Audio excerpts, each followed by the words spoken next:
The PAAC and PAC are two committees that watch the money. The Public Accounts Committee reviews government projects after them close. They do a post-audit check to see what problems arose with the costs and call officials to explain decisions that cause budget mismanagement. And then they recommend corrective action. So the problem will happen from when, not happen again. But what about the money we are spending right now? The PAAC. That's how Public Administration and Appropriations Committee pretty much means how your money will protect as it happen, we check. While projects go on, things are fair accurate. As government spend the nation's budget, PAAC reviews it. They examine proposals and summon officials to find problems before them don't use it. So the PAC and PAAC are two parliamentary committees that watch over the country's wallet to protect the budget and keep it in check. And you can get involved. Just visit jampja.org. Me, I go show them my way of justice. I'm abused. I need legal advice. I don't deserve this. The truth of the matter is, justice there for all of it. The Ministry of Justice has trained more than 5,600 persons in restorative justice practices. More than 200,000 victims have been supported by the victim services. Legal aid has reached thousands island-wide. Make we talk it out, not fight it out. Call 888 Justice today. BGLC, the regulatory body. We regulate, you play without worry. We regulate, you play. BGLC, fair play when you play. For the fun of the game, you know where they are. BGLC, keep it fair for the player. You play the game and we are the rules that keep everything fair so the game play better. The Betting, Gaming and Lotteries Commission. We ensure fairness, integrity and responsible gaming practices. Keep the game fair and fun for everyone. We regulate, you play. Come July, your NHT home improvement loan will increase to $3.5 million for qualifying applicants. Your government is caring for you. Cook it up and make we steam it. Fresh so me need it, tilapia a real fish. Cook it up and make we roast it. Farm fresh so me need it, tilapia a real fish. Grow smart at the best part. Food for thought so me have to eat smart. Easy catch, fully net. A tilapia so you don't know what's next. Cook it up and make we fry it. Fresh so me need it, tilapia a real fish. Bring home the best in freshwater fish. High content of vitamin B3, protein and potassium. Tilapia, simple, healthy, delicious. Most major illnesses that affect Jamaicans are caused by unhealthy lifestyles. Over 50% of Jamaicans are overweight. 1 in 3 Jamaicans has high blood pressure. 1 in 8 Jamaicans has diabetes. 17% of Jamaicans have high cholesterol. A healthy lifestyle can reduce the risk of most of these diseases.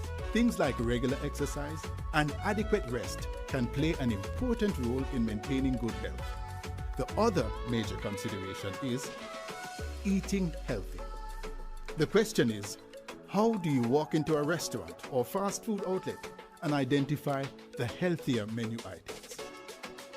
Better For You is an initiative to help Jamaicans to eat healthier. Restaurants and fast food outlets can voluntarily participate by identifying the items on their menu that meet the food-based dietary guidelines for Jamaica. These menu items would be easily identified with the Better For You logo, so customers can quickly identify healthier meal options by looking at the menu or menu board.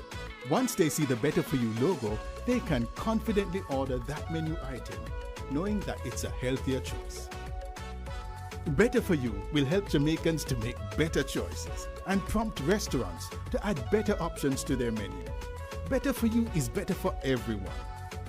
Good health begins with better choices.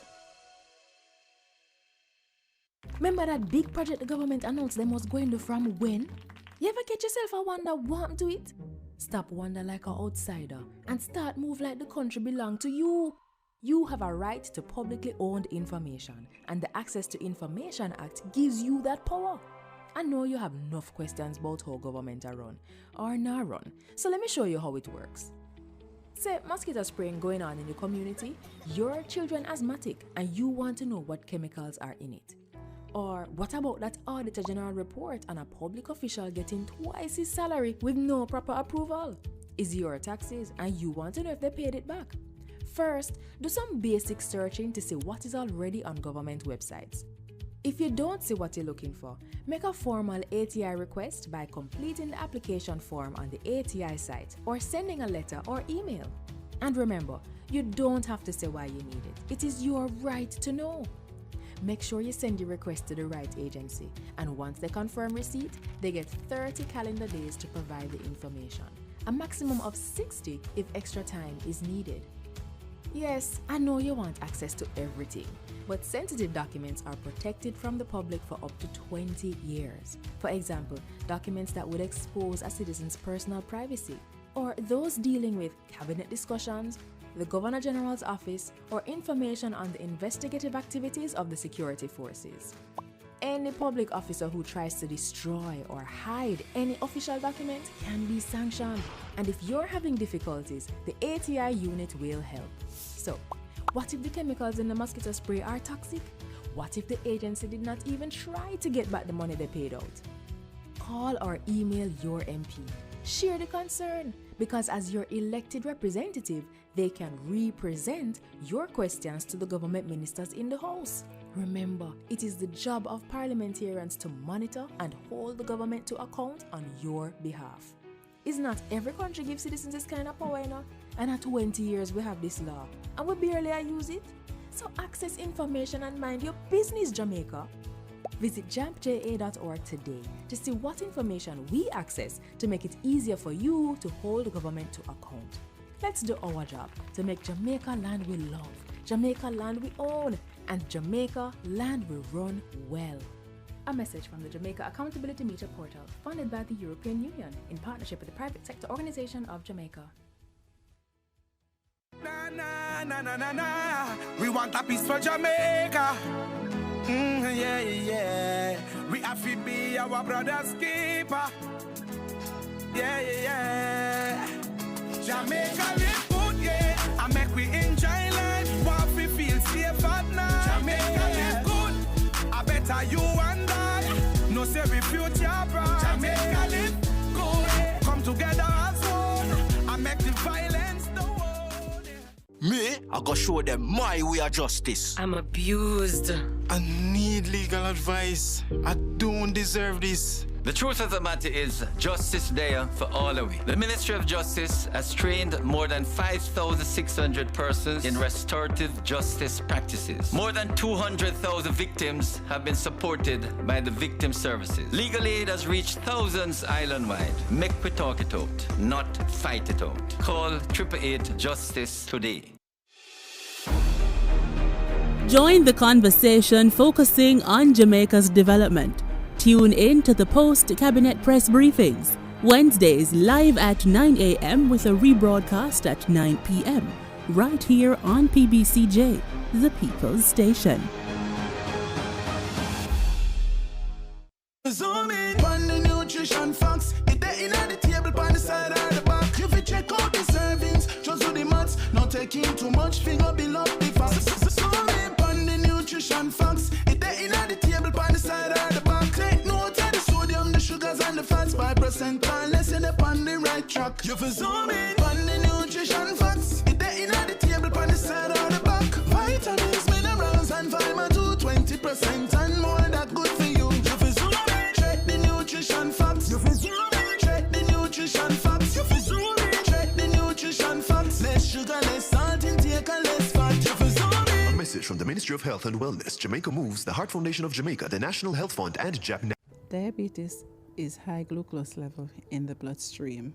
In Jamaica, we have 236,200 people living with diabetes that are known. It's a chronic illness, therefore it's not curable, sad to say, but it can be controlled through proper monitoring such as dieting, exercise, medication, the checking of the glucose level, and consultation with your physician. It is our duty to give care to patients that are diabetic. Whether you're a member or non-member, you can see our consultations. We have a wide range of services that we offer to patients, such as diet plan, our diabetes education, also to teach patients about diabetes, how to monitor themselves and to manage diabetes, to check their blood glucose level and how to treat themselves. At the DHE, we have our Life for a Child program that's for patients 0 to 25. What we offer to them is free insulin, free Lancet, free blood sugar machine, also education and support group for them. You can call us at 927-6774 and you can speak with Nurse Dickerine. She's a clinic coordinator and she will educate you and walk you through the step of what is to be done.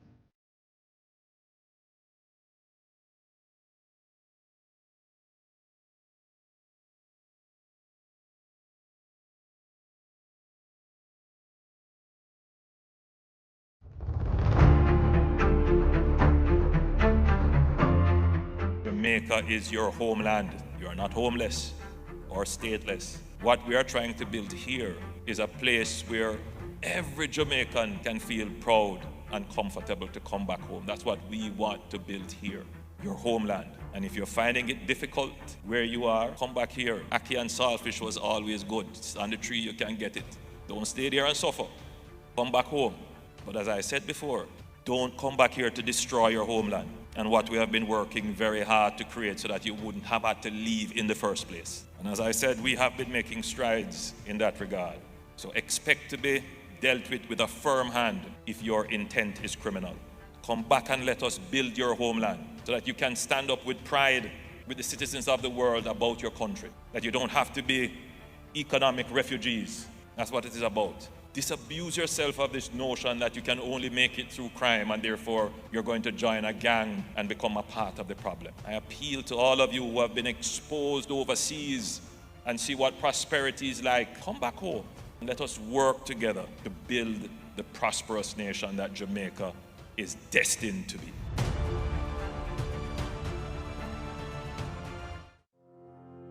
What if I told you that you own thousands of acres of land, more than 100 companies with over 100,000 employees and billions in the bank? Well, I have news for you. You do. Jamaica belongs to you, and you need expert protection to safeguard those assets for your future, your children, and your children's children. And you already have it. A key protector is our Auditor General, whose role is outlined by the biggest, baddest law in all the land, the Constitution. The Auditor General's main job is to examine the financial reports of all public entities to ensure that they are accurate and that public funds are used appropriately and effectively to deliver public goods and services without waste, theft, and mismanagement. Here's how it's done. A team of highly trained auditors reviews and verifies that the right amount of money is spent on only what's approved in the national budget and in accordance with the laws and policies that protect public resources. Now, the right amount of money can be spent on the right things and Jamaicans still no benefit. So the Auditor General assesses the outcome for programs and projects as well. Audit reports will also contain recommendations to improve the operations of the audited entity, and the findings are submitted to the Parliament's Public Accounts Committee, the PAC. Every year, an annual report is submitted by December 31. Both government and opposition MPs serve on the PAC, and they summon public entity managers to answer questions so that they and the public, the real owners, yes, you, can understand what went wrong and how to prevent a recurrence. What are some things that can and do go wrong? Cost and time overruns, missing financial reports, unreported losses, unauthorized spending, unsupported payments, unlawful contracting, undisclosed conflict of interest, and more. Though the AG identifies the abuse of laws and policies, the law does not empower that office to penalize or sanction, but it does empower the Financial Secretary in the Ministry of Finance. It is also the duty of other anti-corruption and law enforcement bodies to grab the baton and investigate to ensure penalties are applied when appropriate. But the AG alone can't watch all. So when things don't look straight, the Minister of Finance, members of Parliament, Cabinet, public servants, and importantly, you must blow the whistle and the AG will look deeper. So this is where you come in, with 4 things you can do to strengthen those who are fighting to protect our future. Tune into PBCJ on Tuesdays for the PAC and mind your business, Jamaica. It's our belongings, but we have to move like we understand that. And next time you hear a news report about the AG, you just left it up to the media. Visit the AG's website at www.auditorgeneral.gov.jm and check out the findings yourself.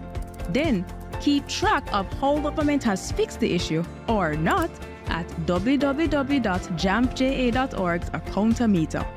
And if you're not happy with what you see, it's your job to contact your employees.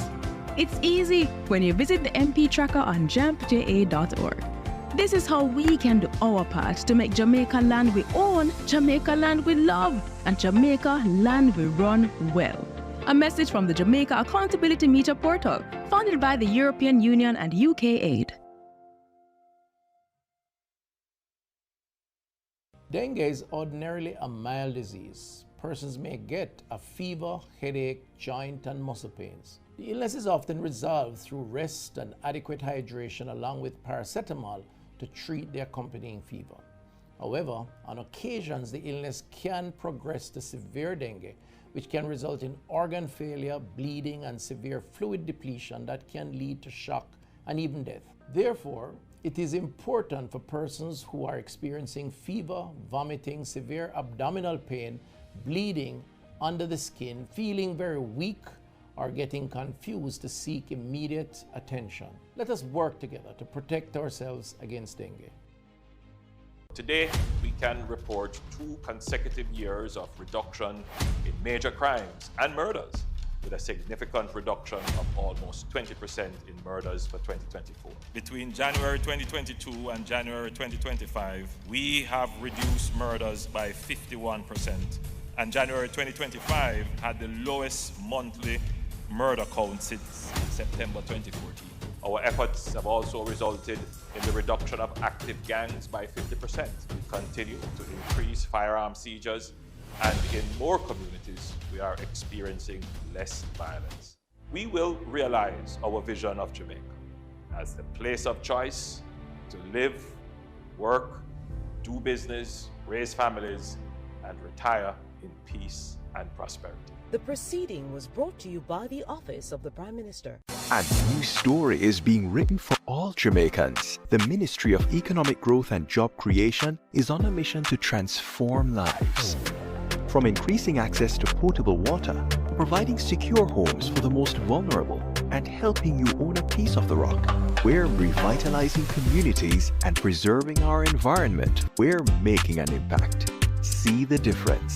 Feel the difference. Building a better Jamaica for you and me. You can feel it. Make JC.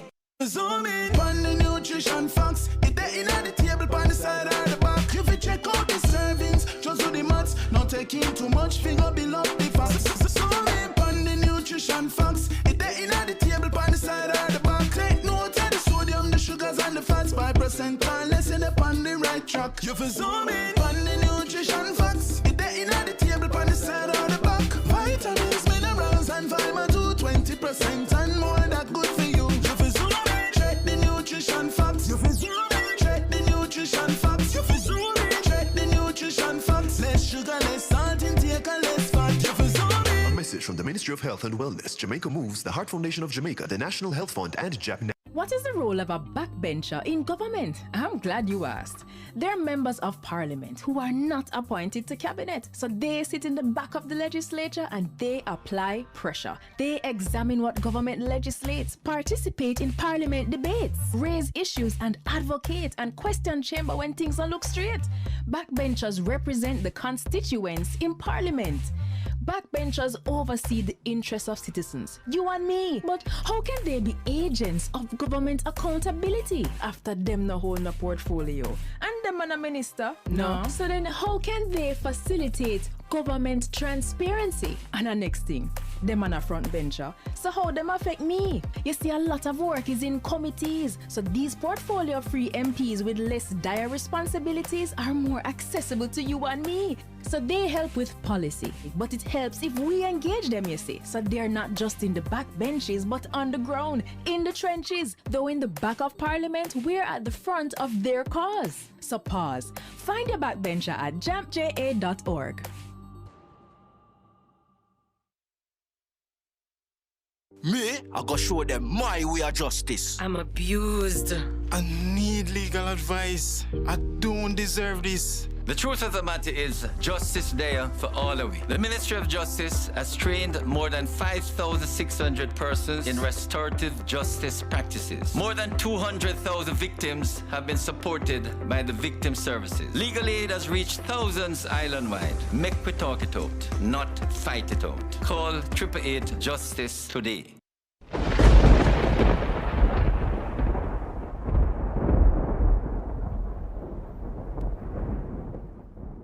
The hurricane season runs from June 1 through November 30. It normally peaks between August and October. Be prepared.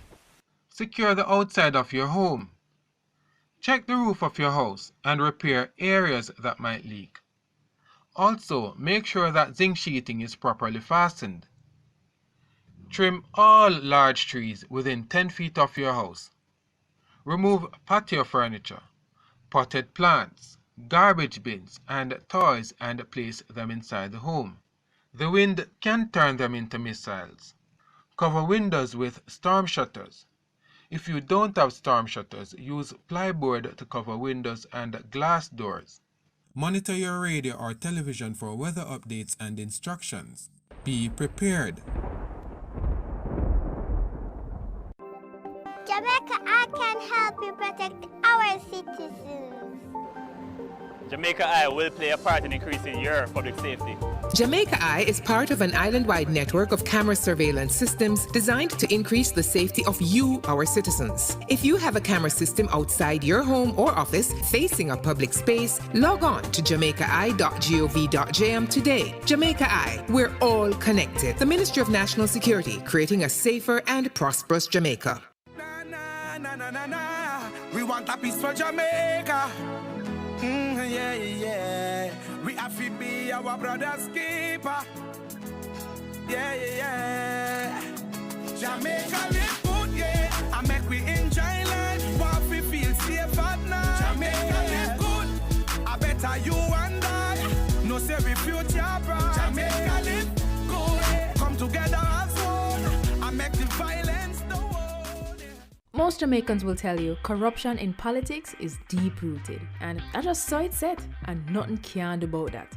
But actually, there is, and another 152 countries are doing it. It's called asset declaration, and it works best where citizens themselves understand it and help to ensure the law is enforced. Corruption happens when public officials abuse their power to benefit themselves, family, or associates. Jamaica's Integrity Commission Act was designed to prevent corruption, and here are 5 things you should know. 1. Under this law, every year MPs and senators must report what they earn, own, and owe, and if they don't, they'll be sanctioned. 2. Their report must include the same kind of information for their wife or husband and children. 3. If they get a gift worth more than $100,000 from anyone who's not family, they must declare it. 4. A summary of the declarations of our Prime Minister and opposition leader must be published where the public can read it. 5. Parliamentarians can now be prosecuted by the Integrity Commission. They can be fined up to $2 million or serve up to 2 years in prison if they don't file their declaration or if they give false information, and $500,000 for not filing on time or ignoring requests for information. Unfortunately, our parliamentarians made changes that prevent the public from knowing when they've broken the law or when they're being investigated. We really need to change that. Visit jampja.org to find out more about the Act and to track if your MP is obeying this law. If they're not, JAMP's MP Tracker will help you write, tweet, or call your MP. Ask them, you submit your declaration yet? The Integrity Commission clear you? Let's help the Parliament stay honest. A message from the Jamaica Accountability Meter Portal, funded by the European Union and the Inter-American Development Bank in partnership with the Private Sector Organization of Jamaica. Do your part to prevent mosquito breeding. Mosquitoes will breed in any container that holds water. Tightly cover water storage containers such as drums, barrels, buckets and tanks. If this cannot be done, pour cooking oil on the water surface. Punch holes in all tins, plastics and beverage boxes to prevent the collection of water before disposal. Cover all tires or fill with dirt to prevent water collection. Scrub all vases once per week to remove mosquito eggs. Use mosquito repellents to protect yourself from mosquito bites. Dispose of garbage properly by placing in plastic bags and securing properly to prevent water collection. A message from the Ministry of Health and Wellness. I wonder who that somebody be. No, sir. Let me look for my glasses. Oh, that somebody look like Roy, sir. It's Lottie, walk on. Me glad for see you, Roy. Although things never go on for you, America, me glad say you there. Yes. Lift your head high. Yes. Stay out of trouble. Yes. And you can have a fresh start back home. All right, Mr. P. Thanks, you hear? Let's all work together for a fresh start back home. The following is brought to you by the Office of the Prime Minister. Join the conversation focusing on Jamaica's development. Tune in to the post-cabinet press briefings, Wednesdays live at 9 a.m. with a rebroadcast at 9 p.m. right here on PBCJ, the People's Station. The following is brought to you by the Office of the Prime Minister. To fight crime and violence in your country, your government has invested over $9.7 billion into national security systems.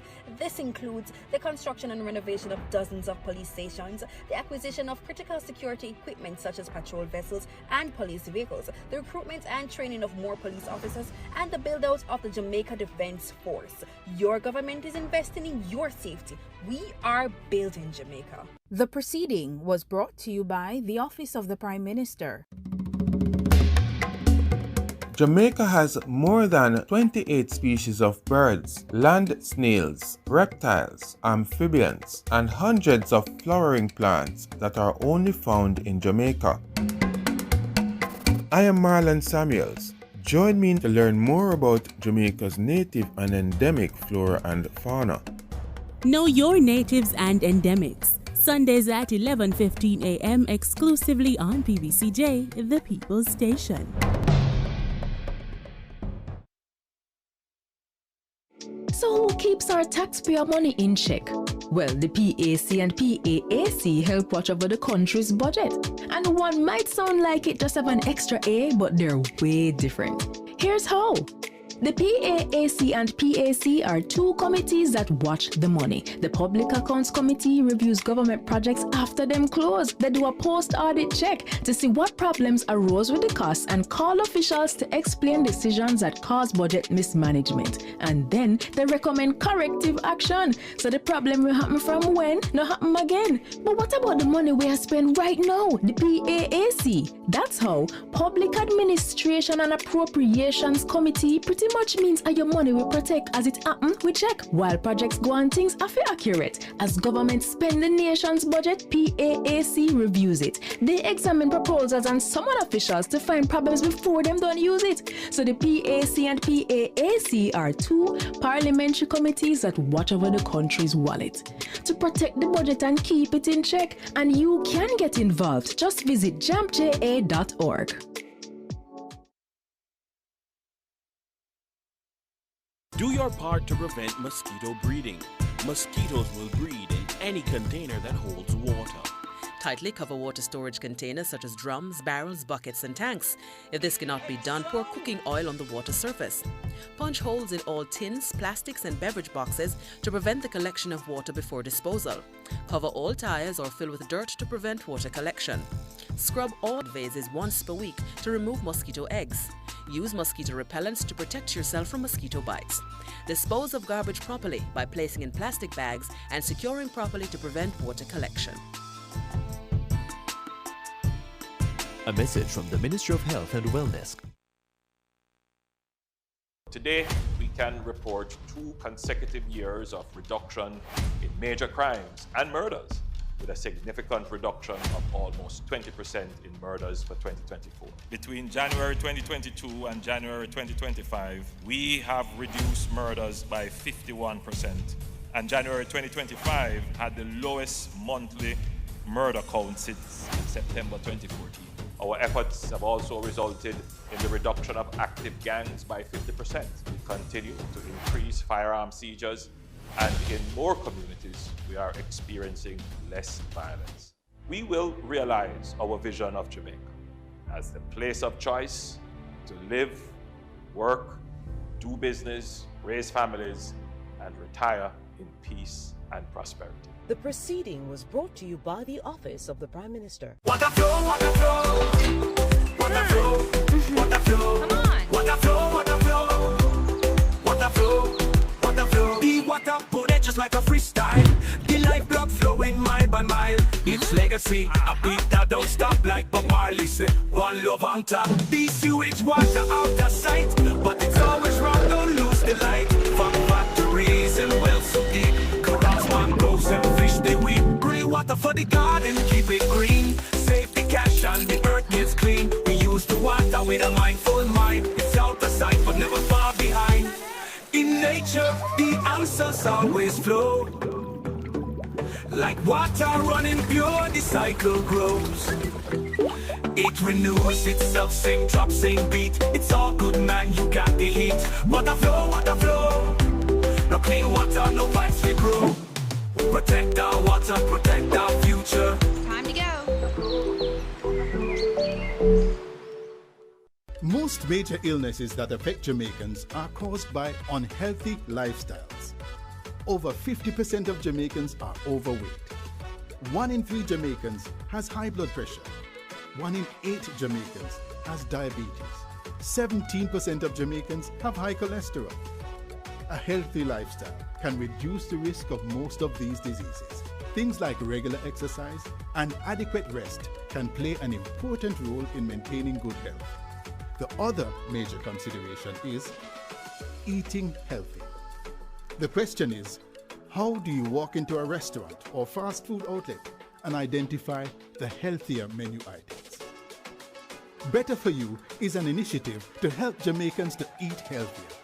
Restaurants and fast food outlets can voluntarily participate by identifying the items on their menu that meet the food-based dietary guidelines for Jamaica. These menu items would be easily identified with the Better For You logo, so customers can quickly identify healthier meal options by looking at the menu or menu board. Once they see the Better For You logo, they can confidently order that menu item, knowing that it's a healthier choice. Better For You will help Jamaicans to make better choices and prompt restaurants to add better options to their menu. Better For You is better for everyone. Good health begins with better choices. Most Jamaicans will tell you corruption in politics is deep-rooted, and I just saw it set, and nothing can do about that. But actually, there is, and another 152 countries are doing it. It's called asset declaration, and it works best where citizens themselves understand it and help to ensure the law is enforced.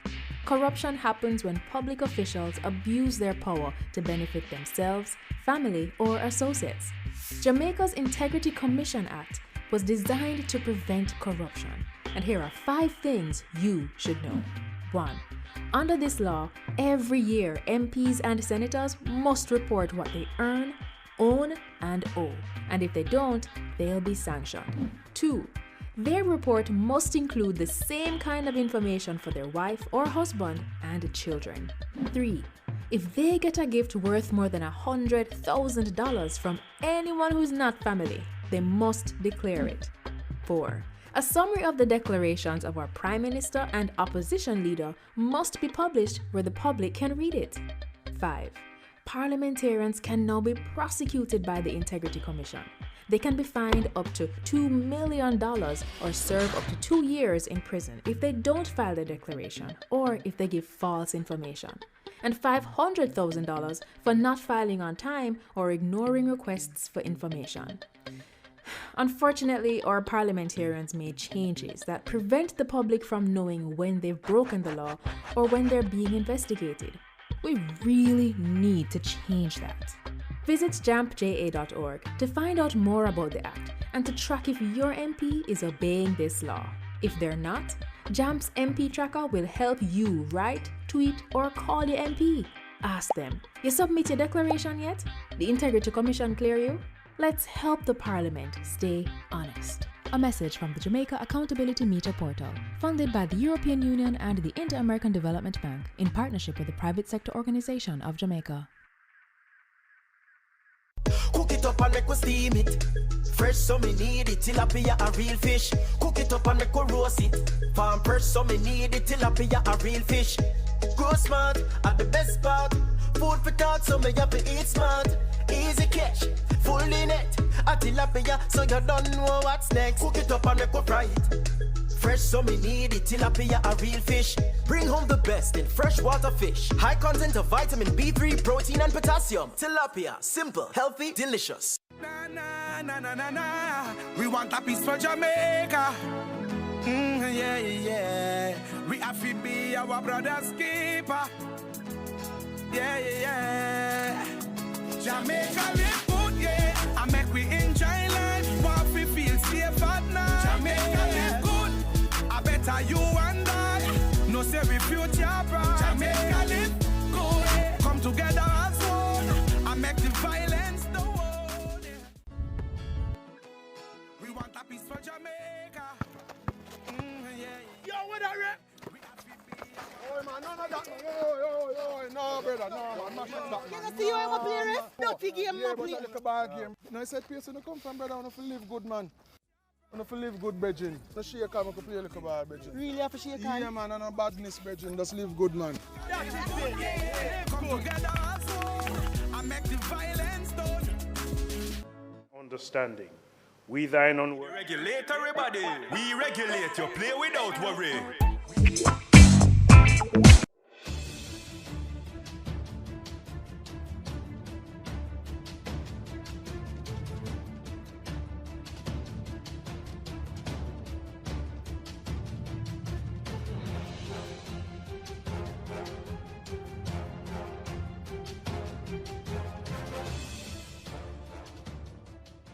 Safety, honor, and happiness of the King, the public weal, peace and tranquility of the island, and the uniting and knitting together of the hearts of all persons and estates within the same, in true Christian love and charity, one towards another, through Jesus Christ our Lord. Amen.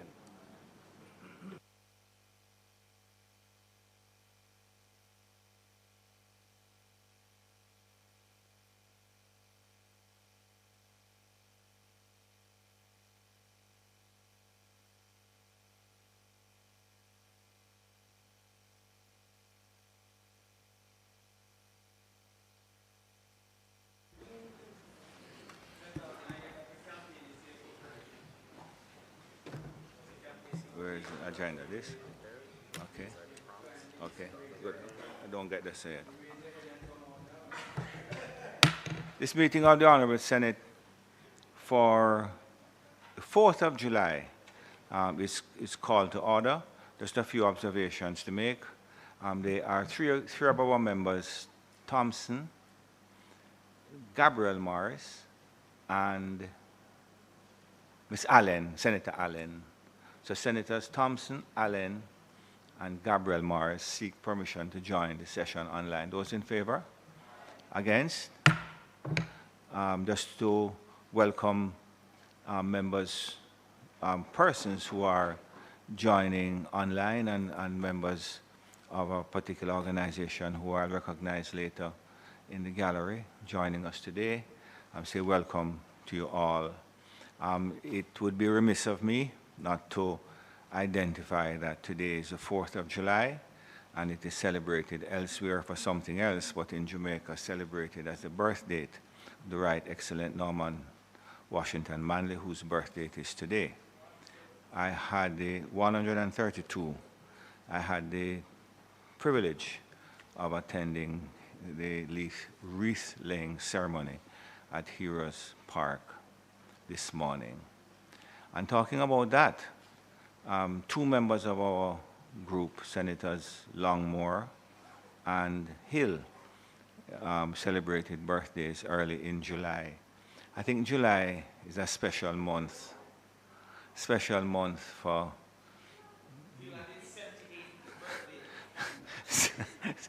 special month for persons in July. And just a bit of housekeeping. I wasn't here on the last occasion, but I observed the session online, and I have a copy of a Hansard here as it relates to Senator Brown, where Senator Brown said, the member is misleading the Senate. That is you, Senator Apka Fitzhenley, because the leader of government business in the House conveyed to Philip Paulwell, the leader of opposition business, that the parliamentary year would have come to an end last week.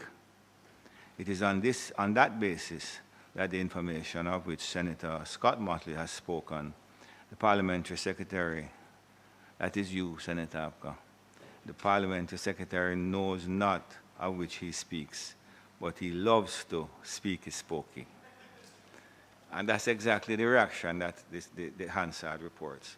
But of course, Senator Paulwell came out subsequently to say that, I'm sorry, Member of Parliament Paulwell came out to say, and leader of opposition business in the House, what I said is that the sectorial debate was ending 1 week earlier than planned on June 24 instead of July 2.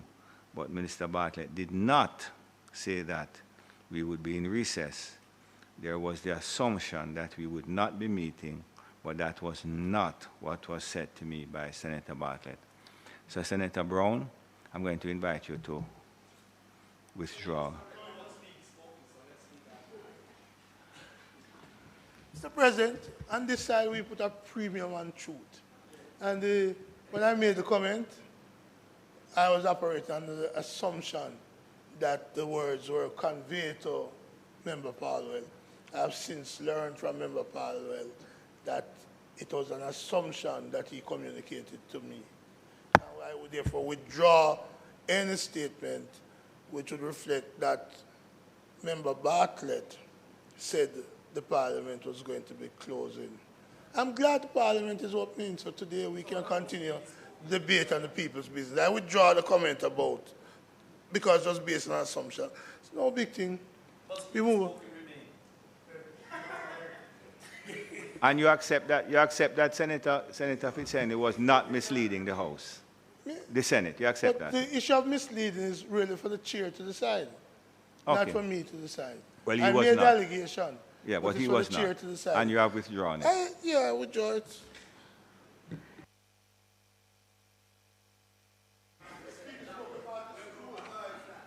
Senator Crawford, you know that word reaching us was that you would not have the time to be with us today, you know. But you need, if you just, you need to just.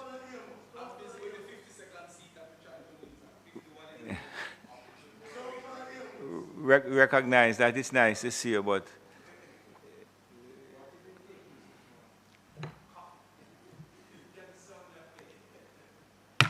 statements by ministers, announcements. Laid on the table of the Senate are the following: annual report and audited financial statements of the Sports Development Foundation for the calendar year 2021. Planning Institute of Jamaica, Economic and Social Survey Jamaica 2024. First supplementary estimates for the year 2025-2026. And finally, the Education Amendment Regulations 2025, Schedule C under the Education Act. Thank you, Mr. President. Thank you, Madam Clerk. Bills brought from the Honorable House of Representatives. The following is a message from the Speaker of the House of Representatives. To the Honorable Senate, I have the honor to advise the Honorable Senate that on the first day of July 2025, a bill entitled An Act to Amend the Road Traffic Act to create a new period of validity for fitness and registration certificates of motor vehicles to facilitate the use of electronic fitness and registration certificates for motor vehicles and for connected matters was passed in the House of Representatives without amendment. Most Honorable Juliet Holness, Speaker of the House of Representatives. Thank you. Petition. I'm sorry. Mr. President, I signify my willingness to take charge of the bill. Thank you very much. A bill shortly entitled the Road Traffic Amendment Act 2025, read a first time.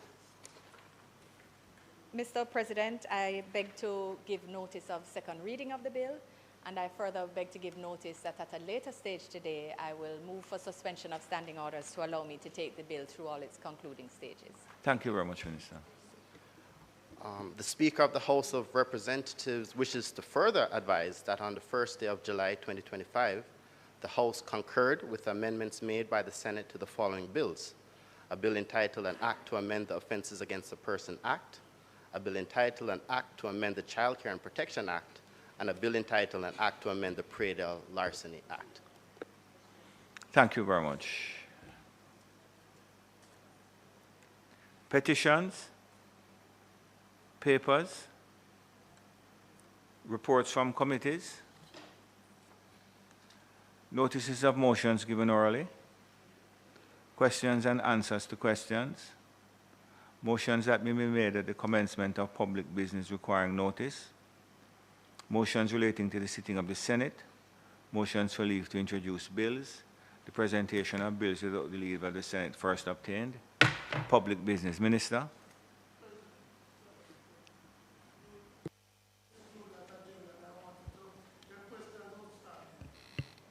One minute. The question is that the issue, item 9, questions and answers to questions, be revisited. Those in favor? Aye. Against? Yes, Senator Brown. Mr. President, before he answers, before he asks the question, I can answer that. Regrettably, I don't have answers for you from the line ministries with the relevant information. So my regrets are all that I can table this morning. May I cannot speculate on the timing of those ministries. Thank you. That item having been recommitted back to public business. Minister. Thank you, Mr. President. Mr. President, today we have a full day, so I know members will be minded to ensure that we have an active and efficient use of time. We will start with the approval of the motions which were tabled last week for affirmation of the GCT Amendment Regulations 2025, the motion to affirm the Public Procurement Amendment Regulations 2025, and the motion to affirm the regulations under the large-scale project taxation relief application regulations, Mr. President. Thereafter, it is intended to take the motion, notice of which I gave earlier, which is the for us to suspend standing orders to take the amendments to the Road Traffic Act to deal with a more efficient process for certificates, license certificates and registration. Thereafter, so if we deal with those efficiently, that will then allow us to segue to the motion in respect of the report of the Special Select Committee to consider and report on private members' motion proposing the creation of legislation for the care and protection of older persons. Mr. Senator Aubin Hill will be piloting the regulations on the first three matters named. Thank you. Senator Hill. Minister Hill, I'm sorry.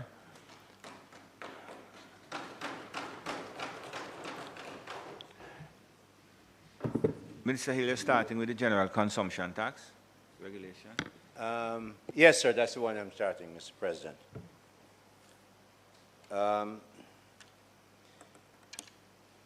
Mr. President, this Honorable Senate will recall that a number of revenue measures were announced as part of my budget presentation earlier this year, or the Minister's budget presentation in March 11th to be exact. Revenue measures related to, among other things, amendment in the general consumption tax as outlined in Ministry Paper 09/2025 as follows. An increase in the GCT threshold and the reform of GCT treatment applied to the supply of electricity. These measures were implemented by the Provisional Collection of Tax, GCT, Order 2025, which was confirmed in the House on the 10th of June, 2025. Mr. President, all that we're really seeking is a form, the amendment of a form, the acceptance of a form that has to be followed. Given what I've just said, I'm quite willing to move on to ask for the affirmation of this matter because it's you could do that, but I would invite. Please. So you're finished with the introduction? That's it. Okay, Madam, may I ask you to sit one seat over, and I recognize you from a seat other than that which is your own.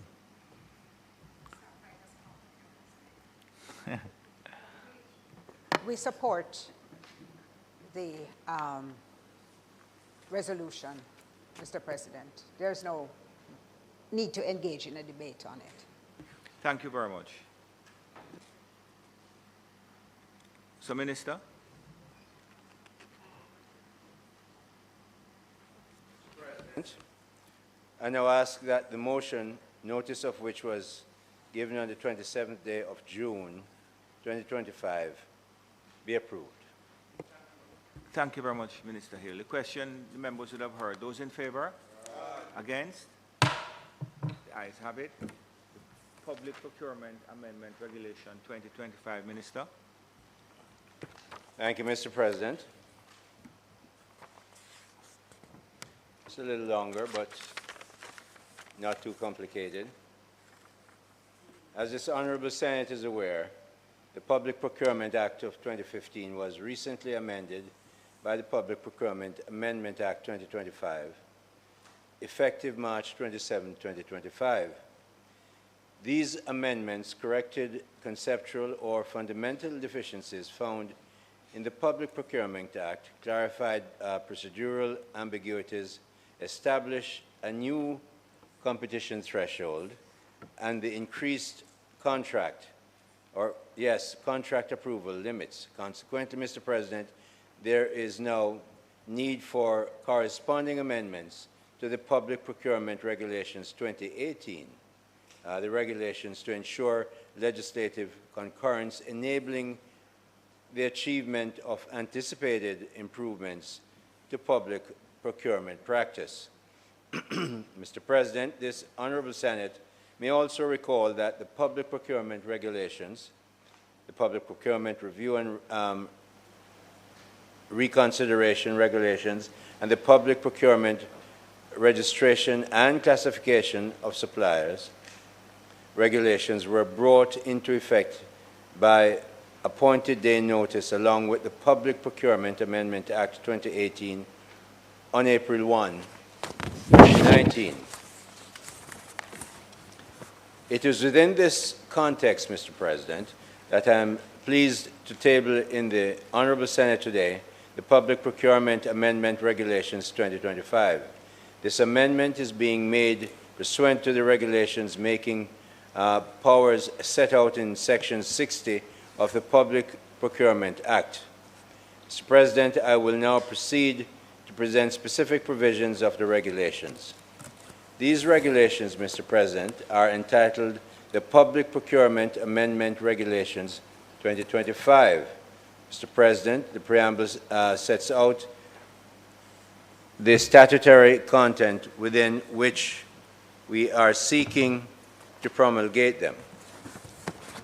We then come to the enacting provision, Mr. President, and move to Regulations 1, which sets out the name of the regulations.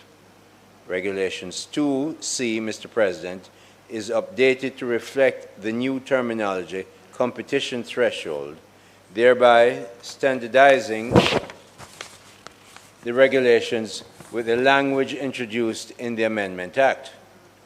Recall that the competition threshold allows a procuring entity to restrict competition in the manner that best accommodates the circumstances of the procurement, and in particular provides the restriction of competition on the basis of the estimated contract price. It is an improvement and replacement of the term procurement method threshold.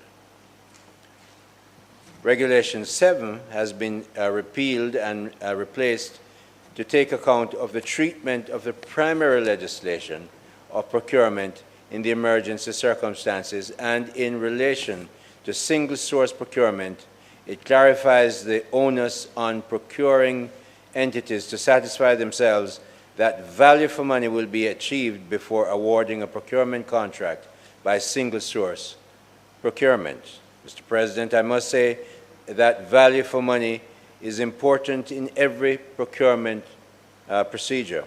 However, in single-source procurement, given the typical power asymmetry in those negotiations, procuring entities must exercise great care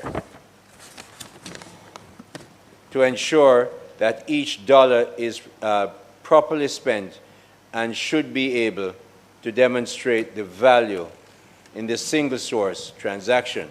In other words, we must always be looking that value be had. Regulation 8, Mr. President, is amended to align with the new competition threshold terminology and specifies procurement methods based on competition thresholds as set out in Part 1 of the first schedule, which retreats with works, and Part 2 of the first schedule, which deals with goods and services. The term value limit threshold is also replaced by competition threshold for consistency. Mr. President, Regulation 17 is amended to clarify that for the purposes of assessing a bidder's eligibility, determination of its tax compliance is to be made on the date of the deadline for bid submission and not the date on which the supplier submits the bid.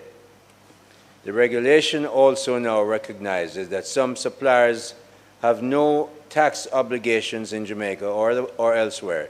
In those cases, once verified by the Tax Administration of Jamaica, tax compliance requirements would not apply to those bidders. Regulation 33, Mr. President, which treats with advance payment and security, is repealed and replaced with clearer provisions that outline the process for advance payment requests and the conditions under which they can be made. In summary, contractors may request advance payment from procuring entities in respect of the procurement contract or contracts awarded. The advance payment security must match the amounts requested by the contractor, and it cannot exceed 50% of the contract value unless approved according to the tiered thresholds, Tier 1, Tier 2, and Tier 3, which have been individually increased in their value and set out in the second schedule of these amendment regulations. Additionally, Mr. President, Regulation 33 now reflects that where the contractor defaults in the completion of the procurement contract, the procuring entity reserves the right to forfeit the advance security payment in accordance with the terms of the advance payment security. Mr. President, Regulation 39 is also amended to allow for shorter time frames for bid notification upon request. In writing, it must be, to the Public Procurement Commission. This now, Mr. President, allows procuring entities to have greater flexibility in their bid advertisement timeline prior to that actual solicitation process and announce, and once it is deemed necessary for properly justified. Mr. President, I wish to advise this Honorable Senate that the first schedule has been repealed and replaced. The first schedule now details levels of competition and corresponding procurement methods for works, goods, and services as they're now outlined. Take, for instance, Mr. President, in the procurement of contracts for works, where open international level of competition may be deployed for the procurement methods, the following methods may be used: international competitive bidding, national competitive bidding, request for proposals with consecutive negotiation, and request for proposals without negotiation. While, Mr. President, open national level of competition can be done using national competitive bidding, requests for proposals with consecutive negotiation and the request for proposals without negotiation procurement methods. Additionally, restrictive competition level of competition for works can be done, Mr. President, through restricted bidding with a minimum of 3 selected suppliers. These measures are expected to not only improve decision-making accuracy, but would also for improved transactional efficiency while respecting the importance of competition. Mr. President, I must say that you would notice that even in the case of open international competition, which would ordinarily be selected for very high-value contracts, procuring entities may invite participation from local suppliers only. This was also the case, Mr. President, since the 2015 Act, but it is worth highlighting. Some local suppliers have demonstrated their capability for high-value, complex work, and we should be internally focused so that we may benefit from their expertise and continue our commitment to us public procurement policy as a, rather to use public procurement policy as a lever to increase local competitiveness. That's such a vital part that we get more and more local suppliers and contractors involved. Mr. President, the second schedule of the regulations is revised to define procurement contract approval limits, categorized into 3 tiers and updated contracts value as follows. Tier 1, Mr. President, which is for contracts less than or equal to Jamaican dollars 60 million that require the approval of the head of the procuring entity. Tier 2, Mr. President, which is for contracts greater than Jamaican dollar 60 million and up to Jamaican dollar 100 million, requiring the approval of both the head of the procuring entity and the Public Procurement Commission. And Tier 3, Mr. President, which is for contracts worth over Jamaican dollar 100 million, requiring the approval of both the head of the procurement entity, the Public Procurement Commission, and the Cabinet. So, Mr. President, the Public Procurement Amendment Regulations are a proactive response to the evolving demands of public procurement in Jamaica. So many times we've heard them say the limits were too low over and over for the years, and now these are being changed and the regulations are being adjusted to accommodate the changes. They align the country's procurement practices with international standards, improve confidence among stakeholders, and support Jamaica's broader goals of sustainable development, institutional integrity, and fiscal prudence. As public procurement remains a cornerstone of national development, Mr. President, these reforms ensure the system is more robust, equitable, and capable of withstanding scrutiny, particularly in high-stakes or emergency situations. Mr. President, I therefore ask this Honorable Senate to affirm these regulations. Thank you very much, Minister. Senator Brown. Senator Sinclair. Thank you, Mr. President.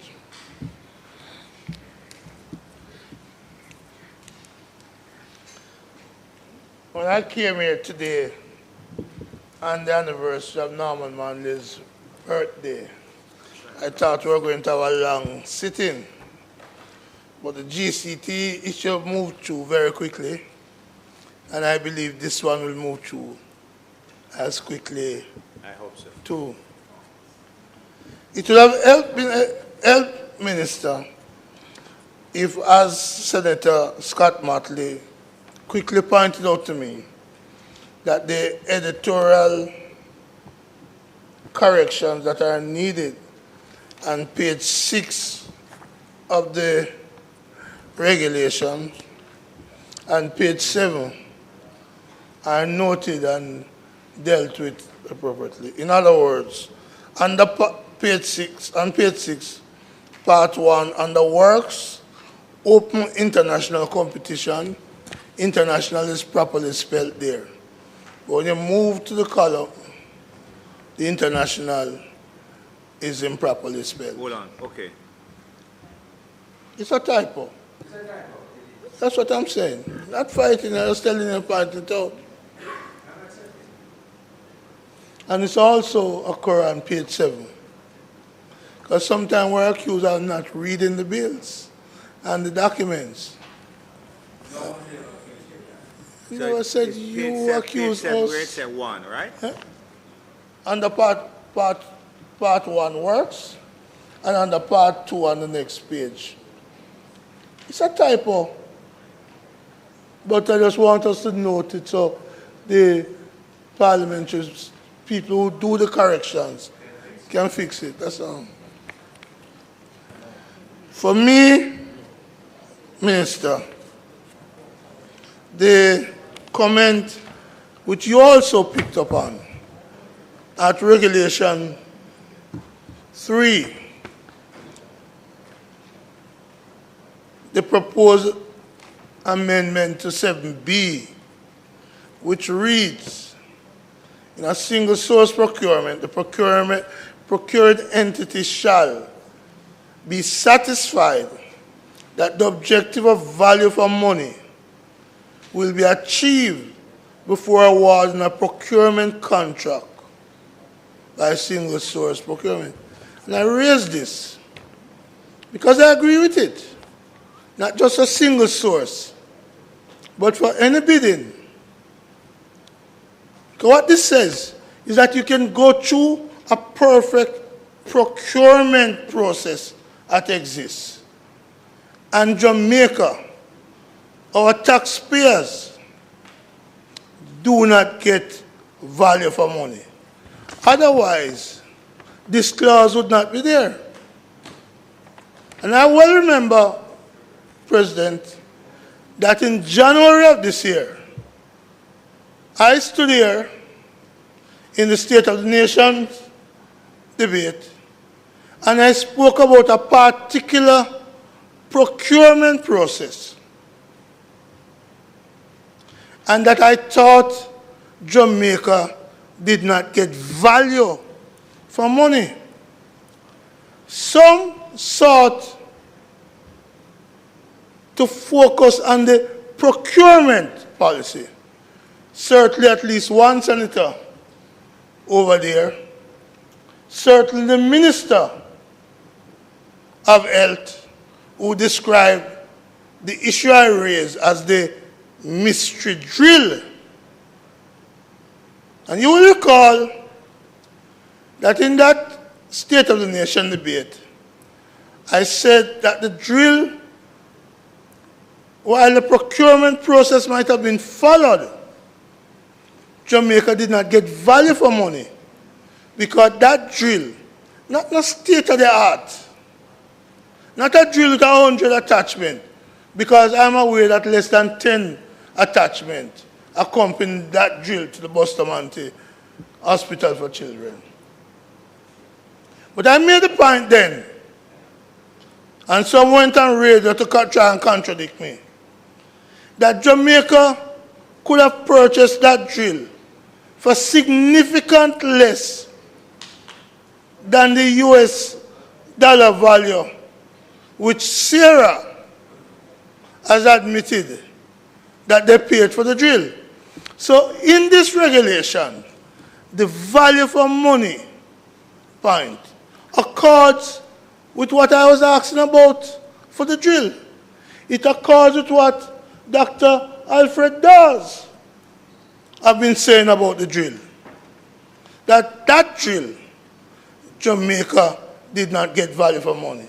And it's so important what you said, Minister, that when Jamaica doesn't get value for money, it means we can buy a CT scan for the children's hospital.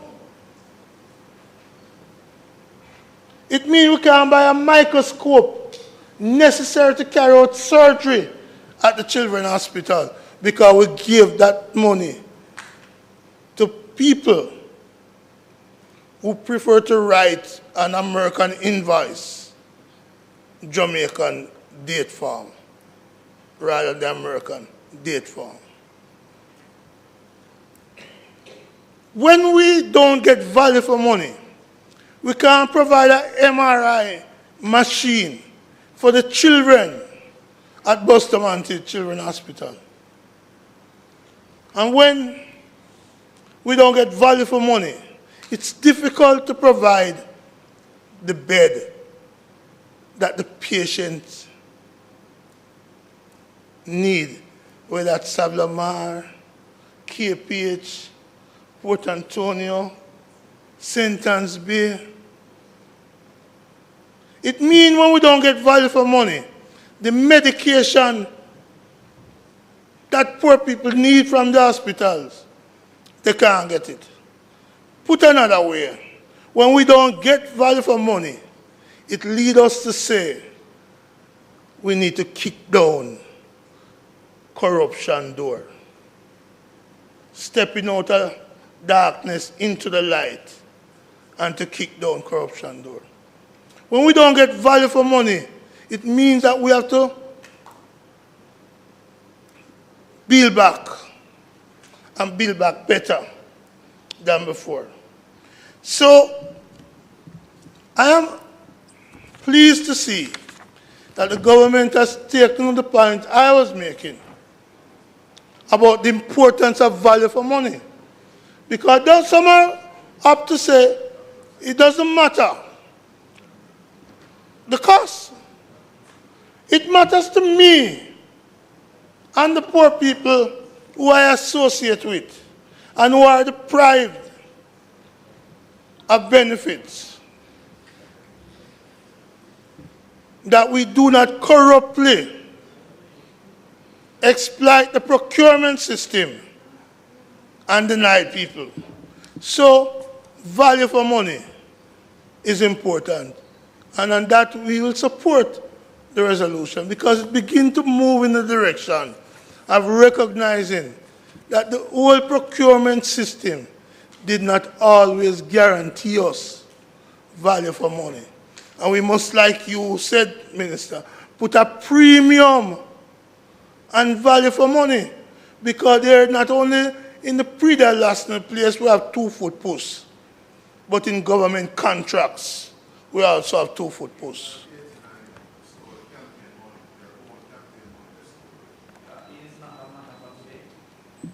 So, Mr. President,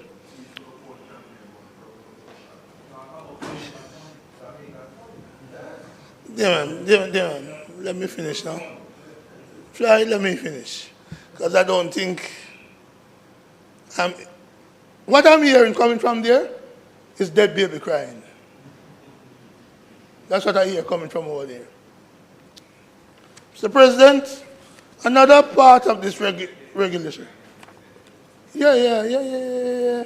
I'm like the Prime Minister when he was in opposition now. He had the ability to hear the spirit of dead baby crying. I have now gotten that, and I hope it will lead me to victory too. Mr. President. So you say you plan to ride the dead baby? No, I'm not riding dead baby. I am outlining, I'm highlighting the hypocrisy. But Mr. President, I want to deal with this. No, but you're not dealing with that. You're I deal with this. You're Miranda all over the place, you know. No. I am, President. So we have some visitors up I here. come into this. You and the visitors are participating in the hearing. I want to come to the next item on this. Just stick to the script, man. Well, you expect Marlon not to interrupt me then, no? No, but Marlon is not speaking on the mic, you know, so I don't hear him. I know, that's why you don't know. Unfortunately, I'm hearing the dead baby crying. You stay there. Unfortunately, I'm hearing the dead baby crying.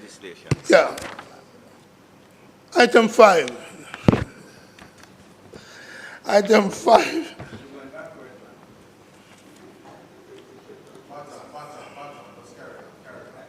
Item 5 on page 3. You haven't even read the thing. You can't tell me what to do. Senator Brown, once you tell me to control it, you want a wicket without any... No. You can't make all the noise you want now. Okay. All I'm hearing is the dead baby crying. So, I dealt with item 3, which dealt with Regulation 7. I'm now going to 5, which deals with Regulation 17.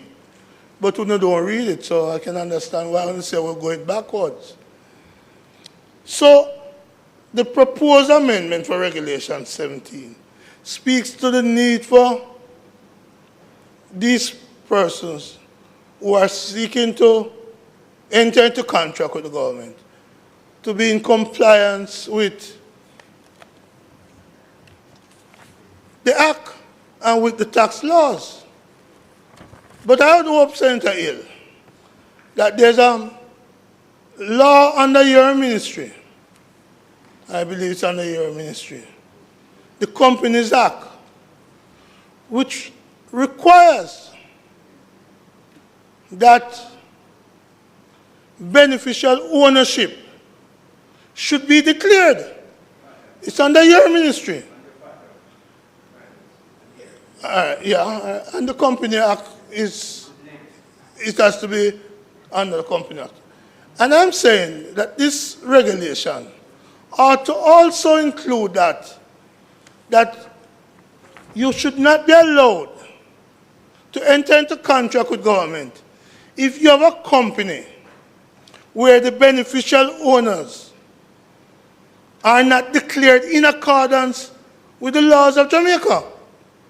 So this is regulations too narrow, and it ought to be, consideration ought to be given, since we can't amend it here, to make that adjustment to ensure that the requirement for companies seeking to contract with the government are compliant with the Companies Act, and that the declaration and any other legislation which require that beneficial owners. So, in the case of the drill that I spoke about, which saw the problem with the value for money, we also saw the breach of not complying with beneficial ownership declaration. And so, Minister, while we can't amend this here, we are happy you have brought it. We are concur with the issues raised, but we are confident that with just a few more weeks at most to go, that we will make the change in these regulations when we become the next government to ensure that there's compliance with the Companies Act, and that those, whether members of Parliament, members of Senate, or high society, who fail to comply with the acts of Parliament will not be allowed to get lucrative or any government contract. We're going to set it right. We're going to restore it. That's what the sound alarm says. Right? So we will set this right. But we're giving you notice, if in a few weeks you have leave, you choose to fix that because it needs fixing. so that taxpayers are not shortchanged by those who want to play wise and those who employ lawyers who are well connected to hide the fact that they are the ones getting the contracts from taxpayers. And so, with that, Mr. President, confident that I am not going backwards because we are marching on to victory. May it please you, Mr. President. Thank you, Senator Brown. I want to put on the record that I'm going to miss you. I'm going to miss you. God knows. From the bottom of my heart. Let's see. 1 minute, Senator Morris. Senator Morgan.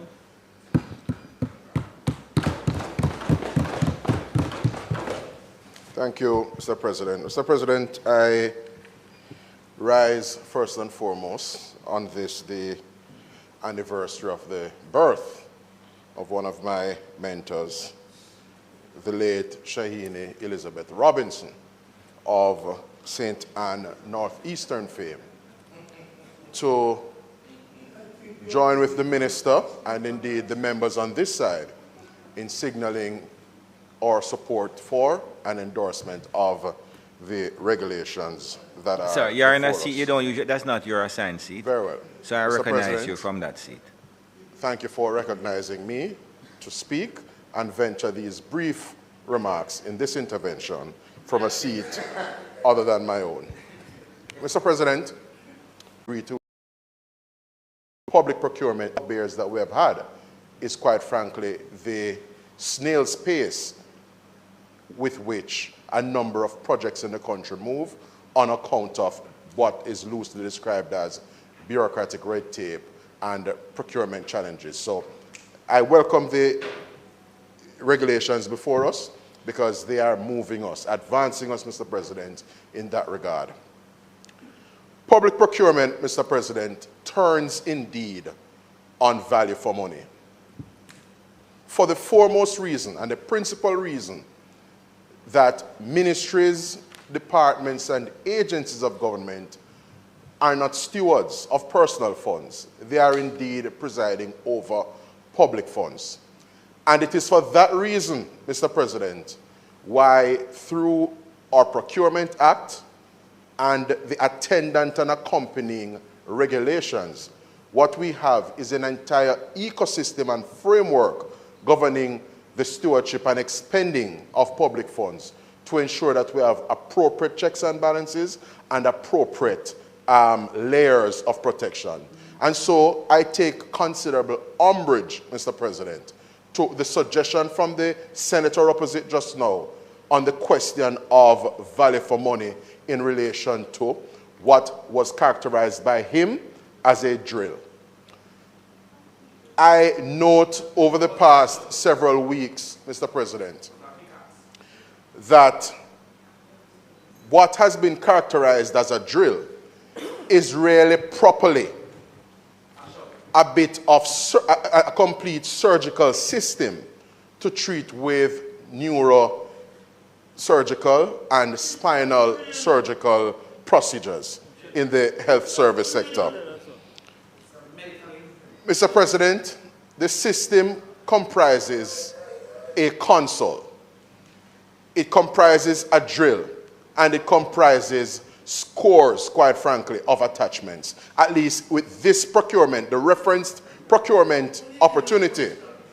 Mr. President, the referenced procurement opportunity in respect of which the senator opposite ventured some comments just now, it is an entire surgical system.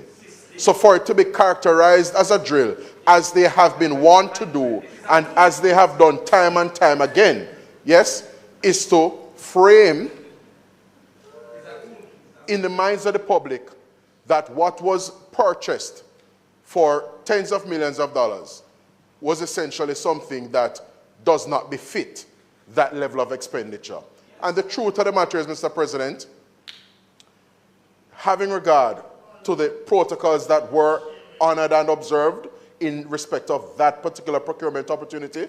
We heard in no uncertain terms, Mr. President, colleagues all, from the chairman of the Southeastern Regional Health Authority, SARA, in respect of the medical team and their technical expertise on which they relied first and foremost to spec out and make a determination as to the specs that the requisite surgical system ought to comprise and possess. They made mention of the appropriate channels that were used first and foremost to identify what was referred to as comparable estimates. Mr. President, when procurement is being undertaken in the public service, so as to not be operating in the realm of the arbitrary, because senators opposite, who have the luxury to babble, they may operate in the realm of the arbitrary, and that is what landed him in trouble. Lambert Brown, that is, landed him in trouble last week, because he ventured some comments here in this chamber that were predicated based on his acknowledgement this morning on certain assumptions that have since proven, and by virtue of the Hansard records, Mr. President, proved to be false, patently false, pellucidly false, and that is why he had to retract this morning. So just to be very clear, Mr. President, whilst persons will always have and may always have personal views as to whether value for money was derived, the truth of the matter is that the fact that the procuring entity, and of course the procuring entity in this case was SARA, the Southeastern Regional Health Authority, the procuring entity, Mr. President, ascertained first and foremost comparable estimates. In other words, they sought to avail themselves of what it is likely to cost in relation to the procurement of this particular surgical system that has been characterized by some as a drill. Yes? Suggesting and conjuring up in the minds of listeners and observers that it is merely a little drill that you go down at hardware store and go buy. Yes? And quite frankly, Mr. President, we know how these highly specialized and highly technical medical equipment serve the communities and, of course, the clients they serve. Because this drill system, Mr. President, may make the difference between continued discomfort and an abatement to the discomfort that our children, our beloved children here in Jamaica, that we seek to protect. Yes? At the Bustamante Hospital for Children and indeed elsewhere around the island benefit from. So just to be very clear, the suggestion that no value for money was derived from this acquisition, Mr. President, I dare say you can hardly place a price on the saving of lives at the Bustamante Hospital for Children, Mr. President. We have prescribed protocols and mechanisms governing public procurement to ensure that we militate against, yes, persons who may seek to undermine the public purse and fleece the public purse of its resources. So the idea is that when a cabinet submission, for example, in the old regime, in relation to procurement opportunities in excess of 60 million Jamaican dollars, is to be done, a number of procedures are set out, including the comparable estimate, and of course, setting out the value for money. And whereas the senator opposite may have a divergence of views on this matter, the truth of the matter is that the Jamaican people are better off this morning for having situated at the Bustamante Hospital for Children this morning that bit of neurosurgical equipment, yes, that is actively engaged and at the disposal of doctors and surgeons in the discharge and conduct of surgeries to make our children better and healthier, Mr. President. May it please you.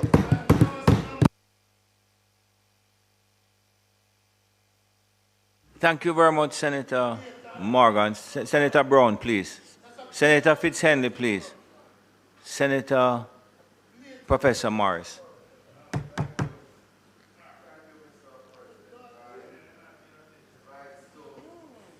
Participate in the debate on this resolution.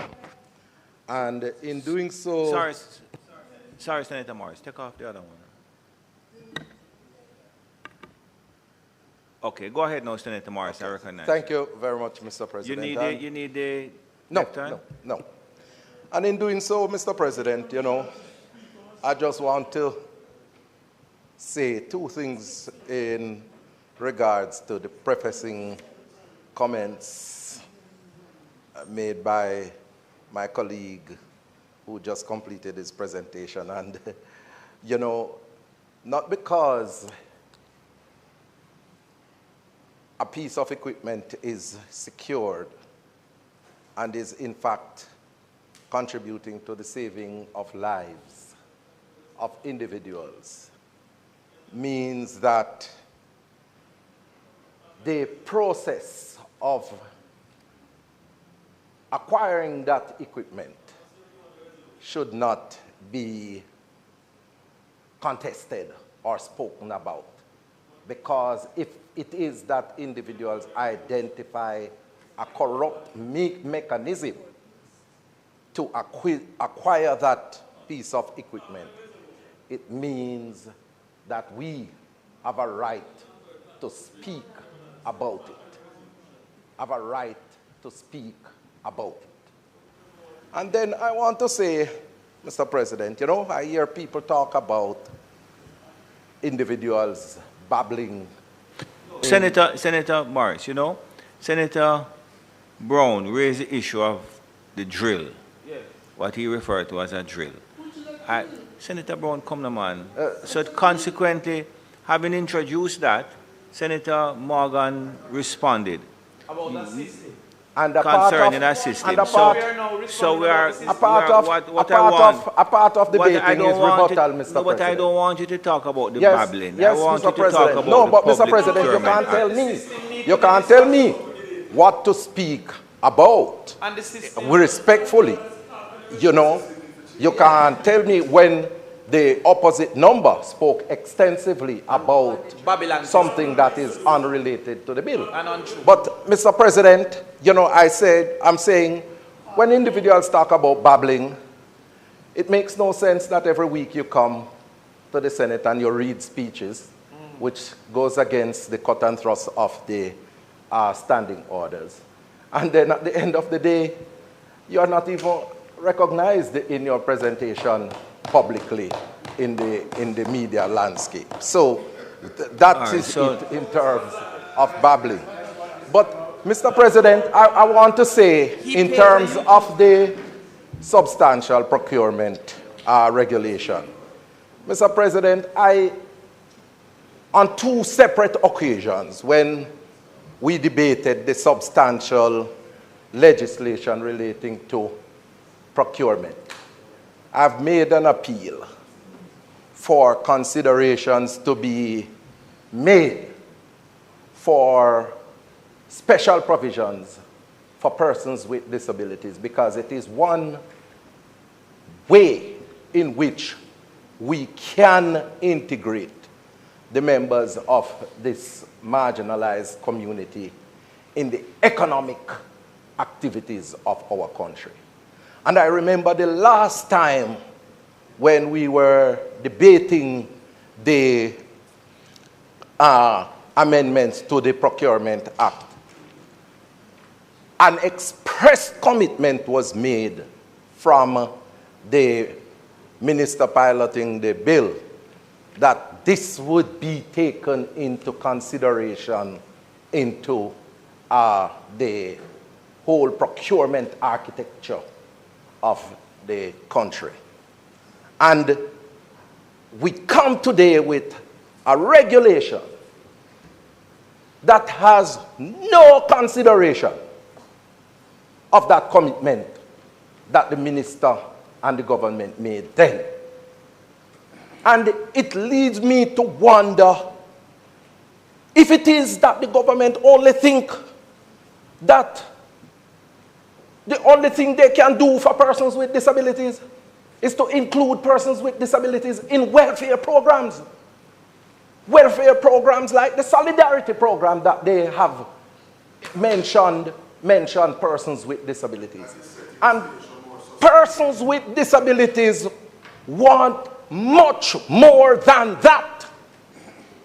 Not to be just considered for welfare program, because we have long passed that welfareist approach to the disability agenda. And in 2018, I remember moving an amendment to a legislation in this parliament to the HART NTA legislation. And the entire government bench, the only person who never voted against it was the president, because the president was in the chair and wasn't a constitutional motion.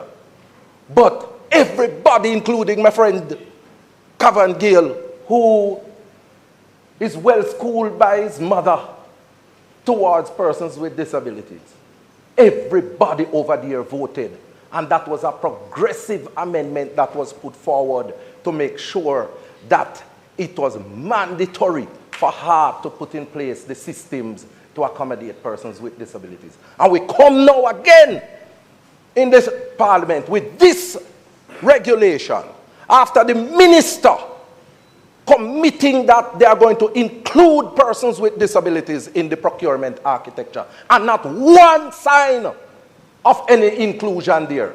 And we talk about in this chamber, you know, who are honorable in terms of their words and their commitment. Minister, that commitment doesn't constitute honor, because you come back here not... Senator, I'm sorry to interrupt you. The commitment was to consider, or the commitment was to include? What is it? The commitment was to include in the future, because he commended the suggestion. As a matter of fact, my friend, Senator Audrey Marks said that she would ensure that this be included. And you know, I have a great deal of regard for her. But the minister is here now. No, you can't talk about big friend when me and Audrey Marks is concerned, you know. You know Audrey Marks yesterday. You know Audrey Marks yesterday, so you can't talk to me about begging friend.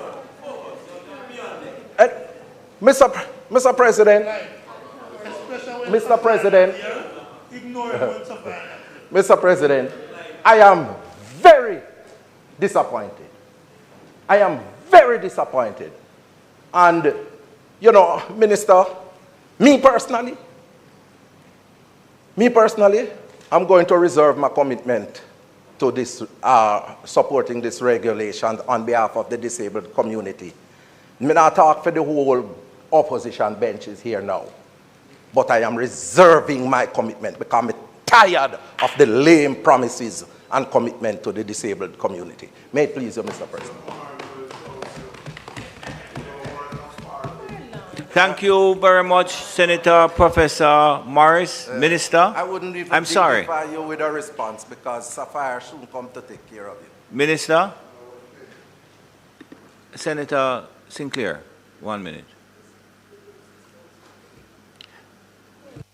Senator Hill, just give me a minute. Just have a seat for me, please. I just asked Elima Share to come into the chamber, so I just...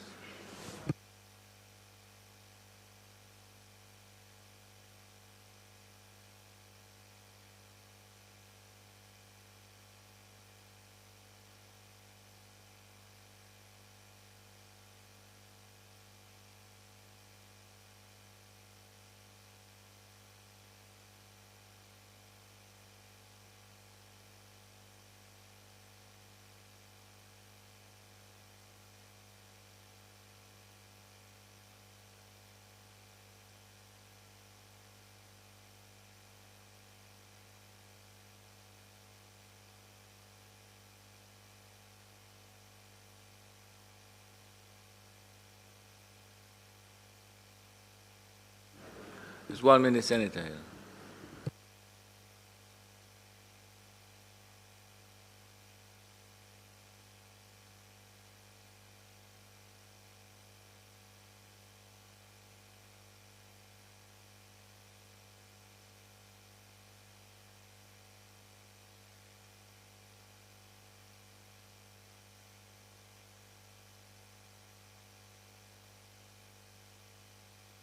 Thank you very much.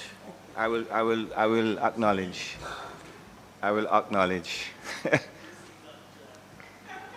my special guest in due course.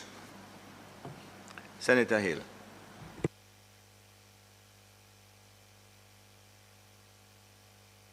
Senator Hill. Thank you, Mr. President. Mr. President, I listened with interest the comment from the venerable senator from across the way about value for money.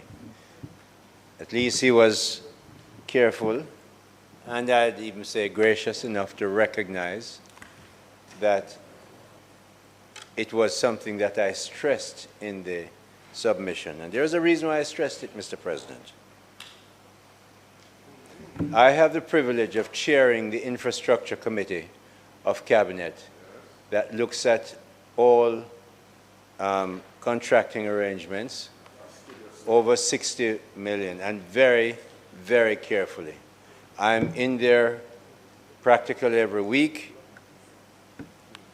interrogating the submissions that are made to the permanent secretaries, to the procurement officers of the entities, sometimes to the chief technical directors who might represent their permanent secretaries, explaining our findings to Cabinet. We ensure that when those monies are being spent, we dig and interrogate for value for money. Not for 60 million Jamaican dollars, Mr. President, but tens of billions of Jamaican dollars.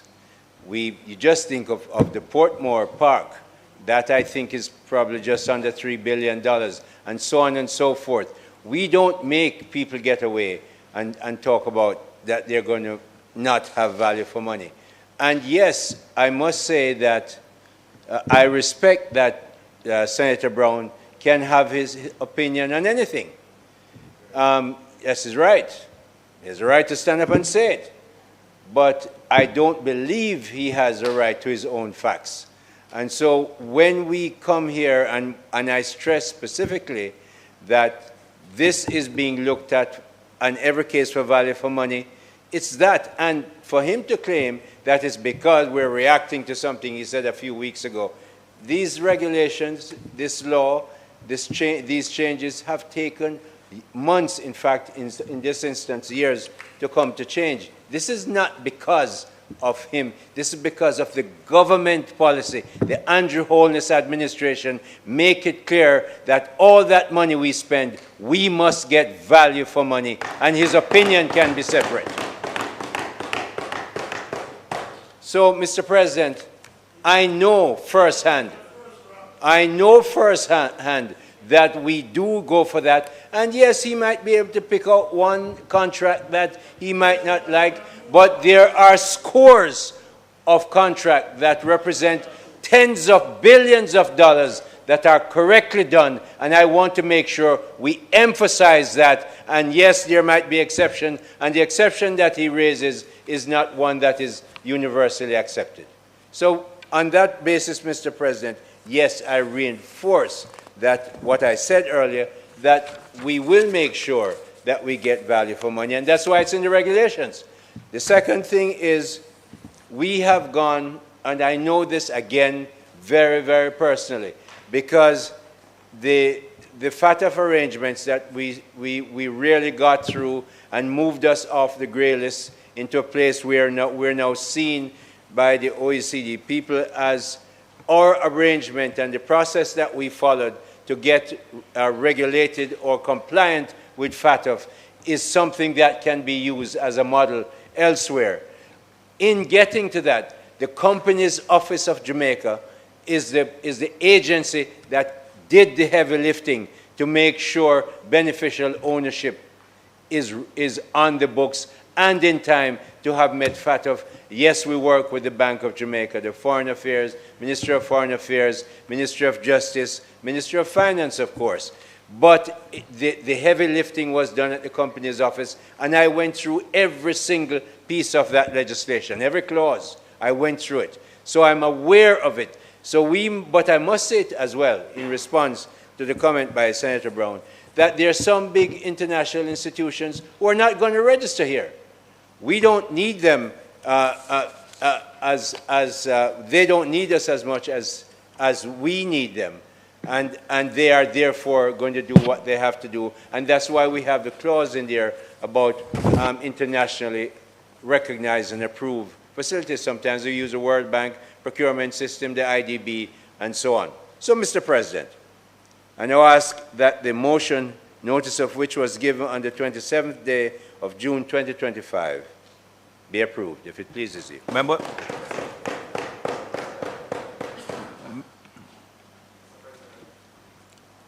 Senator Morris.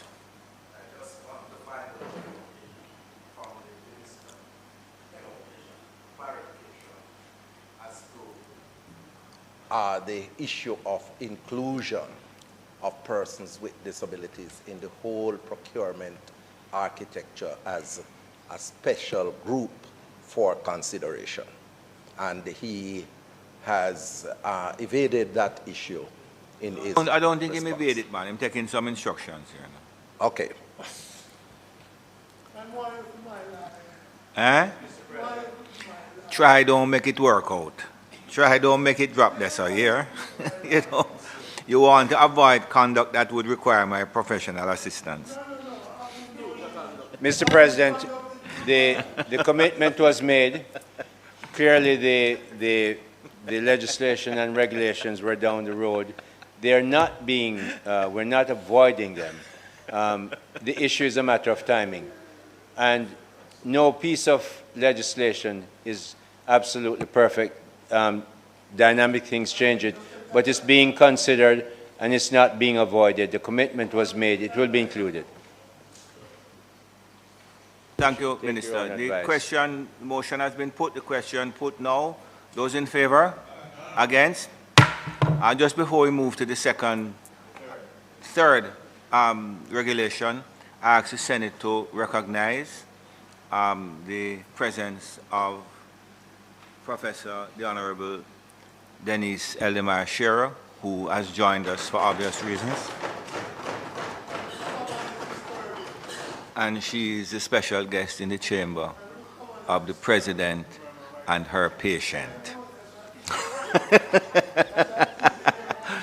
I had occasion to say to her the other day that she had recommended something to me, and I said, but that is an old people remedy, man. And she said, but Tom, you're old enough.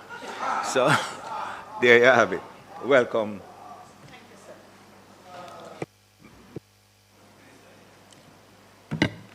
Mr. President, this Honorable Senate is reminded that the large-scale projects and pioneering industries Tax Relief Act 2025 was passed in both houses of Parliament in May of this year with no amendments and support from both sides of the aisle. During the debate, Mr. President, it was indicated that regulations would be tabled in the House and Senate, of course, to support the large-scale projects and pioneering industries Tax Relief Act. In this regard, Mr. President, the large-scale projects tax relief application regulations 2025 rather, is hereby being presented in the Senate today. Mr. Speaker, Mr. President, the Senate should recall, not even running,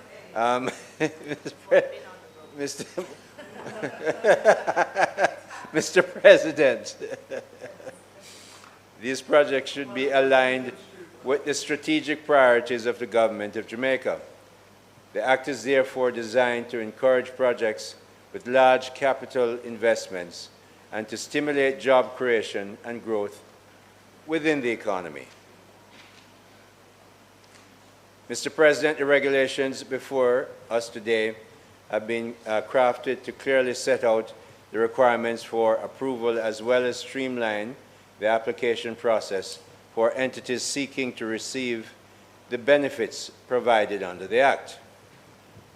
Accordingly, Mr. President, the proposed regulations set out the required criteria for designation of an approved large-scale project in addition to the required criteria for declaration of an approved participant. Mr. President, the regulations also include the relevant forms to be utilized to apply for the benefits and stipulate the supporting documents that should accompany these forms as part of the application process. The regulations provide for the fees to be charged for each administrative function in the Act and the necessary reports to be provided annually by applicants who are successful in the application process. Mr. President, I will now go through the regulations, and the first one is citation, which establishes the formal title of the regulation. Number 2, application for certificate of approval, Form 1 schedule. This provides for the application process and documentary requirements for an application to become an approved participant under Section 6 of the Principal Act. 3, an application for designation as approved large-scale project, and that's Form 3, provides for the application process and documentary requirements for the designation of a project as a large-scale project under the Principal Act.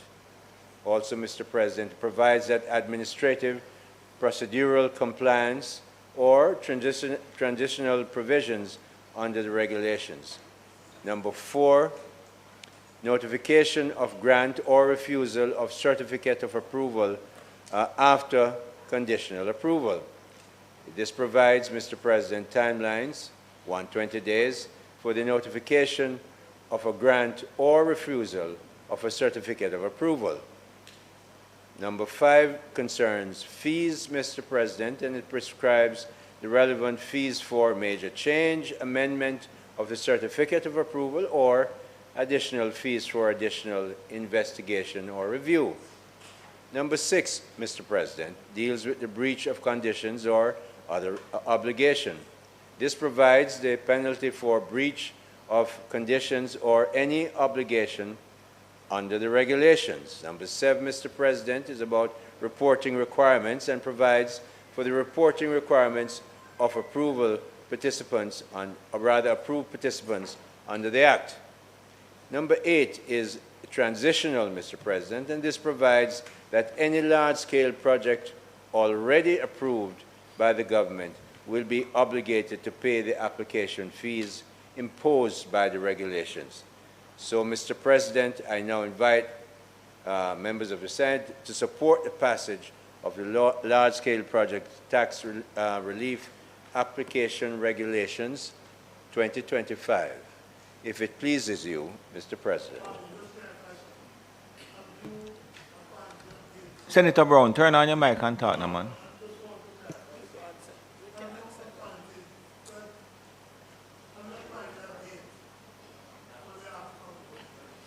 That would come from the minister. I can't answer that because I don't have the answer right now.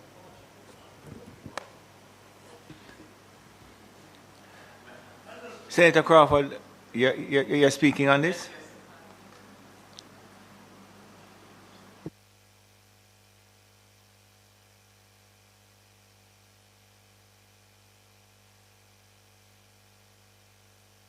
Engage your mic, Senator Crawford.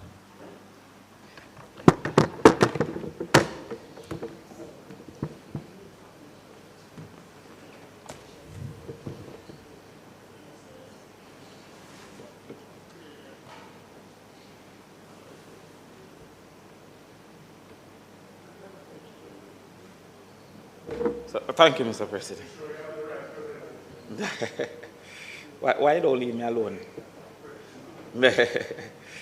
All right. So, Mr. President, I stand to speak on the large-scale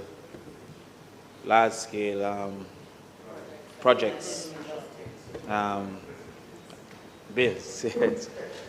So, President, this is one of those bills especially that we are seeking to encourage a certain level of investments, foreign direct investment seemingly, mainly, into our society.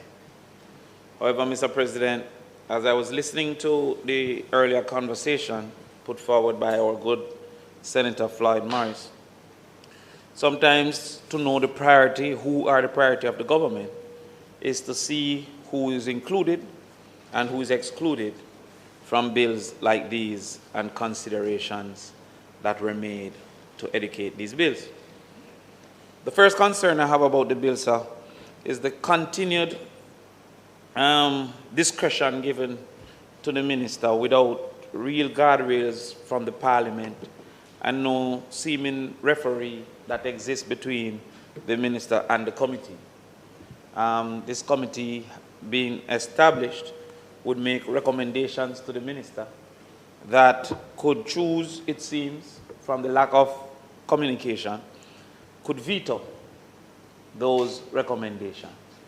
And in vetoing those recommendations, I believe that that middle ground, without any further consultation, without any referee, without indicating to Parliament, may be opening the door for corrupt activities and the sale of influence.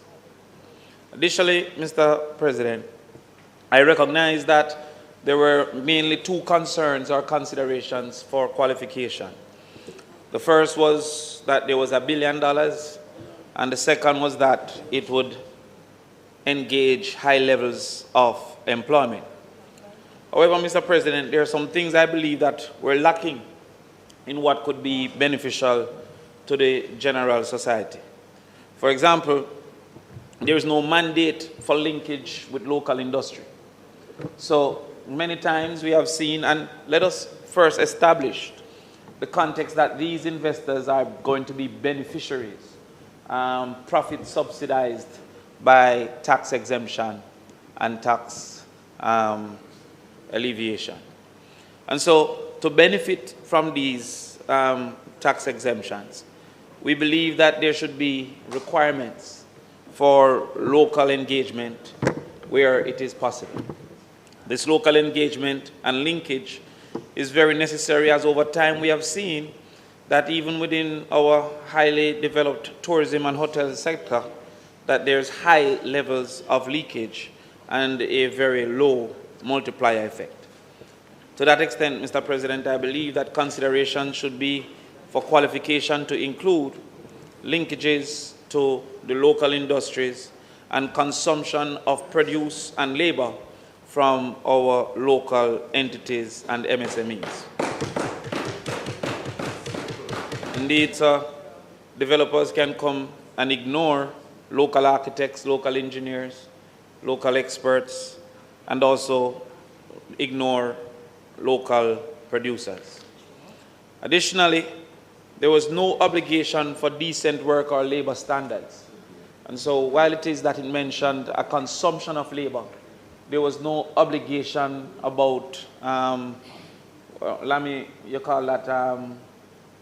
contract work and the level of contract work. There's no obligation for insurance and the types of treatment. For those labor standards, there's no obligation outside of what is legal, for example, minimum wage, but there's no obligation.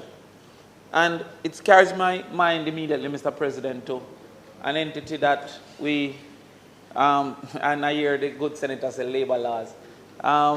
There's also encouragement. There's law and there's encouragement. So within our labor laws, unfortunately, we have allowed for many persons to be employed almost into perpetuity on contracts. Within our labor laws, we have allowed for persons not to receive pension. Within our labor laws, we have allowed for persons not to receive health insurance. If it is that we're going to subsidize these investments by giving up taxation, then we should be able and at least willing to suggest to them that this is the type of labor engagement that we are encouraging for them to move forward.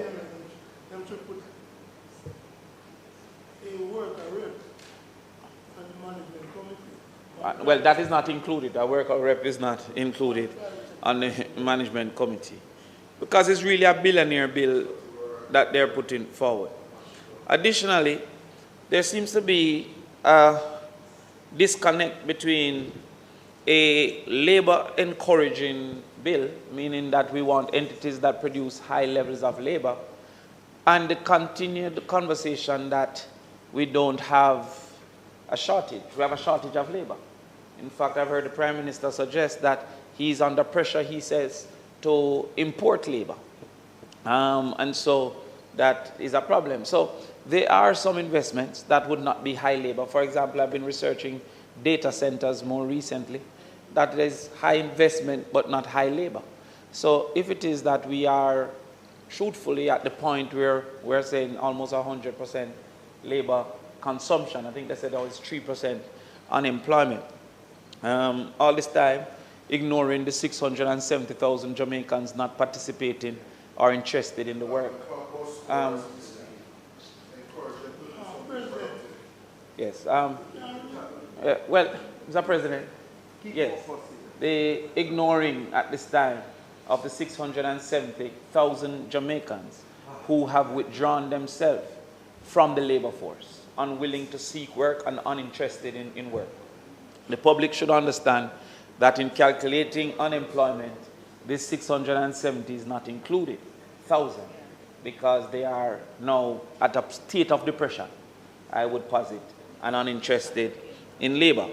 However, the labor component, Mr. Minister, the labor component seem to disqualify some entities, especially now with technology, though there's an innovation component, but the innovation seems to be more in the newness of the activity than in the technological center of an original activity. So if there was an original activity that is not new, a new industry, but not a high labor consumer, though the investment may be high, it might be ignored. One of my concerns, historically and continuously, is that while we seek high labor consuming investments, we often don't pair that with community development activity. I praise the recent hotel development, Princess, down in Hanover, that have taken it upon the... I keep on telling you, one station here come and they look at YouTube where you pay for carry, you know. You don't come on the news. You understand? So stop delaying newsmakers, right? No. yeah. Him just want to hear him voice by TV later. But there's this hotel called Princess that has developed a full housing facility for their workers. It has two benefits. One, it reduces the probability of squatting communities evolving, as we have seen in Lilliput and in some other areas of Montego Bay. But two, it also opens the probability of creating opportunity for non-proximity workers, meaning people that don't live directly within that space. And those spaces are getting short of available people. In fact, the hotels are now in competition among each other. As a future member of parliament, and I see my friend Delan over there too as a future member. I don't want him to take my ideas, you know, but we have sought to rent houses in some of these high tourism spaces so that our residents of Northwest St. Catherine can get to go into these rental spaces, in particular for the period that they're not full-time, because there's an engagement 6 weeks that they are on training, etc., would not qualify to be in these housing provided. And we have sought to rent some spaces to create those opportunities.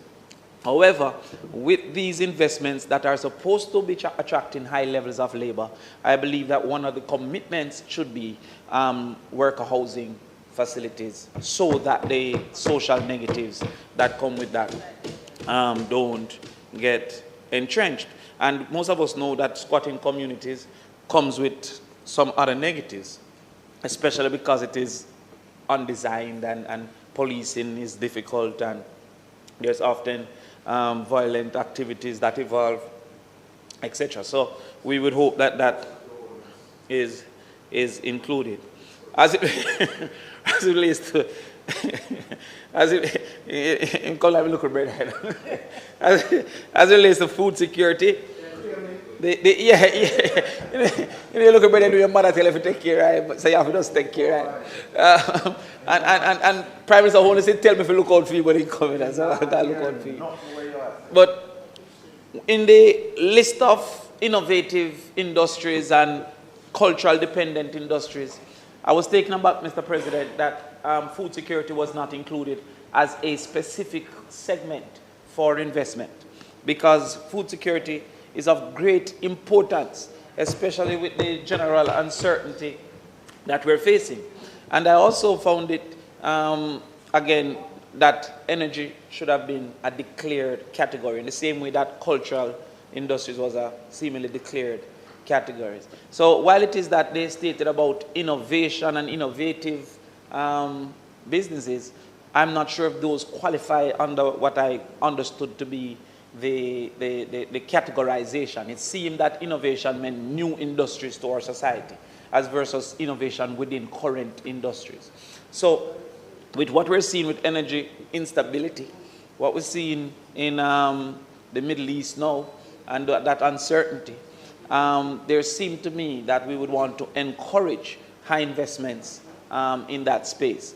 But again, when we look at food insecurity, when we look at importation bill, we're almost a US $1 billion importation, I can indicate, for example, that milk, we are importing milk powder to basically function our milk factories, because we're not producing enough milk.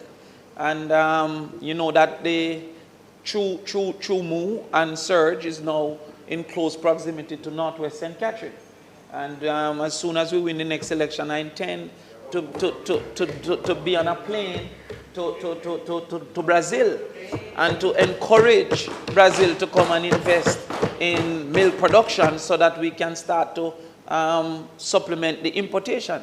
My research has indicated that there is no real price benefit to the importation of the powder, but to do the quantum that will make the factory make sense, you have a supplement. Yeah, no, you see, there's a difference between knowing and understanding. So you might know, but he doesn't understand. So therefore, we would want to do that. And it would give us an opportunity to use some of the original cane lands that are all across Jamaica to start to do animal feed and then to feed our children in schools more than the $76 that the JLP has indicated, with nutritious meals up to 33% of their daily nutrition intake. So I was concerned that they were not there. There also seemed to be a discrimination because there was no consideration for scalability. Senator Delano, you would know, Senator Seabright, you would know that Rio came and then Rio started expanding and expanding and expanding. There are some investments that the scalability can be proven, even if the initial investment isn't up to the standard. So you're saying this investment should be $1 billion. What if a person has an investment of 200 million, proving that over time it can grow to be $1 billion? So therefore, do they qualify or do they not qualify because they don't have this initial $1 billion? And equally, what about entities that started before this facilitation existed and can come to prove that our middle scale chicken business can become $1 billion chicken business over time? There's nothing in it. It's a one-off billionaire bill and not a builder's bill, not a person growing and being able to grow. So I believe that within this there should be a caveat for persons to be able to show scalability and to almost be obligated to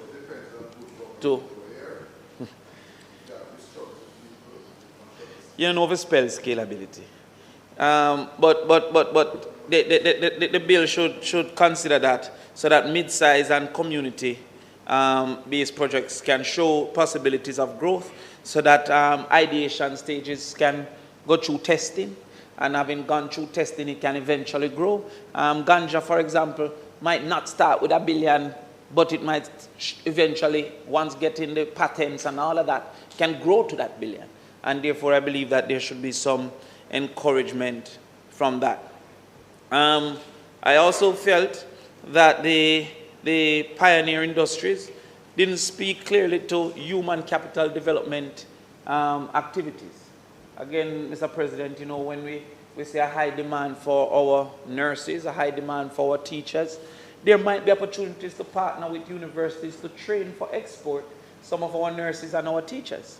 And while it is that we would train for export, the short-sighted individual will not recognize that that will mitigate from some of the competition within our current schools for our teachers and in our current hospital for our nurses, if we can supplement the global desire, global demand. So we might go to find some investors that are willing to do medical training for nurses. You know, they do a lot of it for doctors in some of the Caribbean islands. Medical training for nurses down in St. Elizabeth, down in, what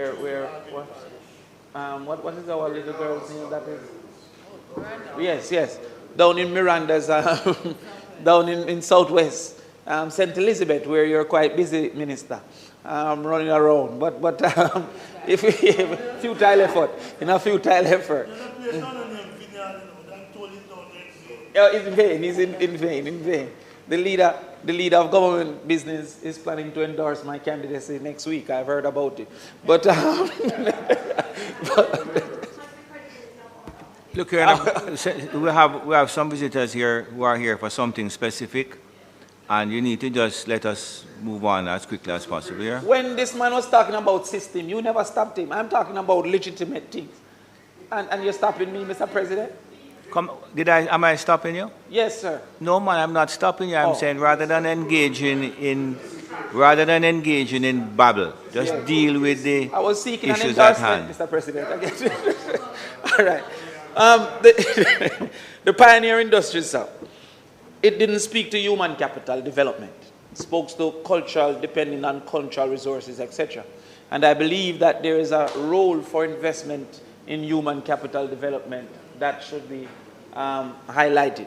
There was an obligation to develop the human capital as it relates to the investor should have training, etc. But businesses focused on human capital development. There was no particular avenue stated there. So generally, Mr. President, while it is that we encourage investments, and I know that this one is seeking to facilitate something that I'm quite concerned about, which is the gambling. I'm not enthused by this full speed ahead in gambling activities and allowing for Jamaicans to participate in those gambling activities. I've highlighted here my concern about the negatives that come with that from the individual and the social realities. I see one of the gambling lobbies over there talking about gambling already exists. We have also seen it seeping into our schools because we have allowed it to be prime time in our society. However, Mr. President, yes, the gambling advocates. But I said to you, Mr. President, that this bill doesn't seem to... It's a regulation. These regulations doesn't seem to facilitate the country's development sufficiently for what we will be giving up in our taxes. I believe we should add the linkages. I believe we should add the human development probabilities. I believe we should add the standard of work that they provide. And in that case, I believe that they would then reasonably qualify for the exemptions that we are considering. With that, I thank you, Mr. President. Thank you very much.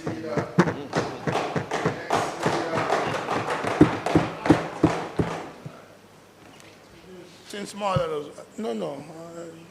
If nobody else, I just... You've never come with nothing for man. Both system. President had asked across the floor of the minister... If there was a time for the bill, sorry? If there was a time for the bill, yeah, I did. For the act. If the bill had been if the appointed date has been decided, because in the bill, a clause, I think 1 or 2 are near there, it says the bill would come into effect at a time to be appointed by the minister. I'm not sure if since then you have gotten from the technical people whether or not this bill, the appointed time, has come, because the next question would be, when will the resolution be effected? We're passing it, but if the bill is, if there's no appointed date for the bill, then the resolution is not of any effect. And given the reality that we're talking about, to Senator Morgan. Given that we have just a few more weeks, we may not see the resolution and the bill come into being. And I raise this, President, because when we debated the similar bill in 2013, then you were on this side and Nigel Clark was on this side. And he spoke in that debate. And Senator Fraser Binns was on that side, as she will soon again. And she also spoke in that debate. There was a specific date set. It was December 2013. And the bill would take effect on the 1st of January 2014. And that's bill, if there's no appointed date for this, that bill would be the bill that is still in existence. And I'm aware, Minister, that the IMF have been pushing for tighter control over the relief, the tax relief that is given. A cap has been set on the annual budget, I believe 0.25 of GDP of the previous year. So this bill has some specific control. And in fact, it is so tight that I wonder how many large-scale investors are going to really benefit from these tax things, because I believe the IMF doesn't really want the tax relief to be given. And I'm sure successive government in 2013, Mark Golden piloted the bill in the Senate. And that bill would be the bill that we're looking for now. And I remember the promise of a big electric plant. And I thought that that big electric plant was part of the new and pioneering and large-scale industry. But instead of the big electric plant that was promised in 2015 coming, we have seen a doubling of the light bill charge. President, I hope that there will be these large-scale projects that will come. I just want to say, one of which, and I must say, since you're bidding me farewell, President, one of the things that will help me leave quicker, when you took over the chair in 2016, you made certain promises about certain things. I won't go into them today, because the Right Excellency is here, and she will know that elderly like me is not being taken care of when I walk up the step. I have no elevator nor escalator. And but we won't go into those promises that were made in 2016. But there are some other promises that were made, President. The promise for this new parliament from 2018, which was a national strategic priority. Will that benefit, will the contractors of that parliament, which was promising 2018, 7 years ago, for which groundbreaking was scheduled, whether that the contractors from that would benefit from tax relief? But as I sit, Minister, I just ask you to talk with your colleague about two aspects of the bill that may need a little review. And I know we're talking regulation, and I'm being sincere here, very, very sincere. Clause 14.3 speaks to cancellation of approval. But I believe the wording of 14.3, and I thank the Deputy Clerk for sharing the bill that with us this week. 14.3 says, if a false statement is made to get the approval, that could disqualify. But 14.3 goes on to say, there has to be a false statement and intention to deceive and bad faith shown. So you could see the elements are cumulative rather than being separate elements. And I'm just going to ask you to look at the, I'm not asking you to change it today because you can't, but 14.3, whether the word and should not have been replaced by the word are. Or. So that, so that what we will be looking at is three different elements rather than a single element of three things that need to be proven. For deceit, intent to deceive, doing stuff, and bad faith. Sorry? Yeah. Well, I'm not going to be. I'm just asking them to look at it, just to make sure that we're not asking for three elements to be proven as against any single element being. So that's one. Second one, Minister, is that because we are going to do it if you don't do it. 16.3. 16.3 speaks to confidentiality. But it's an offense to disclose issues unless certain conditions are met. And it strikes me that one of the conditions that it is left out and for which somebody may very well face a criminal sanction is if somebody acted in accordance with the Protective Disclosure Act. I believe that 16.3 should include a whistleblower acting in accordance with the Protective Disclosure Act, and that such a person should not be penalized or punished. And the final thing I wish to ask you to, because I'm going to ask the PNP to do it, is Senator Gale, the Management and Application Committee, number of government appointees, 2 members from the private sector, but the body that you, I, and HL has given our lives to have no trade union representation, and that committee yet, as you said, Damien, Senator Crawford, it is going to deal with a condition of workers, and that's a factor to decide approval. And I'm sure Senator Gale will support me in saying, just as Senator Golden Campbell supported me on the amendment last week, to urge them to say, don't leave out the workers. The workers played a role with the private sector and government in EPAC, in the energy sector as well, in the crime CMAC or whatever it's called, CMAC. So what I'd suggest to the government, consider as part of your policy the working class.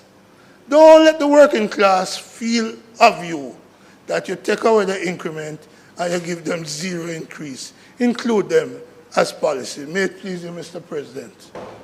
Thank you, Senator Brown. Minister.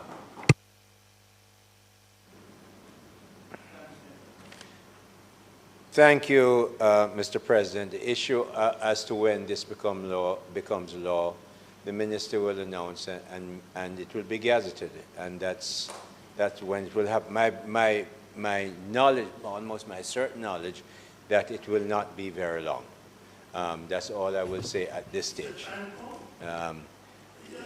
It will be done very quickly. In the case of Senator Crawford, just want to remind him the playing field in which we're playing.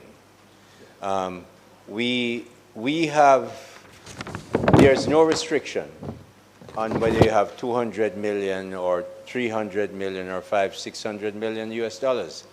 To get the particular benefits, you have to come in with $1 billion US dollars. Why? Because we really want to move the economy to a higher level. And also remember, as I said, the playing field.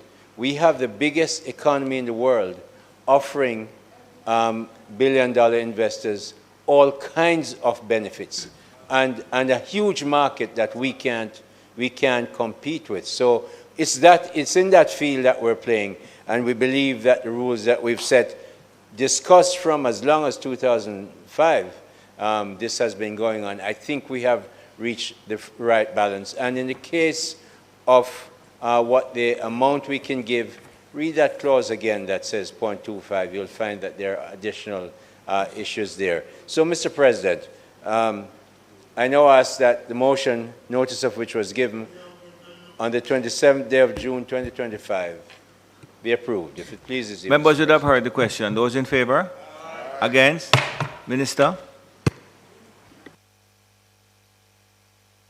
Mr. President, thank you very much, and thank colleagues for their efficient conduct of the matters before us thus far. It is now intended to take the amendments to the Road Traffic Act after first, of course, asking for suspension of standing orders to allow us to take it through its paces. Thank you very much. Members would have heard the question. Those in favor? Against? Thank you, Mr. President, and thank you, colleagues, for your cooperation. I think it's fitting that as this bill addresses matters of efficiency and new ways of doing things, that I appreciate the cooperation of the opposition in allowing us to go forward without extending the debate on the proposal to take everything today. It's appreciated. Mr. President, the bill complements the government's broad goals of modernizing and enforcing traffic management by, in part, enhancing administrative efficiency. It resolves existing inefficiencies associated with a paper-based license and registration system and facilitates more robust interagency data sharing. In this regard, the bill provides for the electronic issuance of fitness and registration certificates. The approach aligns well with global trends, as physical decals and paper-based documents are costly, inefficient, and globally are on the verge of becoming obsolete. It will also allow us to make better use of the technology with which we have been effectively equipping our police. As you know, significant improvements have been made in this regard, and so the information available to our members of the constabulary as they are on the road enforcing traffic matters, that the availability of information has also similarly significantly improved. Mr. President, just to remind and make clear right up front that this will not change how the insurance certificates are treated. That falls under a different act, and there has to be further consultation with the insurance sector about how that information would be shared to allow for electronic verification of that matter. So right now, we are concerned with fitness and licensing.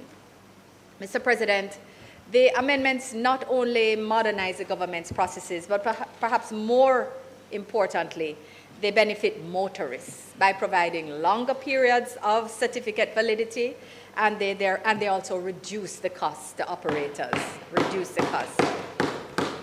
I know Senator Crawford must be dancing at seeing these amendments, shelling down even.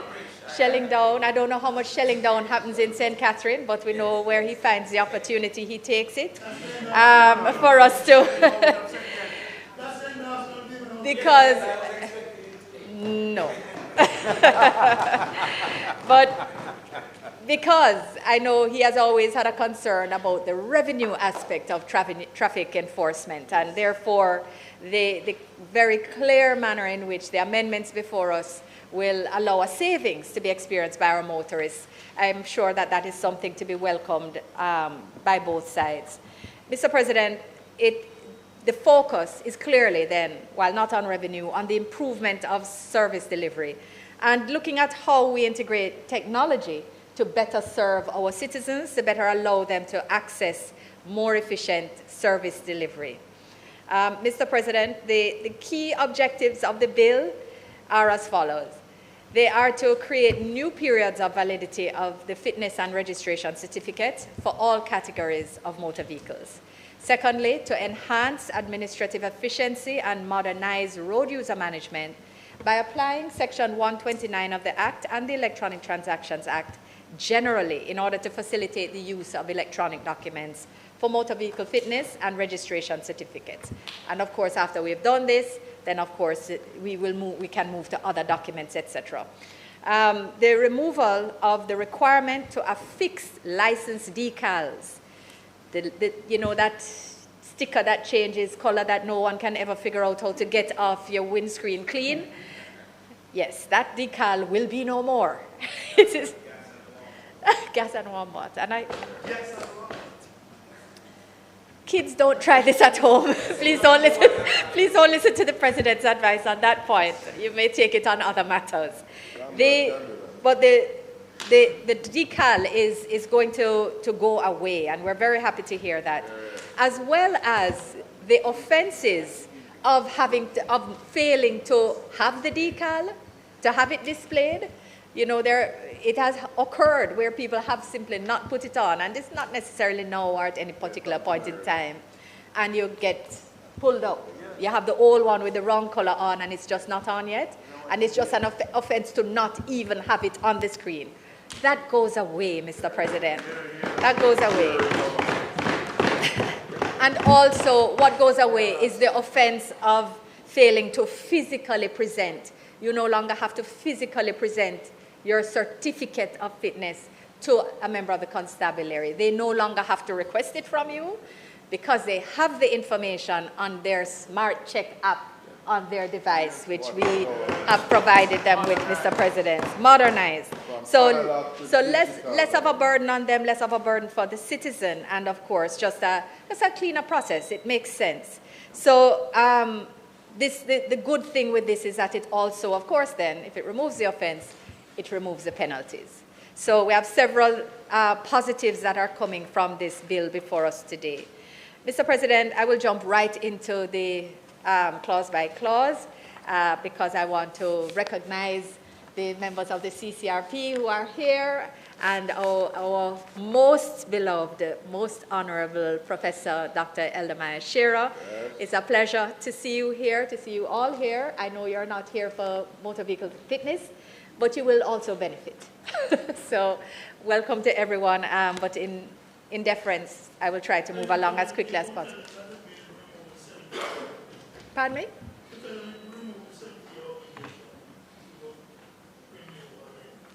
They would tell you that it is important to ensure that we verify that all senior persons are still well able to navigate a vehicle, because we know life changes occur as well. And everyone is reasonable about these matters. We all look forward to the debate, Senator, at the appropriate time. Clause 1, Mr. President, is the short title and has the name of the bill and the short title. It, of course, will be cited as the Road Traffic Amendment Act 2025. And, of course, as always, it will be read and construed as one with the Principal Act and all amendments to it. It also provides, Mr. President, that the bill will come into effect at an appointed day to be given by the Minister by notice and published in the Gazette. It also allows for different days to be assigned by which different provisions in the bill will come into operation, just out of an abundance of caution. Clause 2 deals with the amendment of Section 2 of the Principal Act, Mr. President, and that is where we remove the term license decal, and we also remove the term license decal from several provisions through the acts and regulations. In particular, just named for ease of reference, under the Principal Act, we remove it from sections 2 and 13, and from the 2nd, 3rd, and 5th schedules, as referenced in clauses 2 and 5 of the bill. Regulations 18, 20, 26, 77F, and 98, as set out in the schedule to the bill, will also be amended because, of course, these are all places where the license decal is referenced. Clause 3 amends Section 7 of the bill, Mr. President, and this is where we remove the mandatory requirement for drivers to provide evidence of motor vehicle registration and fitness certificates for inspection on demand by a constable. So I don't know if members recall that when we were debating the bill, the question was, why can't we just provide it on our phone? Why are we modernizing the bill and still having to produce these things? Can't we just produce an image? Now you don't even have to produce the image because the police will have that information. So it's not changing the requirement to provide your license. We are not there yet. So it is still an offense to drive without a license. But they will know if they're driving an unlicensed vehicle, which is a different offense. They will know that from the information on their smart check device. Mr. President, it's flowing from that, of course, is a consequence that a driver will not be penalized for not providing these documents to a constable. That is in respect of the motor vehicle registration and fitness for inspection, as those offenses will go. Mr. President, Clause 4 deals with it's actually an editorial, but it's just to remove the word act from 12(2)C. I think that's been addressed already. Clause 5 deals with amendment of Section 13. And 13, again, we have the deletion of the reference to the decal. But what happens here, however, is a preservation of the requirement to affix your license plate and to acquire the license plate, to affix it, and to ensure that it is affixed in a way that it is not obscured, so that it's easily distinguishable. That's provided for here. Mr. President, Clause 6 amends Section 14, which deals with the new validity periods, therefore allowing for a motor vehicle license to be granted for a period of 24 months, 12 months, or 6 months, as the case may be, commencing from the first day of the month in which the license first takes effect.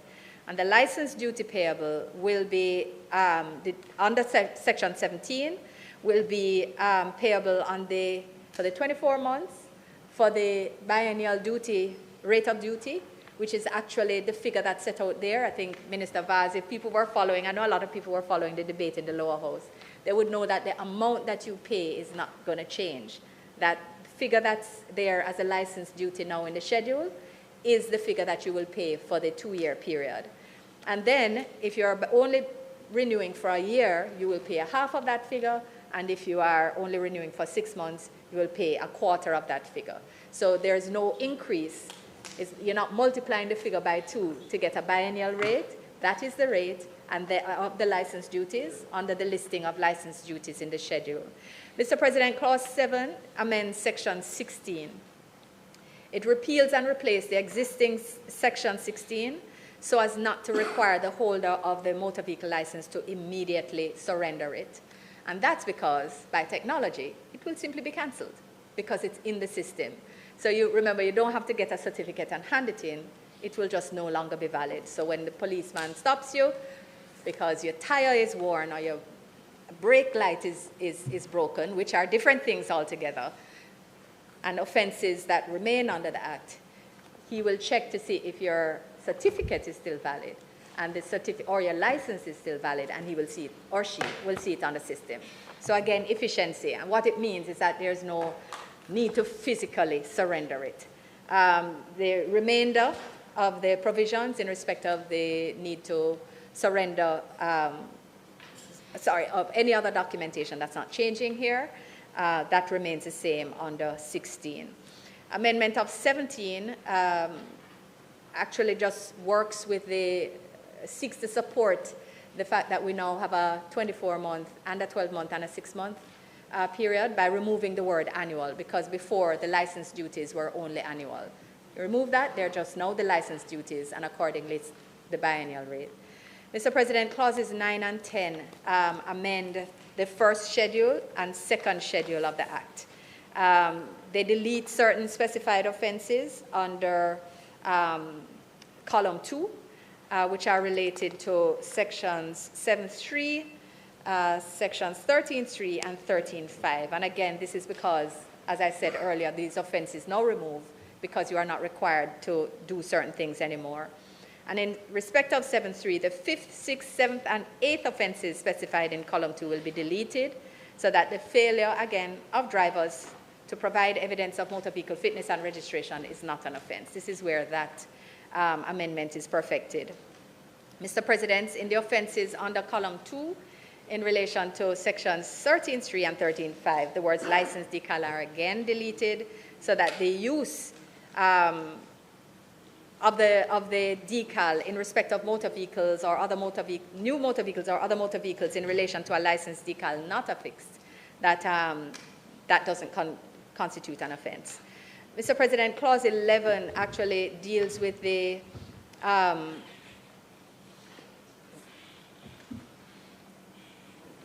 regulations. This is where, Mr. President, where we will be amending certain provisions of the Road Traffic Regulations 2022, and the specific sections highlighted for modification are listed in the first column, and modifications in the second.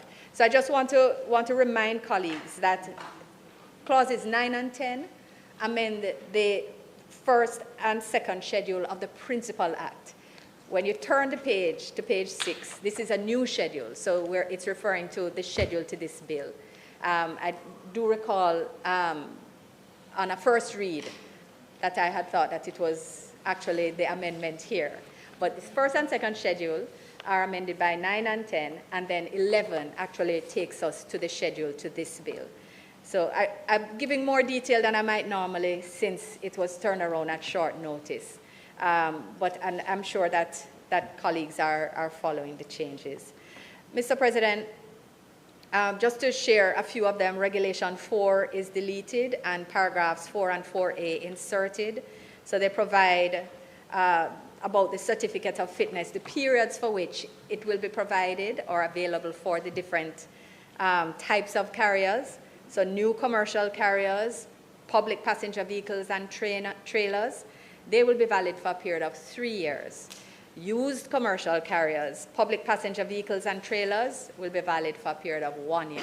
So if you have a used vehicle, you still have to go back and check within 1 year. But if you have a new vehicle where you're likely to have a manufacturer's warranty that's still in play, or a service warranty that's operating in any event, that will apply here, and that's why it was thought reasonable for a reasonable period of validity of the certificate of fitness.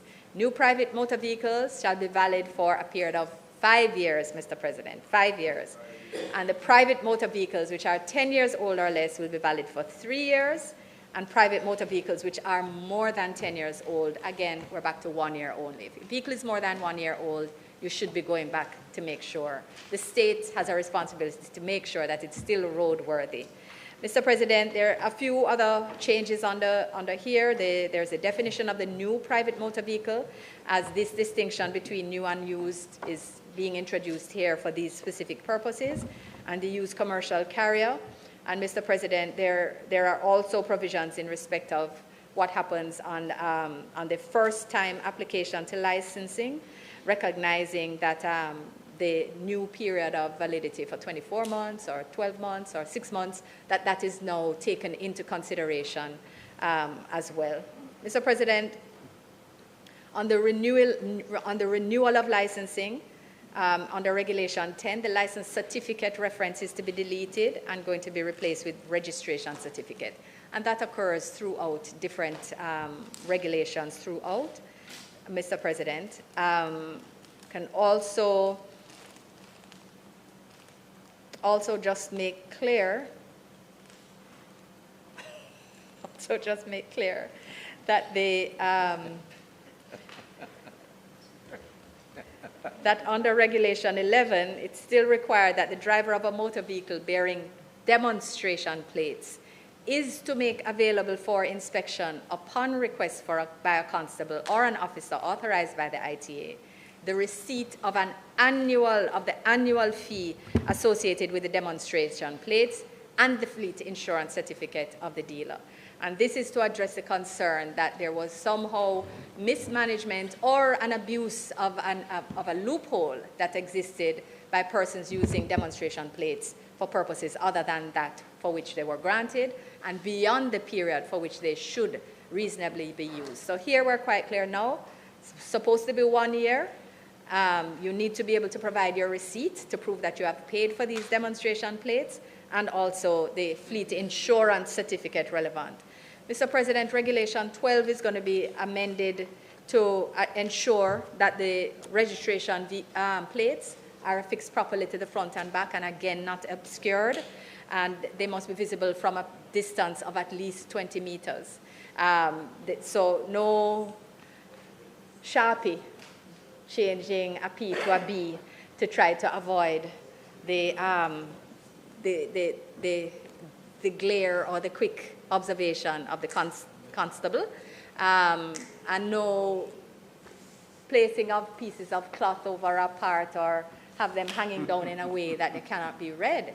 It is important that in the general mode of enforcement and use of technology that this is required. And similar provisions are there for motorcycles and trucks and trailers. License registration plates must be properly displayed and should not be obscured in any way.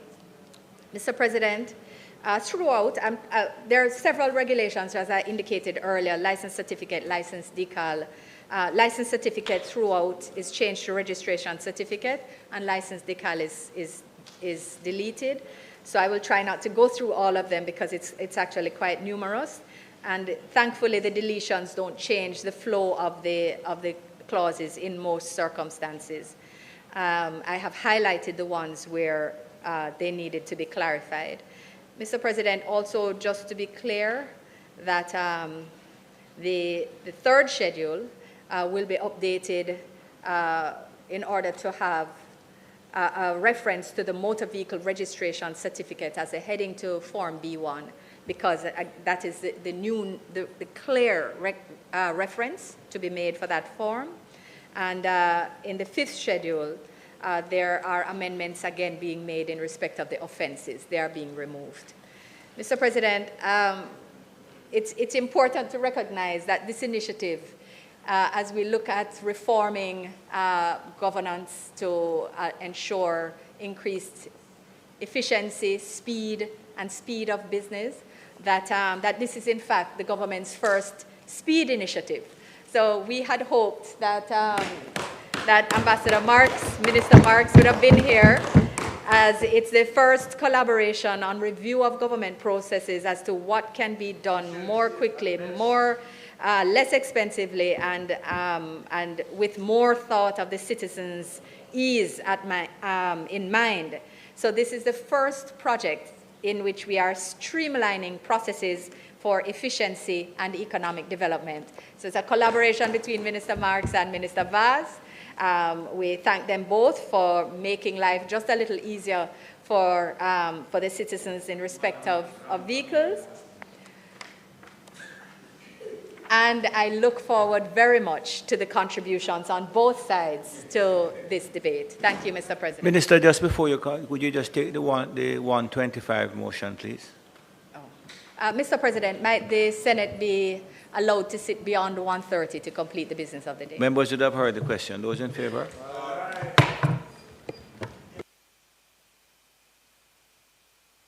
Just a quick question as it relates to this bill. Leader, with Mobile man, go on a Mobile man and start telling the people them billboard. Minister, would evidence of a license still be provided to the customer, to the citizen?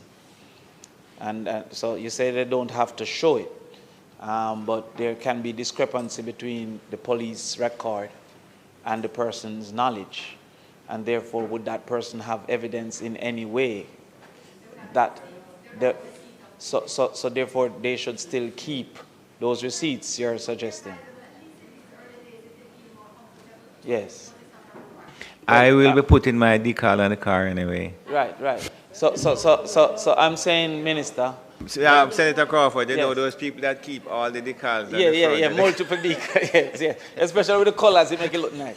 But it might be beneficial for a digital certificate to at least be able to be requested, if not automatic, so that if there, because discrepancies can arise, and yes, right, good, yes, right. So I'm indicating that there should be some evidence to the citizen, so that they can rectify discrepancies if it does arise. The second aspect I would therefore wanted to say is, if such a discrepancy arises, how is that handled? Is it that I would have to go to court with the ticket, or would I go to the station to indicate their information was incorrect? Because as you have said, it's speed, and going to court don't allow that. Neither for the court nor the person clogging it up with these things. So those are the two questions. The other recommendation that I've always had, as you have indicated, my concern of the profit motive of ticketing. But I've said here, and I repeat, have we considered using a portion of the revenues from ticketing for a in-school traffic education plan? When I said, I mean driver's education plan. And that might not include physically going on the road, but the rules of the road, that little book that many have not read, is an important aspect. So I once again recommend to the government, though there's a short period left, that we consider the diversion of some of the revenues from traffic ticketing to improve drivers' knowledge at the high school level, 10 and 11th grade, as they're captive to the society at that time. So I reiterate. Sorry? Next term we'll do it. All right, thank you. We'll take that on. All right, thank you. All right, Mr. President. Minister? Oh, I'm sorry. Senator thank you, Senator Crawford. Senator Fitzhenley? Thank you, sir. I want to begin my brief comments by acknowledging the presence of Dr. the Honorable Denise Eldemeyer Shearer, who is with us in the chamber today. I want to acknowledge as well in the gallery, I see Mrs. Jean Laurie Chin and Mr. Hubert Chin. I'll endeavor to be on my best behavior for the rest of the sitting, sir, because indeed we are in the presence.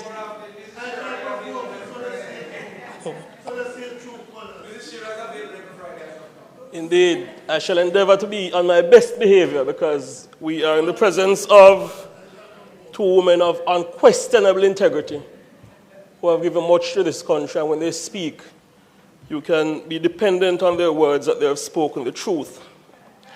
I have assumed my feet, sir, to give support to this bill, which will essentially pave the way for changes to the way motor vehicle registration and fitness services are accessed. I think we can all agree that it is the aspiration of all who mean Jamaica well to get this economy to grow by greater margins. And to do that, we have to create a framework, an environment where people can be more efficient, in particular, members of the labor force.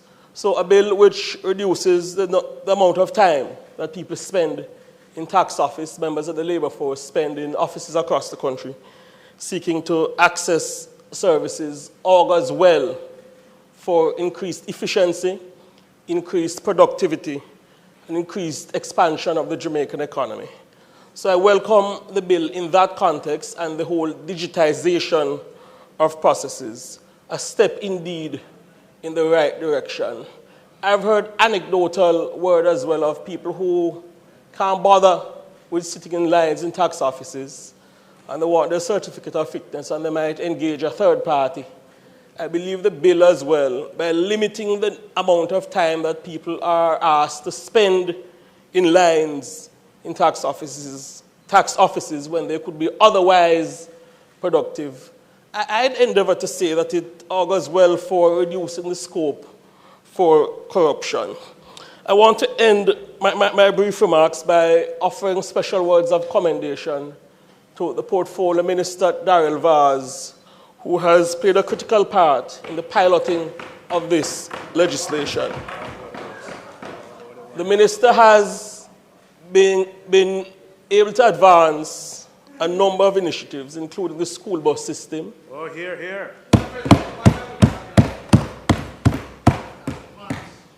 This bill pertaining to fitness and other areas which will endeavor to make easier the lives of the Jamaican people. I want to commend as well the Minister on the indication that the administration of Prime Minister Andrew Holness will not renew the Jamaica Public Services license under the existing terms. Again, a step in the right direction and an indication that this administration places as priority measures which may alleviate the plight facing the people of Jamaica. Certainly, I recall on January 27, about a month or just under before the general election, the former Energy Minister, Philip Paulwell, inked a Jamaica Public Service, a GPS license, which has not served the people of Jamaica well. You have insisted that this side stick. No, man, that's not true, man. No, Senator Brown. Let me make my point. Senator Brown, please. I better somebody else make the point. No, I am making it. Make me hear. I am making it. Make me hear. Because I want to be the mirror that you look at. Yeah, go on, make me hear. Yeah. You have insisted, especially on this side, that we stick to the narrow confine. Well, let me finish now. Let me finish. To the narrow confine. The issue of the GPS license. Efficiency is dealing with it now. That's why I don't stop him. I hope when I go there next, you say nothing. But I don't, anytime you get up and talk about all sorts of extraneous things, I don't interfere. Go ahead, Senator. Thank you, sir. In the same way that the bill to amend the Road Traffic Act will enumerate to the convenience and benefit of the people of Jamaica, in that same vein, I commend the Energy Minister, Darrell Vaz, and the administration of Prime Minister Holness for having the political will to indicate that we will not renew the GPS license under the current terms. I recall on January 27, 2016, on the eve of the general election, and there's a photograph of it, sir, the then Energy Minister, Philip Paulwell, committed Jamaica to a licensing arrangement which has not served the people of Jamaica well. There's a photograph of it on the screen. I commend the administration for having the political will to say enough is enough, and we will pursue measures which enumerate to the benefit of the Jamaican people, and by extension, which will cause a decrease in electricity bills. I'm confident that the people of Jamaica can depend on Minister Vaz and the Cabinet of Prime Minister Holness to negotiate terms which are beneficial to the people of Jamaica. This bill, sir, the Act to amend the Road Traffic Act 2025, has my support. Thank you. Thank you very much, Senator Fitzhenley. Senator Fraser-Binns. President, and I just want to get two quick clarifications from Minister in relation to the amendments before us. Firstly, if you could clarify for us whether or not persons will be able to go to the tax office, as is a norm, to pay for their registration and their fitness. I know fitness can be done online, but I also know that option exists in person. And secondly, more of a recommendation that as you unroll the process, or as the process unrolls rather, that you may want to consider setting up special kiosks in our town centers for persons. I was reading, and I'm not sure if you mentioned it when I was out, but I was reading that going forward, you can actually just have everything on your phone. does it then mean that persons, one, will have to have an email? Is it that the certificate or the documentation will be emailed to the person? Because as it is online, when you apply for your registration or fitness online, then you have to provide an email address. Is it that the person has to have an email address? And if it's just so, we have to consider, and later on today we'll be talking about the Elderly Care Act, we have to give some considerations to our elderly and how that will be accommodated. And I want to make the recommendation that perhaps in our town centers, not just at the tax offices, but in our town centers, we can have kiosks set up to assist persons in the initial stages so they understand how it is done. And thirdly, I want to perhaps make a recommendation for consideration coming out of what Senator Crawford said in case there are differences. So technology fails, it's just the reality. But you do not have the documentation, the receipt, or maybe the soft copy of the license on your device, that perhaps there needs to be a further amendment. Do you remember when we were doing the Joint Select Committee, we had that you have a period of time within which to provide your driver's license.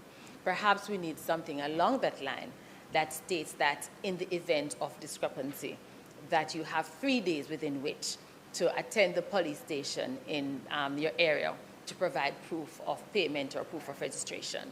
So with that being said, I understand and I support the initiative for greater efficiency. And if you could just clarify the 2 issues I have raised, I'll be comforted. Thank you, Mr. President.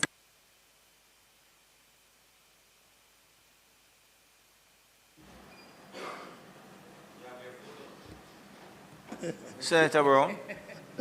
I don't need photos. The people of Jamaica have a great photographic memory of what is happening. And among that photographic memory is that in 2016, under Philip Paulwell, kilowatt cost was 20 cents. Today, under Darrell Vaz, it's 40 cents. But it can't come to 40. It can't come to 9. So that tells you that if you want to play politics, the Jamaican people know where they are paying more as against less. I don't need to comment Philip Paulwell. The people knows that the 20 cents is better for them, and it was cheaper than the 40 cents under the man they are commending. 100%. The President, I don't need to go much longer in the JPS thing. But let us be clear. This announcement that we're coming with today is predicated on a date to be announced. I suspect it may be this month. Election next week Sunday. It may be this month, 22nd or something like that I'm seeing. But until that happens, the experience of the Jamaican people is that when this government says they're going to do something, it takes a long time for it to be done. And let me give you some example. The Prime Minister made this announcement in his budget speech in March.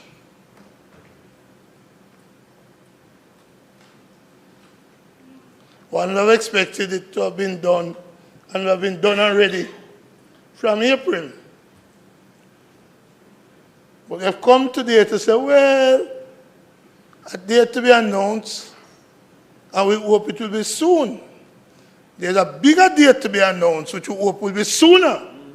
But suffice that, since you are not aware when that is going to be, based on your earlier response, Minister, we are awaiting that bigger date.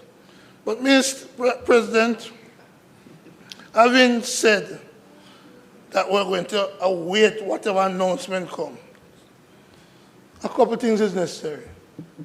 This change is significant too.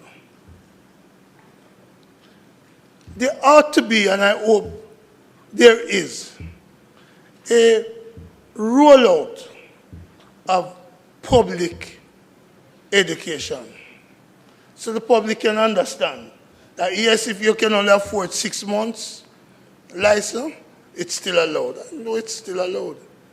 But we need to educate the people because they're hearing 2 years. And as you have said, we're not sure where we're going yet with the insurance. With the insurance, yeah. We're not doing it yet. Well, you see, that's why the public education is necessary. Because what the people are hearing is that you're not ready to do it yet. Right? So, so, let's go on now. So what we're saying to you, Minister, a period of public education is necessary.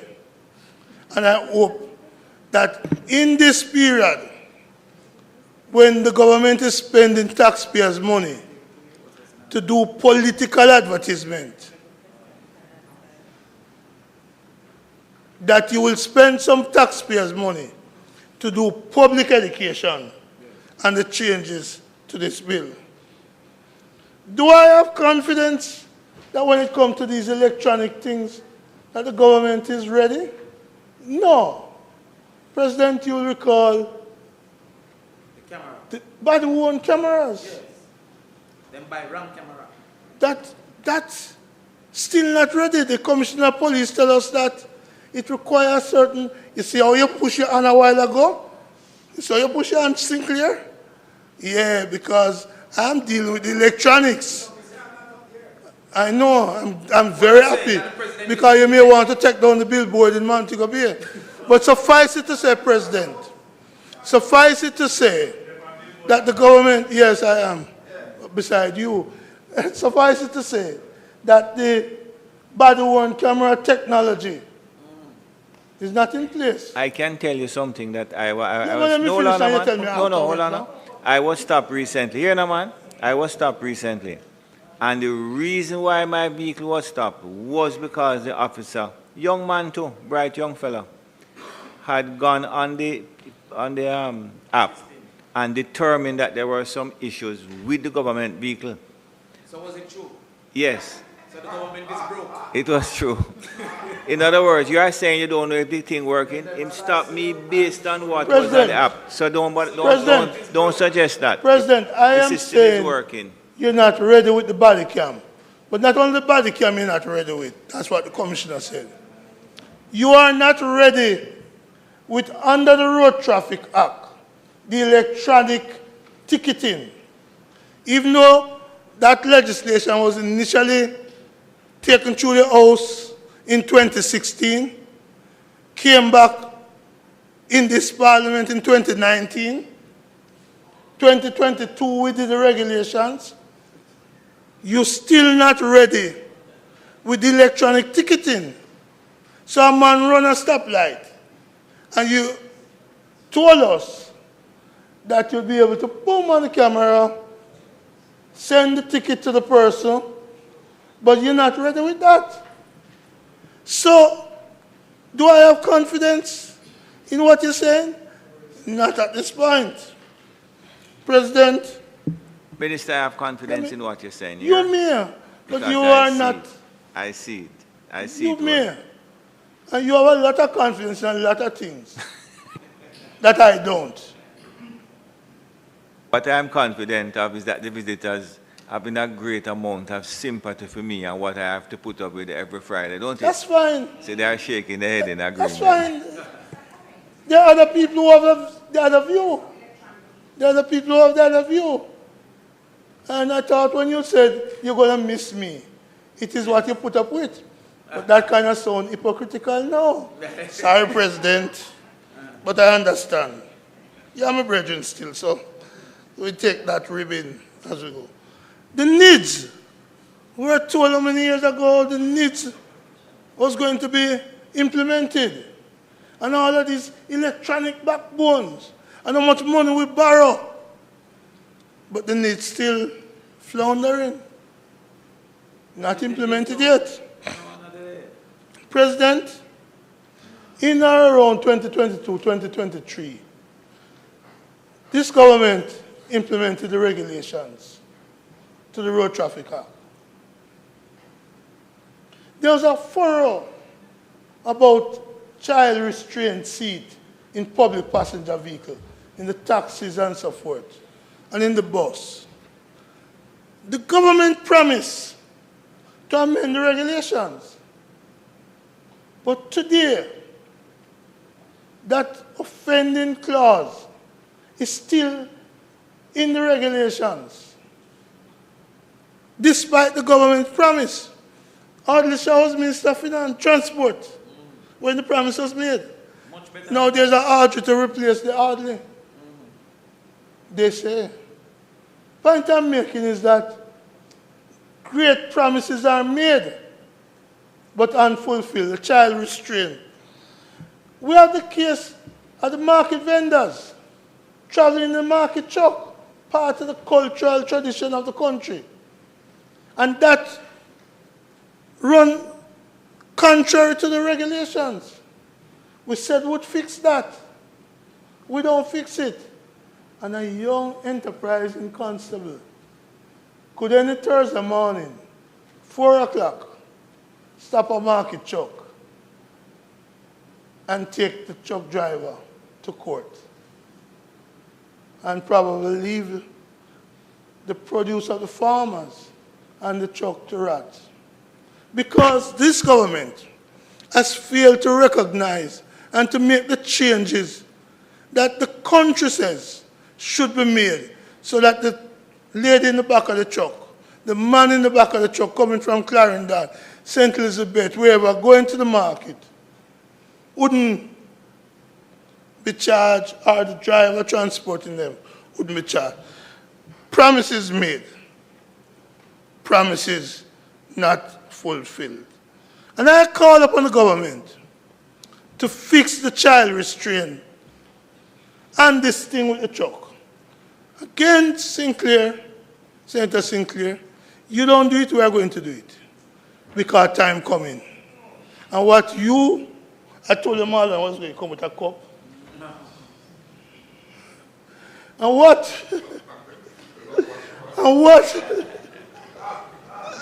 is so predictable. I can see the chicken on them lips. What? And what we're going to do is fix soon these breaches that you have left there to be exploited by overzealous members of the Constabulary Force. And President, in these regulations, there was the issue of usage of cell phones.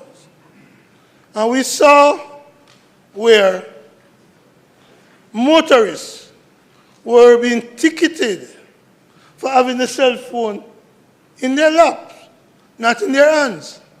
We saw where motorists were being ticketed for having a cell phone on the seat of the car. It was so egregious that the Commissioner of Police had to issue a policy statement.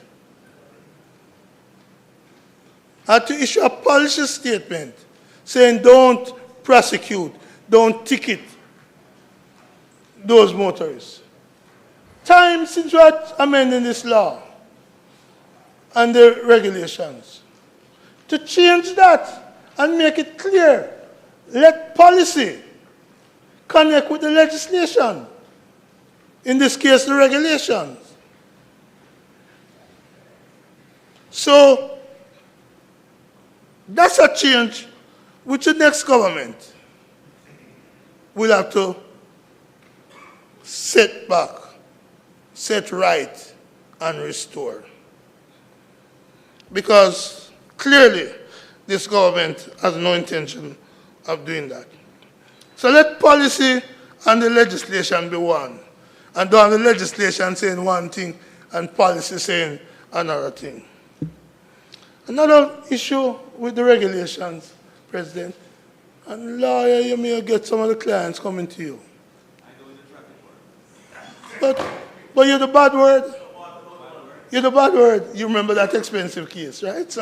So you may get a traffic case too. An expensive traffic case. So you and I are brethren, so we know what is going on. President, I've seen motorists complaining that they pull over for eating an ice mint, eating some peanuts. That the regulations oppress drivers who may be eating or who may just need to, as they say, catch up their stomach. So why should we be oppressing the driver for putting some peanuts in his mouth? But that's happening. It's happening out there.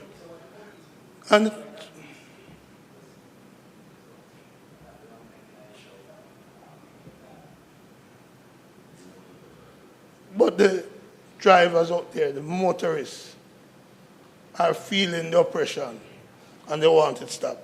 Another issue that motorists are finding under this Road Traffic Act is that Tom, not you, but Tom, any Tom, especially the one who is not drunk or a fool,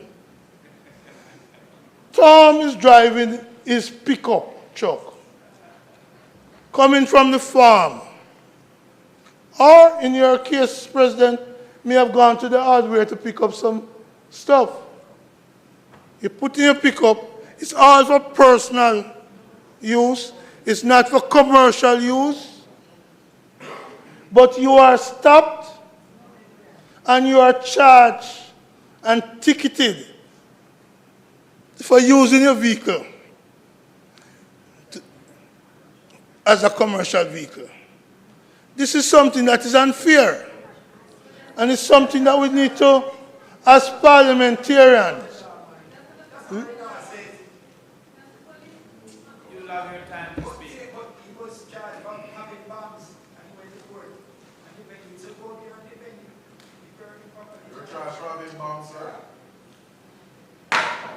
Senator Brown, continue, please.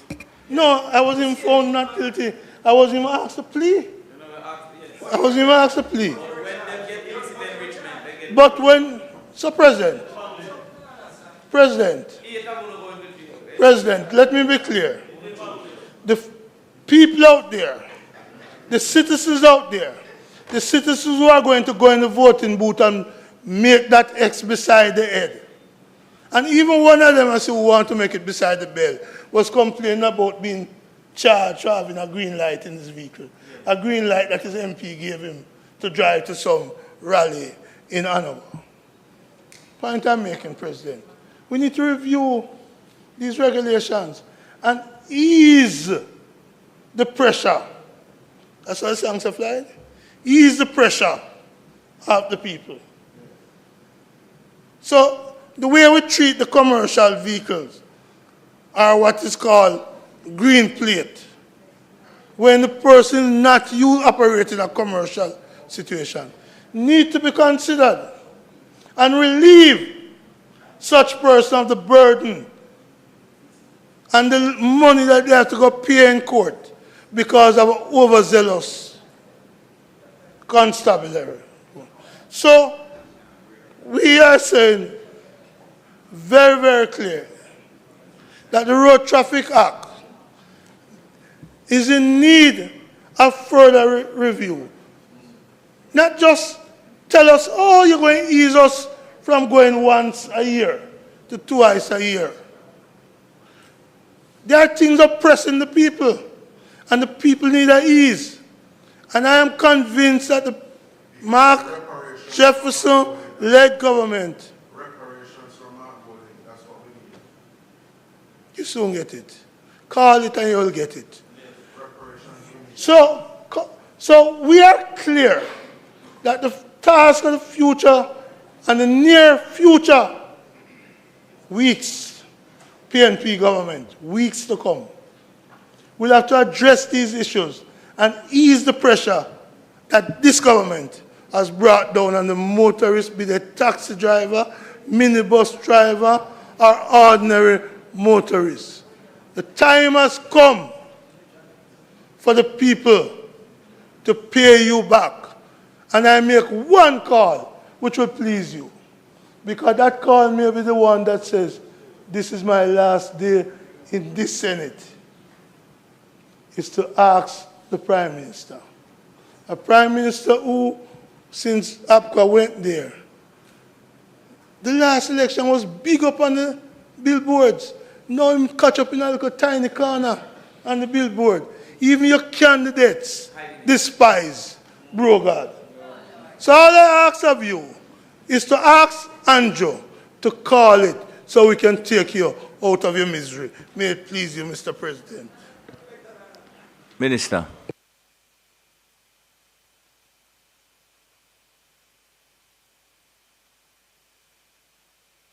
Thank you, Mr. President. I think he received the level of applause that presentation deserved. Mr. President,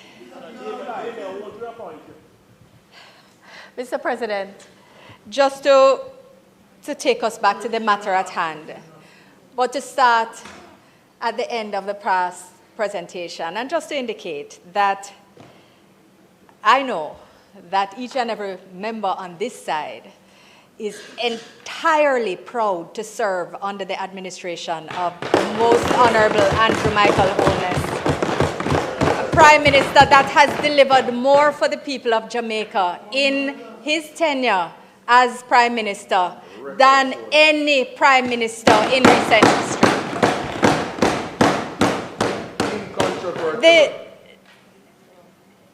The evidence is there, Mr. President. The evidence is there. And now might not be the time for me to enumerate the number of farm roads, the number of water, new communities to which water has been brought. Mr. President, there is... Mr. President, the time may not be for me to enumerate all the achievements because there will be sufficient time. Safe to say that the evidence is there.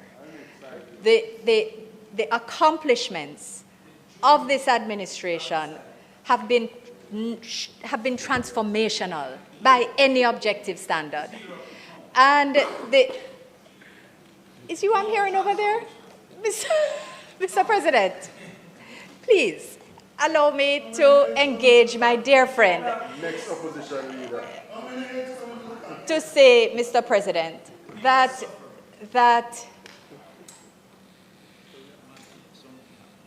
the time will arrive where I am able to enumerate appropriately. And I think the people know. I think that's the important point. But, Mr. President, because I am considering the guests who are present, I just want to very quickly respond to the points made. So if you apply for your fitness, or if you pay for your fitness online, then you're going to get an electronic receipt, which you will have and always have reference to. And certainly if you go into the office, which is a service that continues to exist, you will pay there and you will get a physical receipt. And certainly you could then take a picture of it if you want to store it electronically on your phone, or you could keep it in a Ziploc bag, as some people prefer to do with physical documents. All of that is still available to you while people build their trust in the system. But it's important to make the point that the system is in use now. And yes, of course, technology can always fail, and it's therefore always good to maintain a backup, etc. But what you'll find is that because it's not a new system, it's a Smart Check app which has been in place for a while, and they've been testing these things. What we try to be very careful about is that when we take on a new system or a new process, is to make sure that the back office work is sufficiently robust to ensure that it is successful and that we have mitigated against the risk of failure. So we want to encourage the public to have trust in the system and know that the information that the police have access to is accurate, but also, and it will maintain historic information as well. So it's not that they'll only be able to see a current period of validity. They'll be able to pull up anything before. But the point of ensuring that there is a grace period is something that's being worked on in the regulations. So, because there will be some adjustment to, further adjustment to regulations that are here. But they're not, well, they didn't have to be here right now, but there may be one or two things that will come into effect in time for when the notice of appointed day comes into effect as well. Mr. President, I appreciate the suggestion about special kiosks. We're always thinking about how we can deploy places where not only our seniors are able to access services, but we're thinking more widely about that as well. So you'll hear more about that, but I appreciate the suggestion, very much appreciate the suggestion. And yes, the fact that we have community Wi-Fi in more than 300 communities across the entire island, internet is no longer, something that you get in Kingston and maybe in Mo Bay. 300 all over the island, not counting areas where it's been implemented outside of that, including at the primary school where Senator Scott Motley, her father served as principal. I believe there's a community hotspot that's based there as well that also serves the school. We will get there too. We will get there too. But I will let Minister Morgan know. But Mr. President, the point is that accessibility is a widening concept for us, and we do want it to be universal. And this is why we're also, of course, thinking about digital literacy for our seniors, as well as, as much as we think about financial literacy for our juniors, we think about digital literacy for our seniors to make sure that no one is left behind as we move through processes that are improving lives and that deliver services more efficiently and more easily.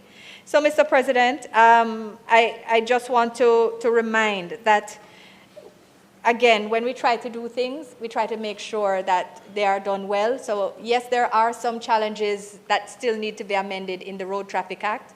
And just to use this opportunity to reassure the public that it is the policy of the government and it has been communicated within the constabulary by their appropriate force orders and other means that the provisions in respect of market trucks, in respect of child restraints, and certainly in respect of use of cellular phones, that they are not, those offenses as currently enumerated are not currently prosecuted, Mr. President.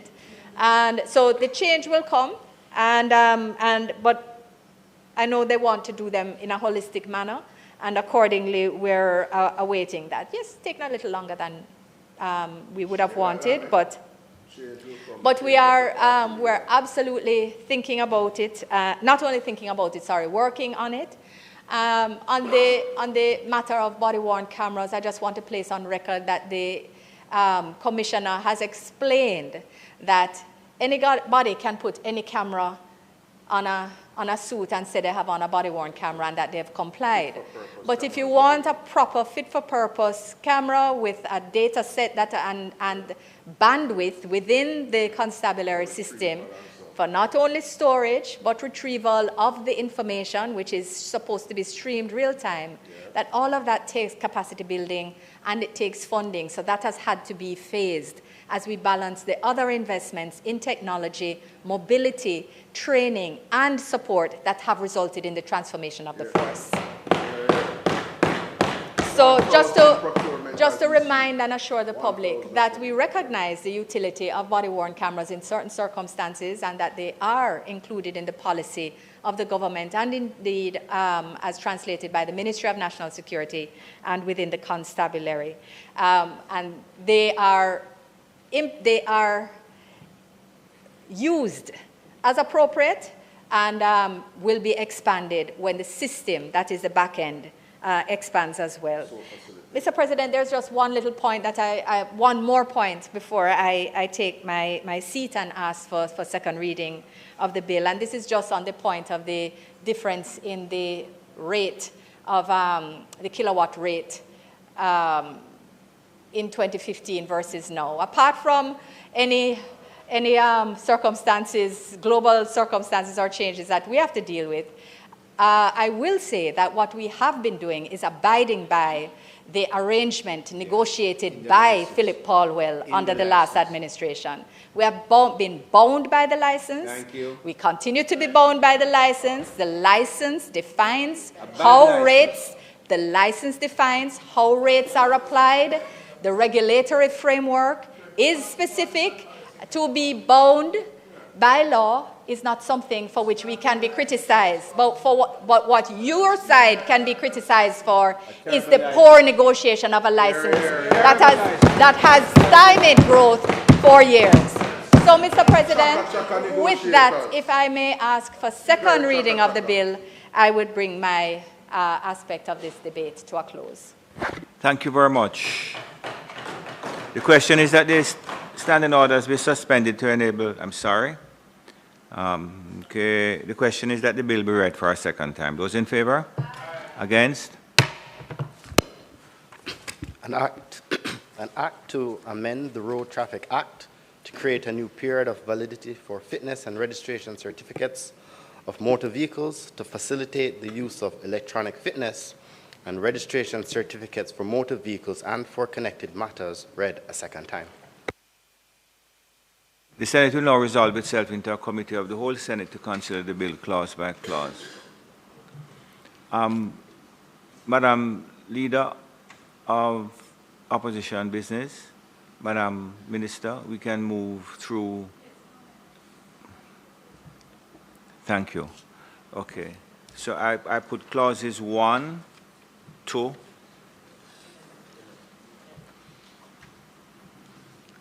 10. I put clauses 1 to 10. Those in favor? Against? I put clause 11. Those in favor? Against? I put the schedule. Those in favor? I put the title and enacting clause. Those in favor? Excellent. Thank you. The questions that I do report the bill as have been passed committee stage without amendment. Those in favor? Against? I do report the bill as have been passed committee stage without amendment. Minister?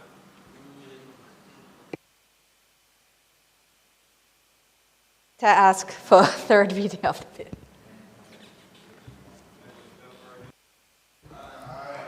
Mr. Clark?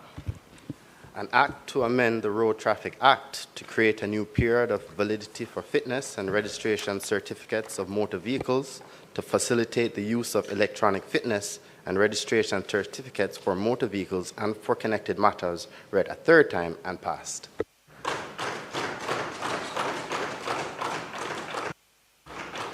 Thank you very much. And at this stage, I would just like to take the opportunity to formally welcome our guests who have been here.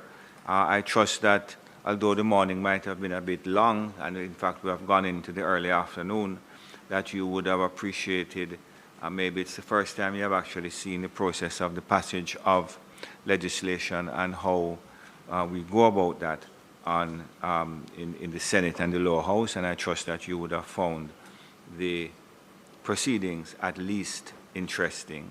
I want to welcome members of the Ministry of Labor and Social Security, Ms. Audrey Dare-Williams, the legal officer, Mr. John Watson, Chairman of the National Senior Citizens Council, Ms. Julian McCoy Davis, and from Mona Aging and Wellness, of course, the Honorable Denise Eldemar Shearer, Ms. Sandra Latibadir, and from the CCRP, Ms. Jean Lorichin and her team. So welcome to the Senate. Have I left anybody out? Have I acknowledged everyone? Okay, excellent. So against who? Who is? No, man. No, I wouldn't do that. That's why I said Jean Lorichin and team. He knows that he has a special place in the Senate here. Yeah, absolutely. Just to, again, welcome you all and trust that you have had an informative morning. Senator Golden, Minister, you want to introduce you? Thank you, Mr. President. Mr. President, it does give me pleasure to be able to invite the Chairman of the Special Select Committee, which completed its work recently, to open the next debate that's set out on our agenda. Mr. President, just to commend her effort in pulling this matter together, making sure that the policy work, the wider engagement, and the general understanding and consultation that was undertaken was not only robust, but was taken in a time that pulled forward a report in a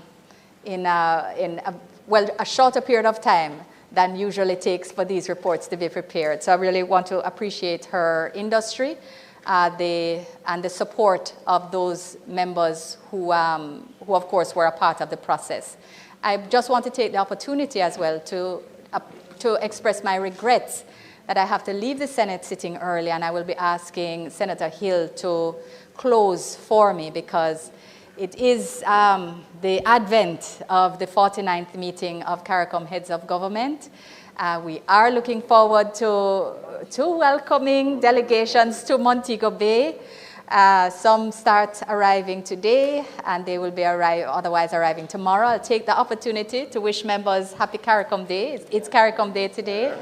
And Jamaica, having taken the chair, of course, on the 1st of July, now looks at 6 months within which we'll build on the 52nd year of this movement's existence and seek to, of course, make further progress on that matter. And I'm sure the Senate would take pride and notice of the fact that the Honorable Dr. Andrew Holness is now the chairman. He is now the chair of CARICOM, yes, sir. So when I say Jamaica takes the chair, of course. Across the aisle, I'm sure that all the members of the Senate would convey best wishes and pride. I trust they would so extend. So, Mr. President, I just take the opportunity for those who are so minded, of course, that the CARICOM road race, the 10K and 5K, will be at 6:30 a.m. tomorrow, starting at the Montego Bay Community Conference Center and running along to Iron Shore and back. You may have missed the registration, but if you want to come and witness or if you want to come and look at the awards that are being given out, athletes are coming from different countries to participate. But because of how we feel about sports and how we feel about road races generally, we're having a much wider attendance than was anticipated. So we welcome everyone to be a part of it. You know that I could be there and I could participate. We would look forward to seeing you at the starting line, Mr. President.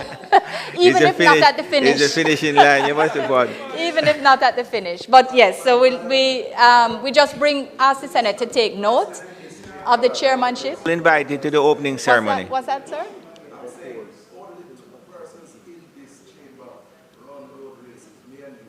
You may be right, You may be right, Senator Morris. You may well be right. And I think that even now I am injured, so I will be walking. We are all invited to the opening ceremony tomorrow. Yes, I understand that is the case. On Sunday. On Sunday, I'm asking that. But I have to admit I have not managed the invitations myself and therefore can't say, but that is likely to be the case. The order of precedence is generally recognized in all of these, at these official events.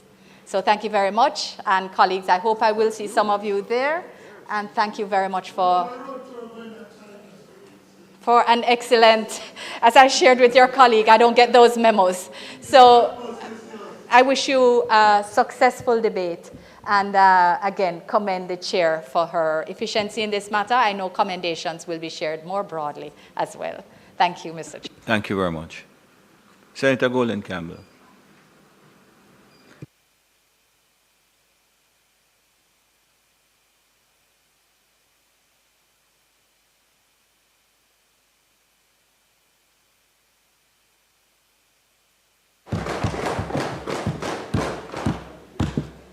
Thank you, Mr. President. Mr. President, I now rise to commence the debate on the motion to adopt the report of the Special Select Committee of the Senate to consider and report on a private member's motion proposing the creation of legislation for the care and the protection of older persons. Mr. President, colleagues, senators, Jamaica It is with a deep sense of honor, urgency, and national duty that I now open this debate. This motion, the private member's motion, leading to the constitution of this special select committee, I apologize, the report of the special select committee was tabled in this Honorable Senate on the 27th of June, 2025, a week ago.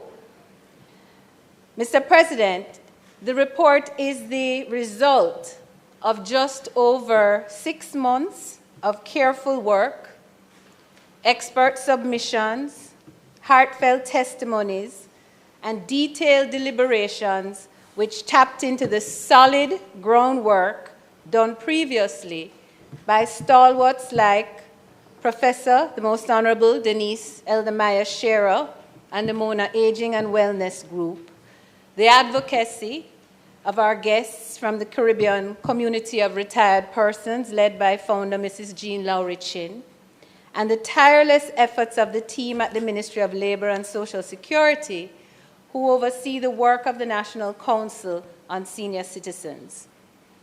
We held 16 meetings and received submissions from various ministries, departments, and agencies, experts on aging, mental health, social work, and family law, as well as from a cross-section of the wider public who shared their personal testimonies and suggestions. I want to thank all of them on behalf of the members of the committee for their contributions. Mr. President, I also express the committee's profound thanks to the parliamentary staff, and I single out our committee clerk and the Legislative Council Department. The work was voluminous, and the time was intense, and they rose to the occasion and delivered the quality of support that has allowed this committee to complete its work in 6 months and to deliver a report to this Senate. Mr. President, before launching into the meat of the report, I have to make note, too, of the collaborative approach of this committee. And in doing so, I recognize Senator Floyd Morris, who moved the private member's motion, which obtained unanimous support from this august body for his participation and his leadership of the opposition side of this committee. Mr. President, the private member's motion called for the establishment of specific legislation in the form of an Elderly Care and Protection Act and asked of the committee that it deliberate on the scope and the magnitude of such legislation to be enacted. Indeed, Mr. President, I was committed to leading that work and the conduct of this committee with a dogged focus on the people of Jamaica and a relentless effort to ensure that the divisiveness of our politics did not seep into our deliberations and pit one side against the other in our effort to do something positive for older persons in our country and in the national interest. And for that, Mr. President, I had full cooperation from all members in doing so. And I believe we succeeded, Mr. President. And I thank my colleagues on the committee for their active support of the work that has led to the production of this report to the Senate. And finally, Mr. President, I must extend my gratitude to the Minister of Labor, the Honorable Pernell Charles Jr., who I kept in close contact with throughout the deliberations of the committee, advising him of the developments as they occurred and the direction in which we were trending. He gave his support, and his team at the ministry was present with us at the critical moments of our work to assist our deliberations. It's my understanding that Minister Charles has already instructed that the work commence on the preparation of the legislation, and so we have all confidence that the work of this committee will evolve into something that should come back to this Parliament in the shortest possible time. Mr. President, we undertook this assignment with one goal in mind: to lay the groundwork for a comprehensive, modern legislative and policy framework to protect the rights, the dignity, and the well-being of Jamaica's older population. The context, Mr. President, Jamaica is aging. The facts are stark. Jamaica's population is aging faster than ever before, and we already have over 320,000 senior citizens, or about 12% of our population, and this number is rising steadily. The shift in demographics is irreversible, at least in the short term. This is not a trend that might happen, it's happening now. As a society, therefore, we must prepare ourselves for the impact of our population trends. The demographic trend that we are experiencing is not a Jamaican reality. It is a global reality.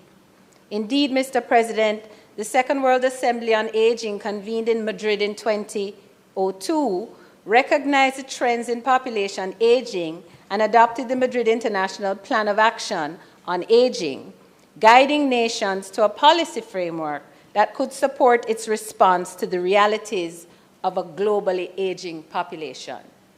Jamaica is a signatory, Mr. President, and the revisions of our own national senior citizens policy over the years has been influenced by the Madrid Plan. Mr. President, our context is that our aging trend is accompanied by rapidly declining birth rates. So while we get older, we are not replenishing our population fast enough.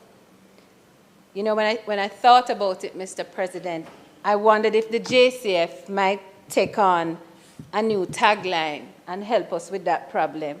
I was thinking if they use "make love, not war," it might assist their crime-fighting strategies as well as improve the population trends.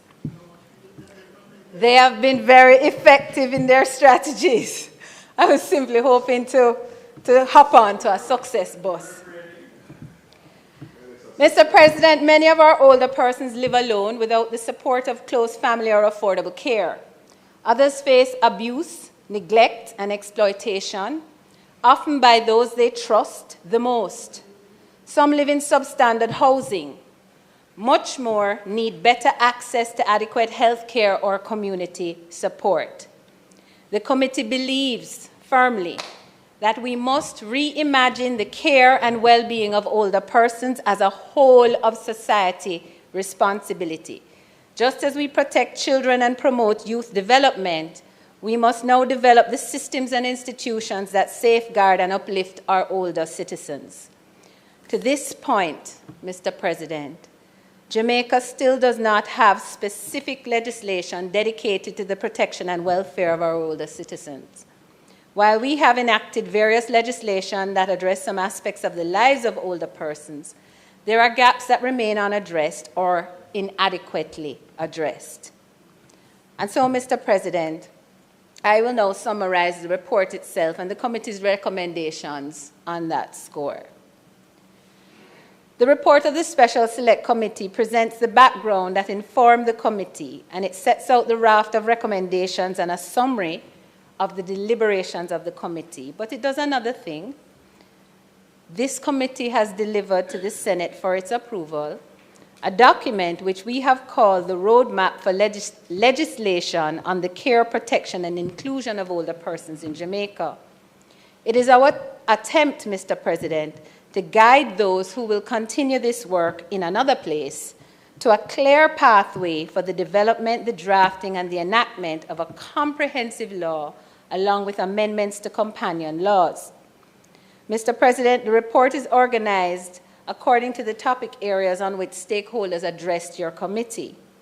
So it speaks to legal rights and framework, protection from abuse and neglect, freedom from discrimination on the basis of age, long-term care, health care and mental wellness, social protection and income security, housing and infrastructure and accessibility, family and community integration, institutional capacity and governance, data and digital systems.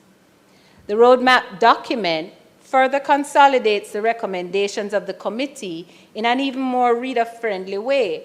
presenting an overview of the policy context, the key demographic and social trends affecting older persons, identifying the key issues and challenges, reviewing the current legislative framework, outlining the proposed changes to current laws and policy, suggesting the way forward to develop the proposed law, including the purpose and objectives of the proposed law, the principles to be considered, the recommendations for policy improvement, the scope of the legislation to be developed, and finally, an example of what the proposed law should look like. We actually scoped out the law and suggested what kinds of provisions should be included in the law.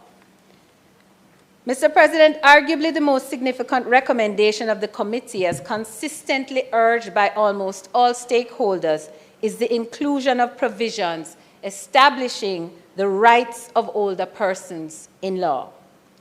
That being, Mr. President, the right to dignity, autonomy, and decision-making, the right to inclusion and participation in the society, the right to protection from abuse, neglect, and exploitation, the right of older persons to basic amenities, food, water, social security, the rights of access to appropriate care and support services, the right to institutional and community health care, protections for the rights of older persons with diminished capacity, the right to fair and non-discriminatory treatment, and the right to maintenance. Mr. President, the committee makes another very significant proposal in respect of the care of older persons. We have proposed that a duty of care of older persons be set out in law, and that a system of registration and certification of those with caregiving responsibilities be established. Such a system would include informal caregivers and care situations in the home. Mr. President, the committee looked at the current framework for the monitoring of care facilities and recommended that the applicable laws be updated and that provisions be established for licensing and accreditation of care facilities. Most importantly, Mr. President, the committee urges the robust reporting, monitoring, and inspection of care facilities to ensure the care and protection of older persons who reside there, with the powers granted to the appropriate institution to act when it discovers that the care of older persons is being compromised. And if you look at the report, you will see the report citing the information given to us by the Ministry of Health, that while there are over 200 nursing home and care facilities existing, only about 30 of them are actually registered and so fall on the radar of monitoring.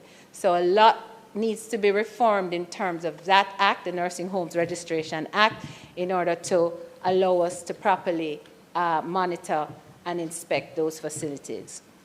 Mr. President, another very significant recommendation is the establishment of the Office of the Older Persons Advocate as a Commission of Parliament.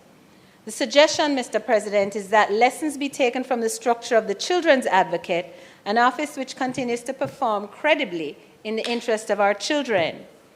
The proposed Office of the Older Persons Advocate would have the responsibility of monitoring the care and protection mechanisms established for older persons and would be empowered to act in support of or on behalf of older persons, to intervene in matters involving the care and protection of older persons, and to cause the investigation into the complaints of abuse of older persons, be it physical, emotional, or financial abuse.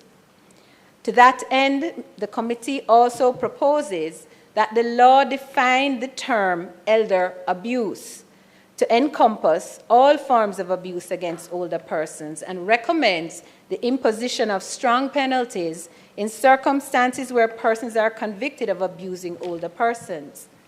We also recommend that persons with a duty of care be required to report incidents of abuse, and that penalties be imposed where they do not do so, and in circumstances where they do so and the relevant authority fails or neglects to carry out its duty to act on a report. Mr. President, yet another recommendation to ensure the institutional framework for the protection of older persons is the establishment of a tribunal that could adjudicate in cases of breach of the proposed act that are non-criminal in nature. And though we deliberated on the possibility of such a tribunal dealing with cases involving the guardianship of older persons, the committee stopped just short of that recommendation and instead recommended the overhaul of the Mental Health Act, which makes provisions for guardianship orders, and further consideration of where the framework of guardianship should properly be placed, whether in the Mental Health Act or in some other law. Significant time, Mr. President, was spent deliberating on two very empowering tools for older persons, one being the tool of the power of attorney and also the guardianship orders that are received from the court. In respect of powers of attorney, the committee was led through the framework that exists to allow older persons to grant a power of attorney to someone to manage their affairs in general or in limited circumstances. But we were also made aware of the limitations of that framework, and in particular, powers of attorney become invalid once the older person becomes incapacitated, even where at the time of granting the power, they were mentally well and competent to grant such a power.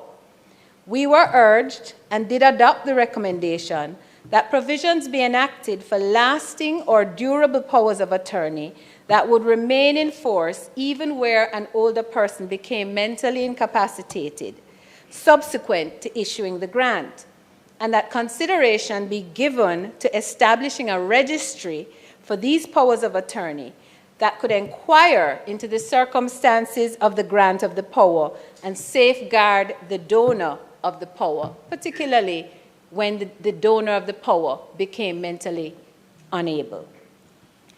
The committee, however, recommended that such a framework be established in separate legislation and not in this omnibus law, because the powers of attorney is not just a tool for older persons, it's a tool for anybody. Anybody can, over the age of majority, can grant a power of attorney. And so we thought that it was a better option for that to have a separate piece of legislation. And currently, we do not have legislation governing durable and lasting powers of attorney.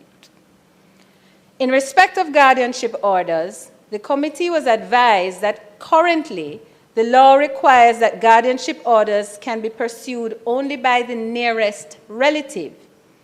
The reality, however, is that the nearest relative of an older person may well be a spouse who is equally in need of care.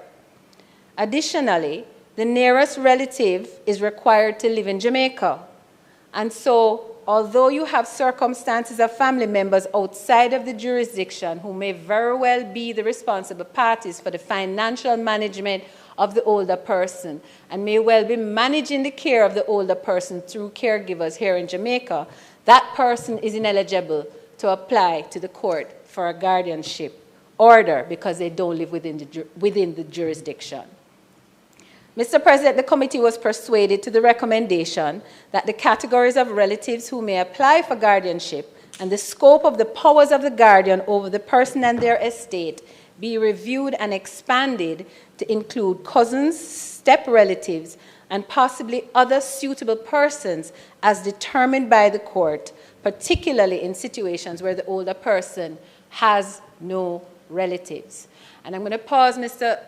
President, to just share a story that I have permission to share from a 93-year-old client of mine who had no living relatives in Jamaica, only had a niece in the UK. That niece was outside of the jurisdiction. However, we made an application to the court to appoint a guardian, a friend, who lived in Jamaica, and the niece, through affidavit, joined that application and supported that application. The court appointed the guardian a couple weeks ago. When we received the formal order, we sent that order to the banks. The Guardian took the order, court order, to the banks. And I just want to point out that for over almost 18 months, no bills were being paid for that senior who lives in a nursing home. The banks had paid maybe 2 months' bills and then stopped paying because they said she has dementia, and therefore the power of attorney that was in place was no longer valid. Well, I have had to write just this week to the particular bank because having delivered the stamped, sealed court order to the bank, the Guardian was told that the bank is reviewing the order. Now, other than verifying that there was in fact a case, and the case is in fact finished, which is what the court order stamped and sealed is supposed to do, I have no idea what other review a body can do of a court order. But that is a circumstance. So it's not just the trouble of the powers of attorney, but even when you get the guardianship order sometimes, you have these anomalies. Now, almost a week later, we have no action. She still cannot access her funds. We were also persuaded, Mr. President, that the existing criteria for assessing mental capacity by a court be reviewed to take into account situations where an applicant for guardianship was unable to get the older person assessed by 2 physicians as currently required. So it's not, when you make the appointment, when you make the application for guardianship, it's not just 1 doctor's certificate you have to take in. It's 2. It's 2 doctors' reports you have to take in. And if anybody has been around persons who are suffering from dementia or Alzheimer's, but physically well, you cannot move that person to go and see a doctor if they don't want to. And if they even see 1 doctor and you have 1 report, you can't move forward without 2 reports. So we ask, Mr. President, that other criteria be considered by the court and outlined in the law guiding the court on the things that can be considered in making the determination. Suggestions were made to include, for example, affidavits by caregivers outlining their experience in caring for the older person as part of the considerations that the court would make in the process of issuing the order for guardianship.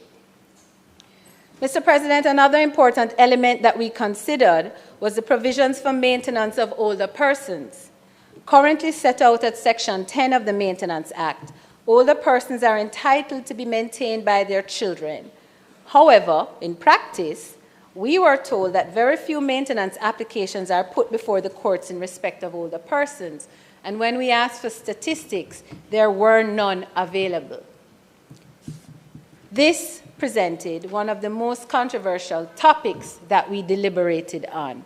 The committee expressed its concern that maintenance orders could be made in circumstances where children are forced to care for an older person who did not in fact honor their own parental duty to care for their children during their life.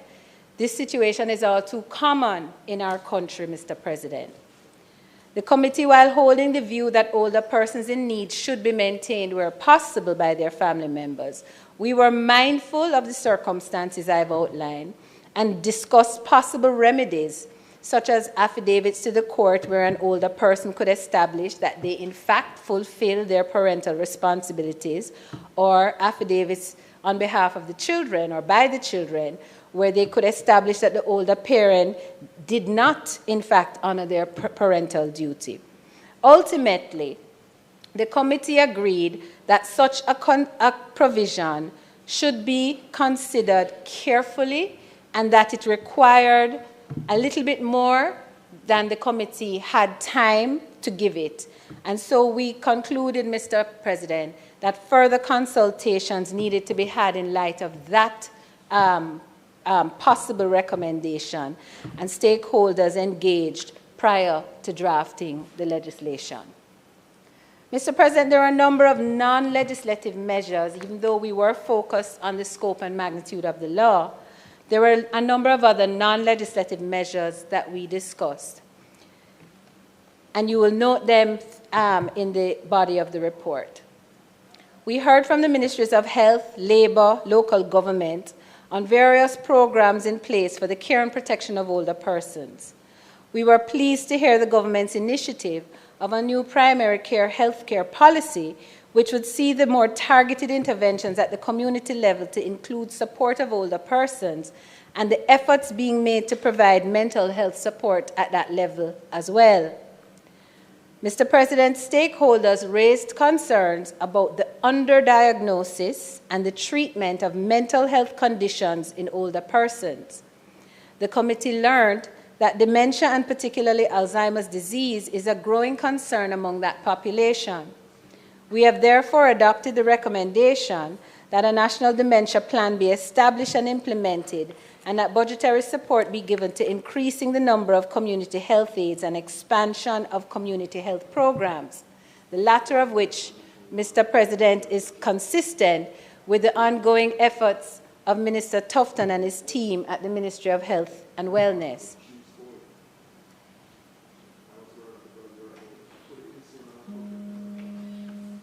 Mr. President, long-term health care was a major issue raised by stakeholders, and the committee supported the enactment of provisions and implementation of strategies that will allow older persons to age in place, recognizing that where older persons are able to be supported in their own homes, it reduces the burden on the state to provide care facilities. There were many other recommendations, Mr. President, that dived even further into solutions in a granular way. The committee agreed, for example, that consideration be given to providing financial support for the retrofitting of homes of older persons, especially those who were not contributors to the NHT, and that provision be made in the social housing program specific to older persons' needs. So we're talking about retrofitting with, like the grab bars and the kind of facilities in the home that, that older persons, particularly those with disabilities, would need.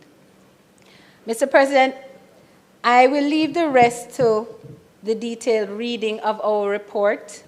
As I said, we have the normal report of the committee appending the roadmap document, which I think is an easy read, easy and logical read. But suffice it to say, Mr. President, the committee undertook its work in a very serious and organized way. We sought the counsel of various stakeholders with expertise in the area, and we relied on our team of technical persons in the Parliament and the Legal Reform Department, Statin, and others to guide us with reliable data that informed our approach and our recommendations. We had the benefit, too, of learning from other jurisdictions who have introduced similar legislation, courtesy of the research of the Legal Reform Department. So these recommendations, Mr. President, are not about our opinions or our feelings. They are driven by data, advice from experts, which itself arose from data and lived experiences.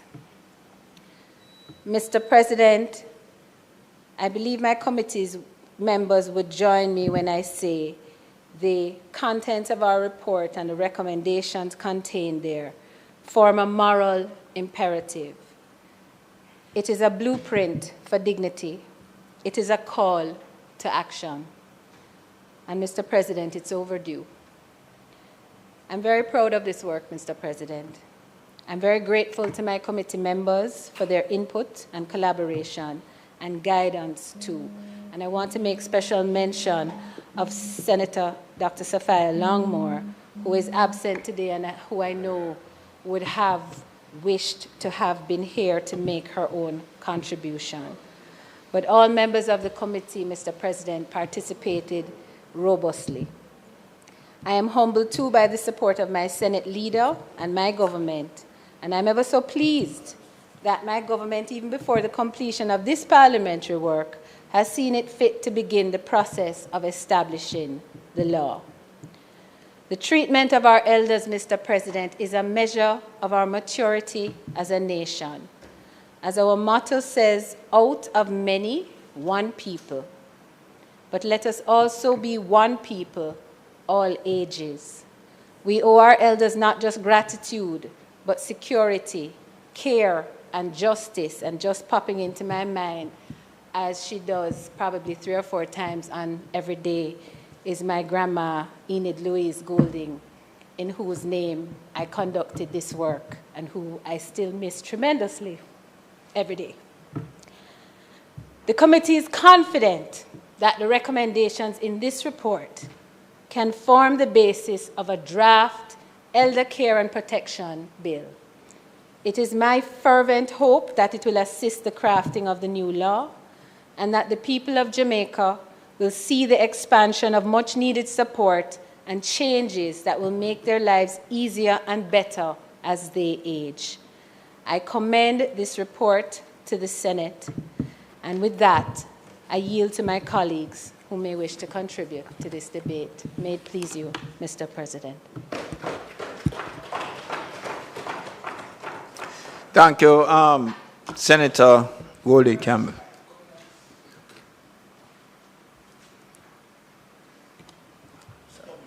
He's getting.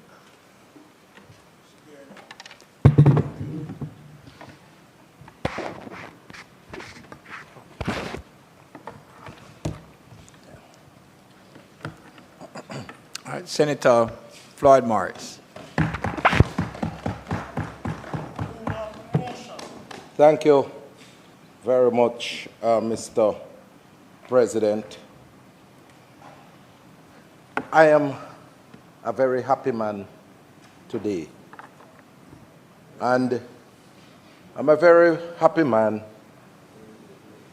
because of the resolution, the motion that is before us for adoption. And I support, Mr. President, the comments made by the chairman of the committee for, first and foremost, the excellent work that she did in terms of navigating the work of the committee. But before I venture into my substantive presentation, I would like to remind the chamber of where we are coming from with this report. And in 2021, I tabled a motion which I will repeat for emphasis. Whereas Jamaica is a rapidly aging society, with senior citizens constituting a critical mass of the population, and whereas estimates are pointing to over 350,000, or over 13.2% of the population, being classified as senior citizens, and whereas these individuals are regarded as vulnerable citizens, and whereas these individuals have toiled and labored for Jamaica, and whereas these individuals deserve to be treated with care, respect, and gratitude, and whereas we have seen from time to time the disregard, disrespect, and neglect of these individuals by family members, and whereas there is an urgent need to protect these vulnerable citizens,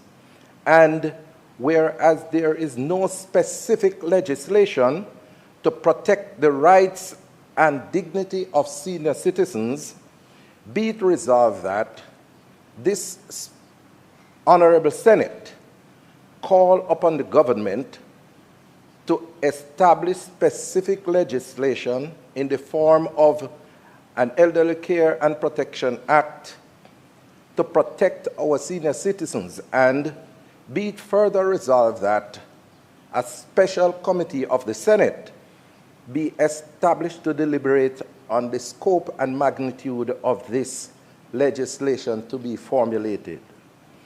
So that is the motion that was tabled in 2021, and the debate started in 2022 and completed in 2024, and was referenced to the Special Select Committee. And I want to point out, Mr. President, that before the resolution was tabled, because of the fundamental nature of what was being proposed, I had to have internal consultations with the leadership of my political organization. And it was referred to the leader, Mr. Mark Golding, who undoubtedly gave his thumbs up for the motion. And this is how we operate in terms of matters that are going to have profound policy and legislative effect on our society. So, Mr. President,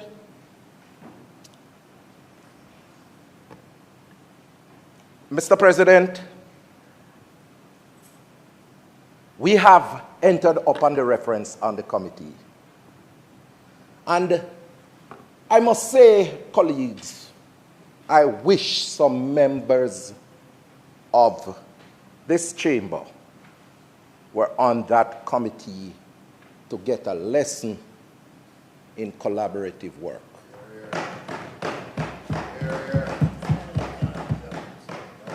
A lesson in collaborative work. I wish you were there. I wish you were there. Because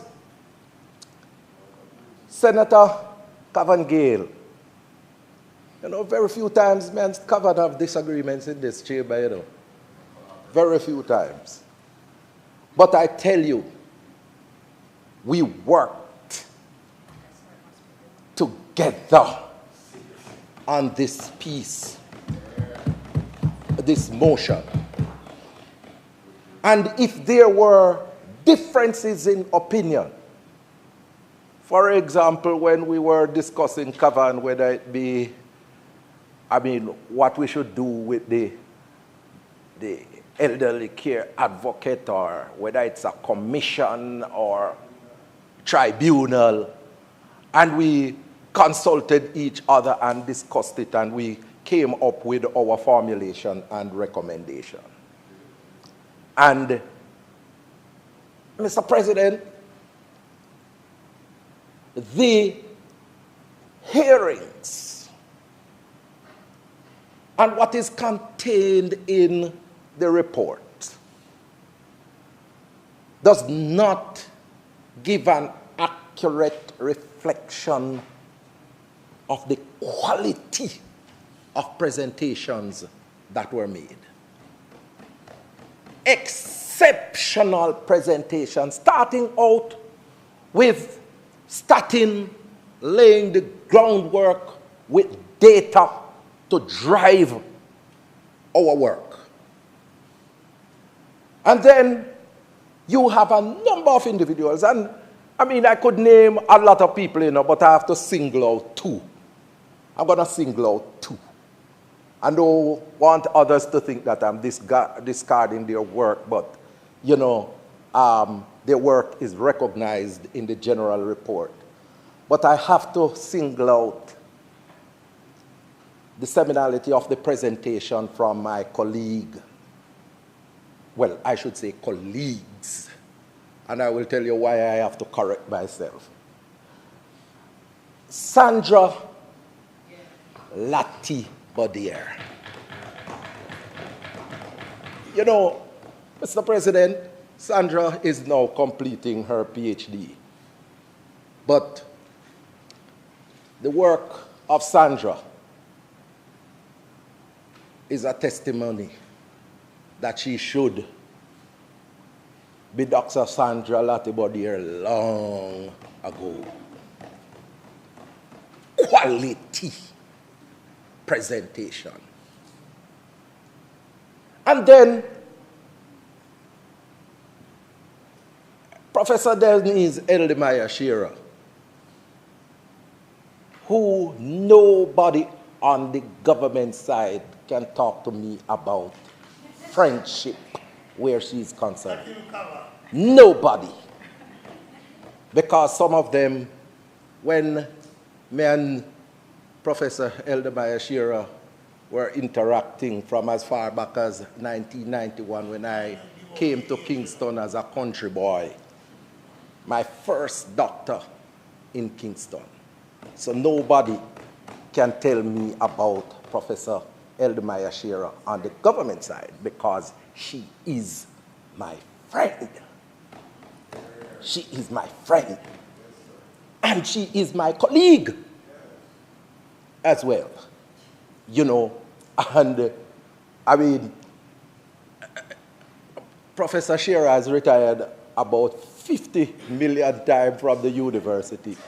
But because of the importance and the seminality of her contribution to research and development, not just for senior citizens, she just can't let go. She just can't let go. And I have worked with her over the years. When I was Minister of State in the Ministry of Labor and Social Security, and we introduced the Senior Citizens Games first in the island, and still going strong. You know, I mean, a whole lot of work we have done together. And when she presented, we had to just sit at the feet. Gamaliel is a female, is a male name, right? So I would have to find the equivalent, right? But we sat at the feet of Denise, and it was a treat indeed. And, Mr. President, some very creative and interesting suggestions have been contained in the report. And I am looking forward to the Ministry of Labor and Social Security running with this report, because I see my friend Miss Audrey Dear Williams, and I can say these things, when I use the term friend, I don't use it loosely, because Audrey was there as well when I was Minister of State in the Ministry of Labor and Social Security. So I know her work and I know her worth. And I know that she is going to ensure that we get the process moving, because based on what has been done here is for the ministry now to prepare the cabinet submission, to go to cabinet to say, give us permission to draft the Elderly Care Act or the Older Persons Act, whatever it is that we are going to call it. And then cabinet, based on how the legislative process works, is going to give that drafting instruction. And it goes back to the ministry now for them to engage the Chief Parliamentary Council. Mr. President, I think if you listen sometimes, my friend, you will learn a lot in the Honorable Senate. But, Mr. President, I must say that when the legislation goes back to the instruction from cabinet goes back to the ministry, then the ministry will engage the Chief Parliamentary Council. Significant work has been done, but there was one element of it that was not completed, which is we had hoped to go into the parishes and hold parish meetings. And Madam Chair, I think that when the legislation is drafted, recognizing that we had done consultation and heard from the different groups, including another of my friend, Mrs. Jane Laurie Chin. Yes, because I live good with people. I live good with people. And Mrs. Laurie Chin made their presentation as well. But what we would want to see when the legislation is formulated or drafted, we have a series of consultations with the citizens across the country.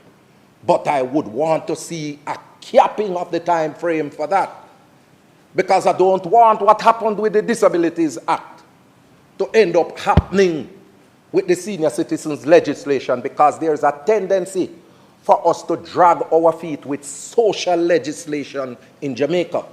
Money bills come to the parliament one day and it passed the next day. Constitutional amendments.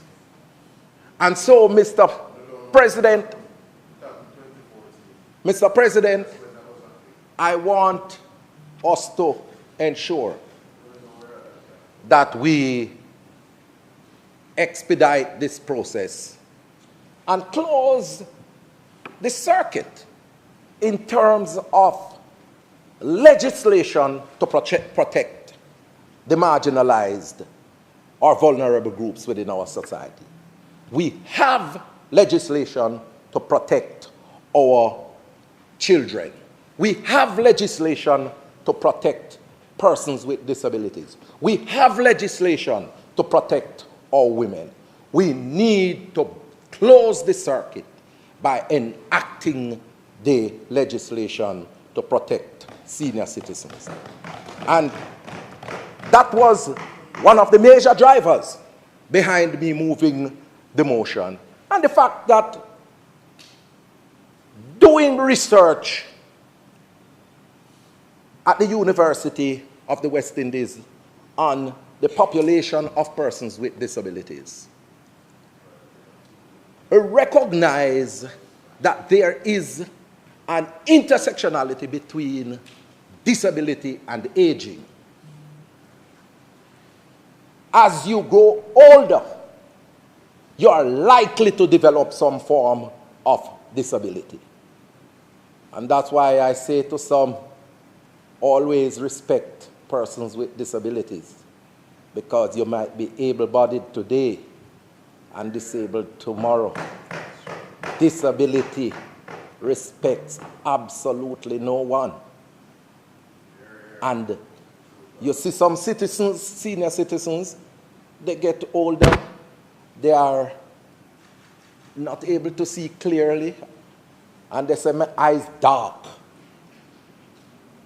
And they are walking up the stairs, and they see as a young man, they hold on to your hand and say, my young boy, help me to climb the stairs.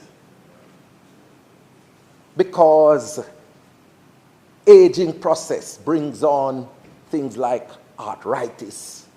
It brings on diabetes. It brings on glaucoma. It brings on hypertension.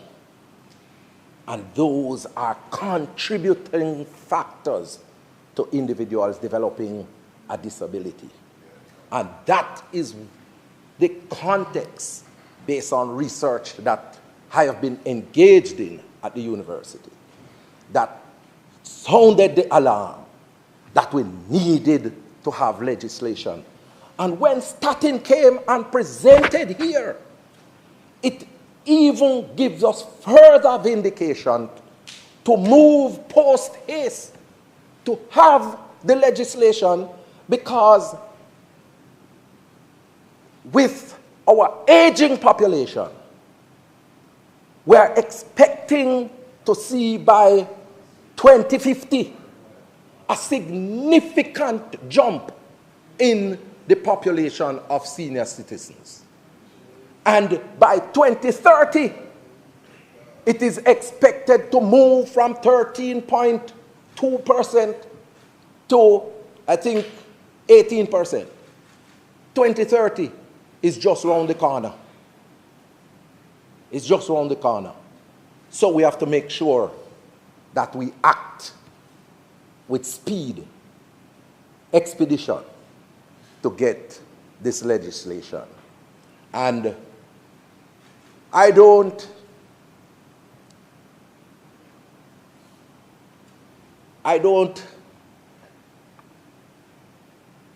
want to embark upon the political here.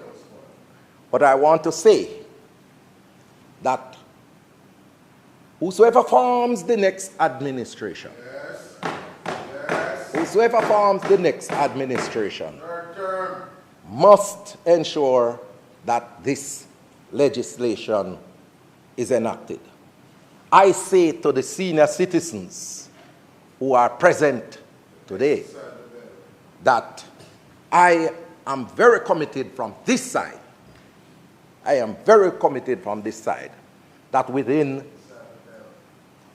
1 year, within the first year of an administration led by Mark Golding, that legislation would be enacted.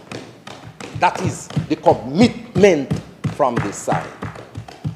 And I want to say again, Mr. President, that I really say to you, Madam Chair, I enjoyed working every moment with you and my colleagues in this committee.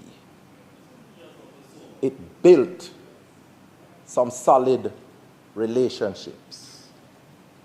And even though I wasn't covered in the chamber all the time, if I am not there, I can expect a call from Cavan to say, boss, you know, join me. What is the situation? Cavan was one of them who was always in the chamber.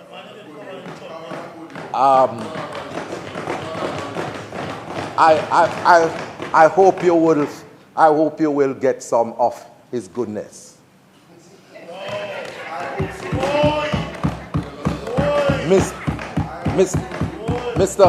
Mr. President, we work together as a team. We work together as a team, and teamwork makes the dream work. And we have presented this report for members to consider, and I urge all to support and endorse the report. May it please you, Mr. President. Thank you, Senator Floyd Morris.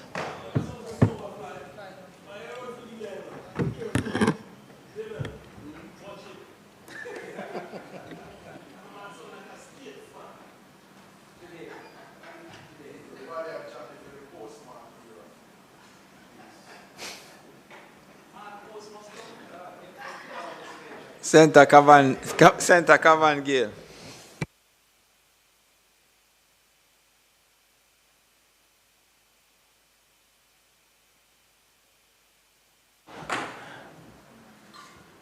Senator Sinclair said, yeah, 15 minutes. You know, I would give you more than that, but... That's why you're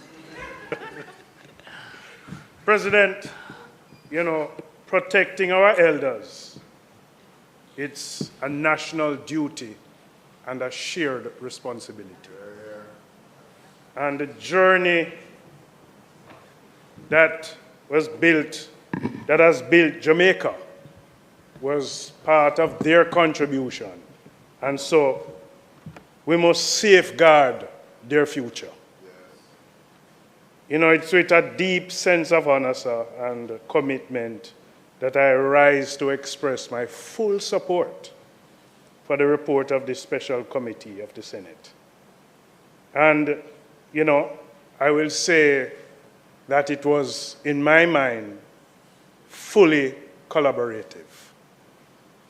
And Senator Morris, even though your motion may have aged a little between the time you laid it, it is alive and well. You know, I want to place on record my sincere gratitude to all those who made it possible. I want to single out first and foremost the chair of the committee. You know, I wouldn't submit that she's a slave master, but she's highly driven and efficient. The committee clerk, the legal team, the research team, commendable work. And you know, those are persons that this parliament ought to preserve for their commitment and dedication. At 3 in the morning, you would be seeing emails. Many decades ago, well, at least 2 decades ago, I was coming from a union meeting at the Ministry of Labor with the Most Honorable Hugh Lawson Shearer. And he said to me, no, it's a different kind of friendship.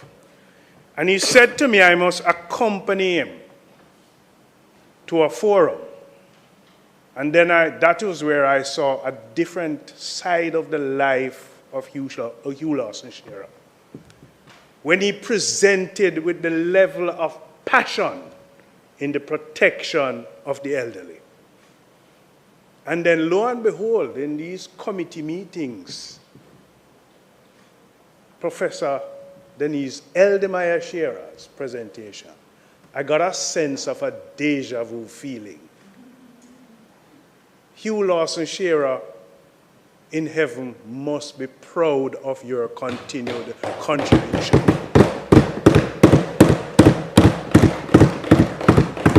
You know, we couldn't do this successfully without other stakeholders and all the persons who contributed, whether by group or by singular individuals. They came, they made valuable contribution. And you know, Jean Lauren Chin, we could never have done this without you. Sandra Latibadier, hurry up and become doctor, because we could never have done this without them. President, it's a national imperative that the older persons who have given so much to building this country, they deserve legal protection, institutional support, and social recognition. And I wish to highlight 3 areas that jumped out at me during these deliberations. You know, many references were made about the abuse, neglect, including financial abuse. And our elderly populations are continuous to face this kind of silent suffering, often hidden in homes, institutions, and even public spaces. Abuse and neglect, whether physically, emotionally, and financially, it erodes their dignity and their safety. And you know, many of them would have gone through, especially financial abuse, that level of exploitation. And so this legislation must not only define it, but criminalize and establish mechanisms to report and investigate such abuse. Another one that came at me was the question of a kind of discrimination in the workplace. A term used was ageism. Remains a stubborn and insidious form of discrimination. And as a trade unionist, I'm particularly concerned about the structural and attitudinal barriers that limit employment opportunities when workers get to a particular age. You know, many of them are capable, experienced individuals that are sidelined but sometimes overlooked for promotion, are forced to move into other areas despite having contributed. And our legislation must speak to defining this, treating with it, protecting workers in the workplace, not because of their age, but still promote what they have to offer and their experience. And it must be treated in the same seriousness, Mr. President, as race, gender, and disability discrimination. And so this law that we're promoting must ensure fair treatment and to accommodate continued employment. It can't be a situation where, no man, you need for go now, you're too old. You reach a particular stage. Leader of opposition business 1 minute, relegate to the next minute. We must protect our elders and the dignity of our elders. President, we must also confront the growing economic vulnerability among the elderly Jamaicans. Too many are unable to meet basic needs in their latter years. And you know, whilst we have the national insurance scheme and other pension framework exists, it is still somewhat inadequate. And we have to reach for more. You know, one of the things coming out of these deliberations and listening to the concerns of the elderly that I want to encourage in the promotion of the workplace. You know, you have health insurance coverage. But I believe when you get to a particular age, let's assume that let's use the age 50. When you get to that particular age, I believe that there ought to be a kind of enhanced threshold in terms of protection, delivering a different kind of coverage when you reach that particular age. And why am I saying this, Mr. President? There's an increased health risk with aging. Preventative care becomes more critical. And there's going to be always this higher utilization. And so it becomes a burden. And we need to promote and to pursue that at that age limit, when it is desired most, it is enhanced. And I've seen in some jurisdictions, Mr. President, where health insurance is regulated or mandated with age-specific benefits. And so, in the protection of our elderly, we need to somehow examine a scope of promotion in that regard. Mr. President, and you know, when I made that statement, there is dead silence, but I assume that it is being assimilated, not disagreement. President, one of the key things about this report is, in my mind, a critical component. You know, normally we would have gone through select committees or joint select committees and we promote and provide a report. One of the critical components that I believe should be part of a template going forward is the establishment of this roadmap. The roadmaps outlines some clarity of objectives with the precision that what the legislation must seek to accomplish: protection, inclusion, support. President, it also promotes a structured kind of implementation, a phased approach. It calls for a deliberate stage action, starting with the legal framework, building out the policy alignment, how you can have the institutional development, and ending with the program delivery. A phased approach. And I believe it is a template that we must utilize in the future scope of our legislative mechanisms. It also highlights the institutional coordination. You know, this, even though the accountable ministry is going to be the Ministry of Labor, the Ministry of Labor can't do it alone.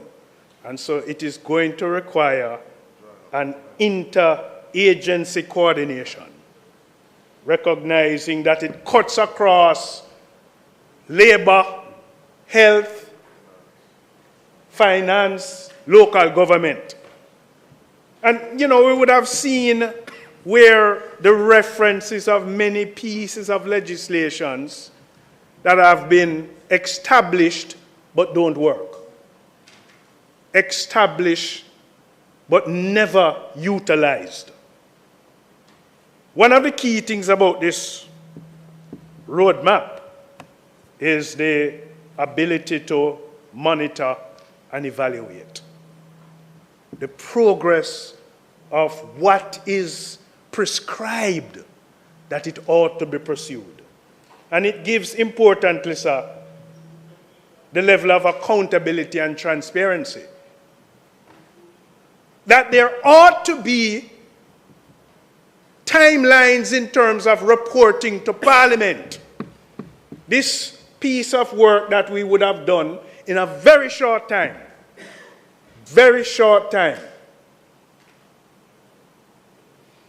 must never be allowed to languish anywhere.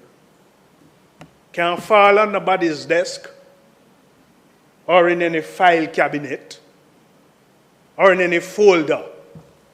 The work must continue and be kept alive. Now, we would have done the work in a very short time. We would have had the feedback, the various recommendations from different stakeholders. But, you know, for us in the trade union movement, when we built and promotion, consultation continues. And so the public awareness and the public engagement is going to be fundamental for the success of this legislation. And even when it's enacted and starts to work, we have to evaluate how it's working to promote improvement. And one fundamental way of doing that is the continuous public engagement. Make we see how it works now. Make we see what is working from what is not working. Let us see what needs to be improved. And so it's important that we continue, sir, the engagement. And I would want to suggest, that the same alacrity that was utilized in arriving at this report is the same alacrity and energy that must be utilized to promote an enactment of this legislation. And so, sir, I want to today commend this report to the Senate. And I will continue to call for the level of collaboration and support for the future legislative steps. May we honor those who came before us, not just in words, but in law and in action. May it please you, Mr. President. Thank you Thank you very much, Senator Gill.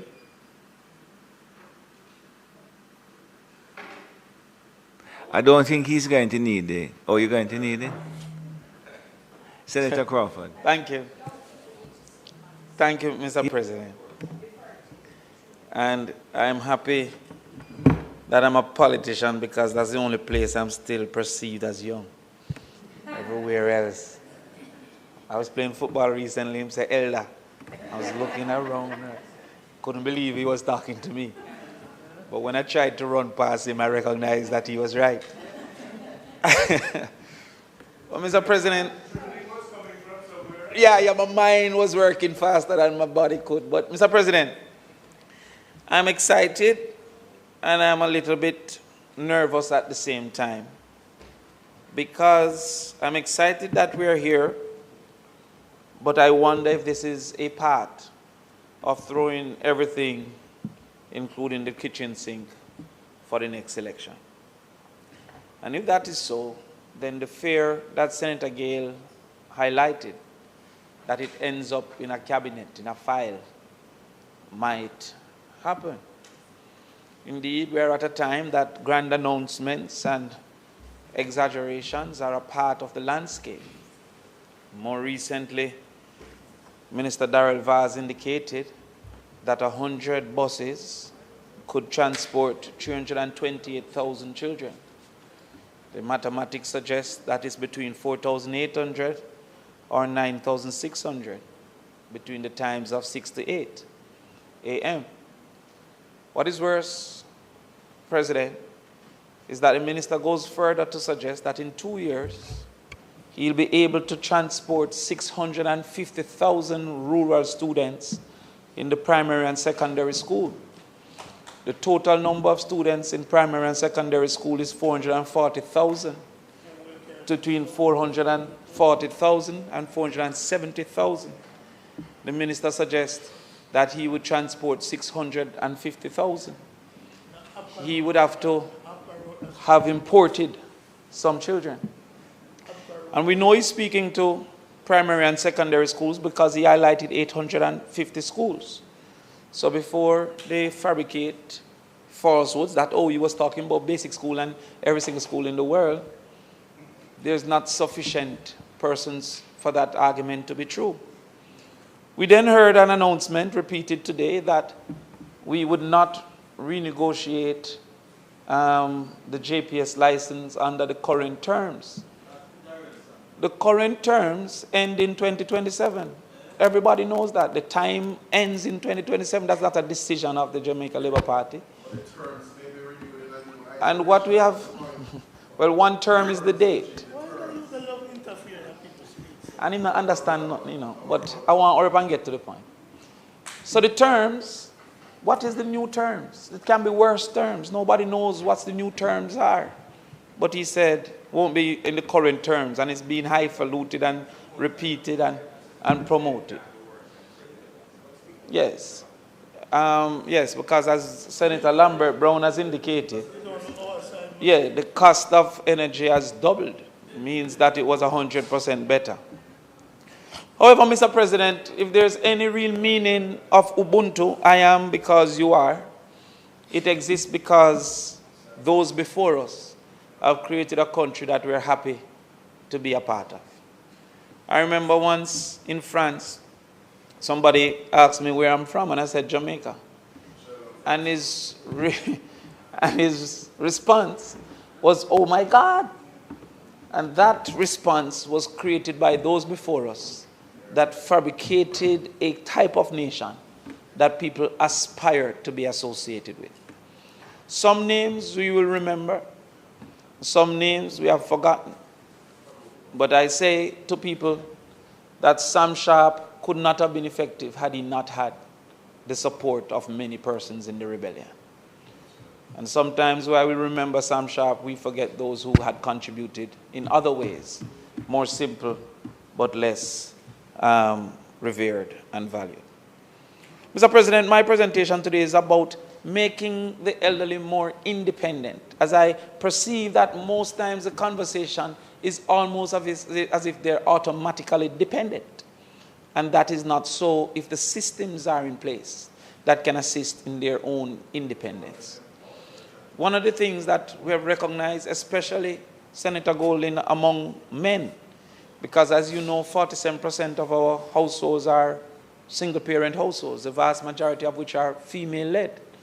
And it has led to many of those children not feeling that any commitment, any responsibility to the male who they perceive that abandoned them in the first case. And so there's a disproportionate amount of elderly males that just don't have the emotional support nor the attachment.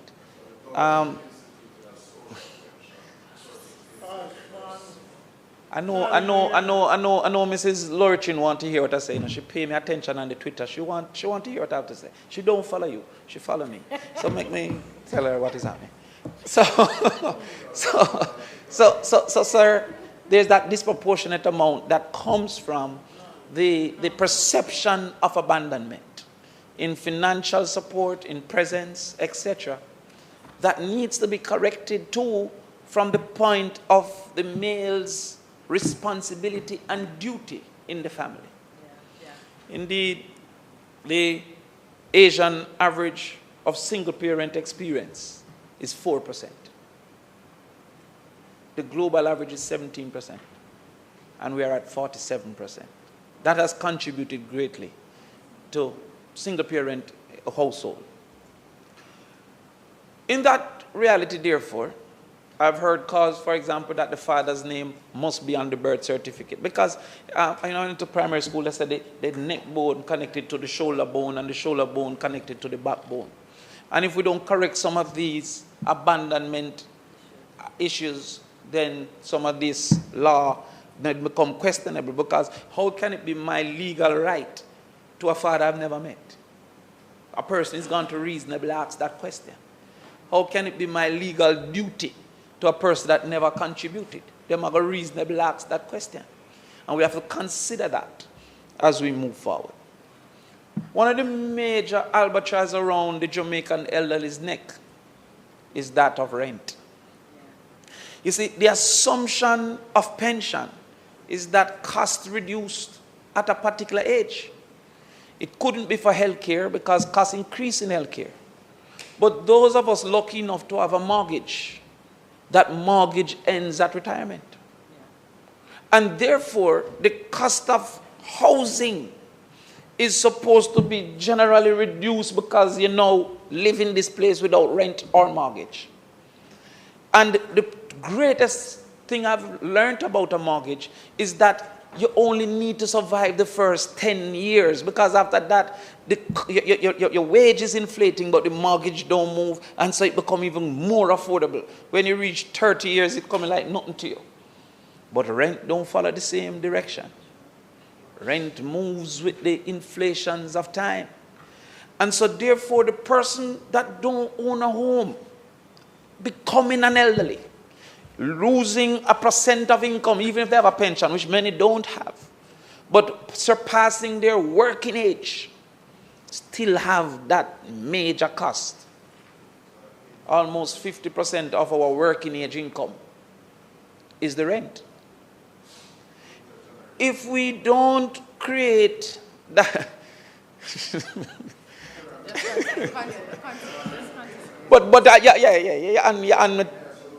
Yeah, man. We're on the same page. Yes, sir. Right? But the intergenerational mortgage we talked about 9 years ago, the man re-proposed it to me now if I agree. I agree. But what I'm saying is that is one option. But if we don't move to greater home ownership or rent, special rent considerations, because for some of our citizens, unfortunately, their income will not qualify for mortgages in the short term, mid-term. And so therefore, I know in New York, they have rent control and all that for certain demographics. There may be a need for consideration for a kind of a rent control retirement village system that the government facilitates.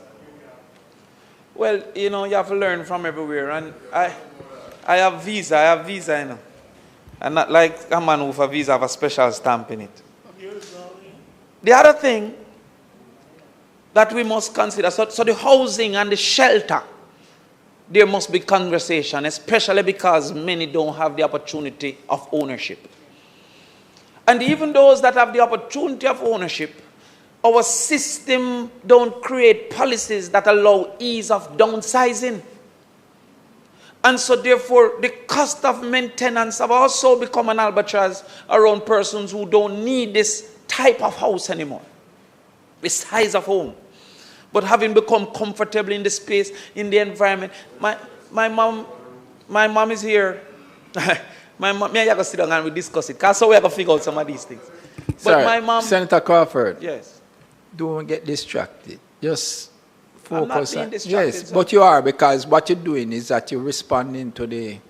Oh, I've been entertained. Yeah. Don't be entertained. But I'm asking It's you, funny. do not, because those sort of us comments, you don't have to respond to them. Just do your presentation. You know, Ms. Laurie don't All follow right? you neither. That- Everybody it was doesn't matter, Senator Crawford. Come on, man. All right. I'm just asking All right, you, I'm on it, I'm on because it becomes a little disjointed when you, All right, when you I'm do on that, it. right?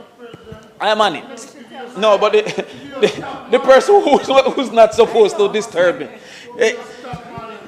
You see, yeah, man, you beat the pitney with them trouble. Don't be the one that do the troubling. Now, watch me now.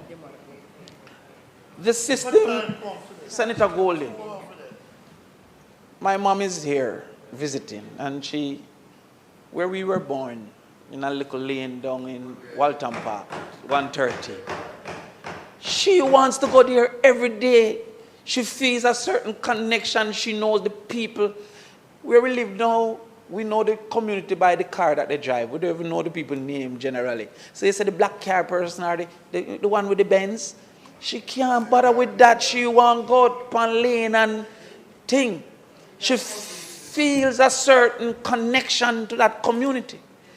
But oftentimes, when that house was for 5 children, and my auntie, she alone don't make sense in that house at this particular point in time.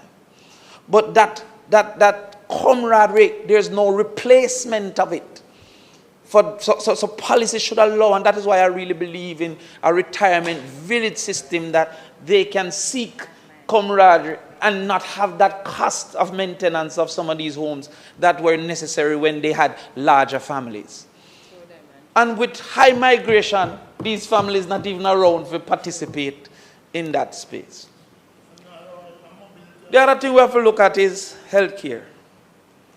Now, I remember when a 60-year-old was Mass John, walking with stick, bending over. I don't know if it's healthcare that have caused this transition, but I remember when my uncles were old, and they were my age at the time. I don't want to feel that I'm old. But I said to you that we need to ensure that as the life expectancy lengthens, the quality is considered. Because what we're seeing is that the life expectancy is lengthened, but because they have these communicable diseases, non-communicable, such as diabetes, that often lead to losing a limb. I've seen it, especially among the poorest. And eyesight, losing eyesight. I've seen waiting lists for cataract for months, going into years. The fear of it alone, when you speak to them, that's one of the greatest things about a campaign period. You have to be in their spaces. They might tell you their realities, their fears. And the fear of menace is getting less, more blurry. Hypertension leading to stroke, eventually leading to needing physiotherapy. Many of whom can't access physiotherapy. I met an elderly person, bedridden, had 3 strokes in a matter of less than 2 months. And they're now on a waiting list to see a neurologist. Am I saying the right? Yes. These are realities.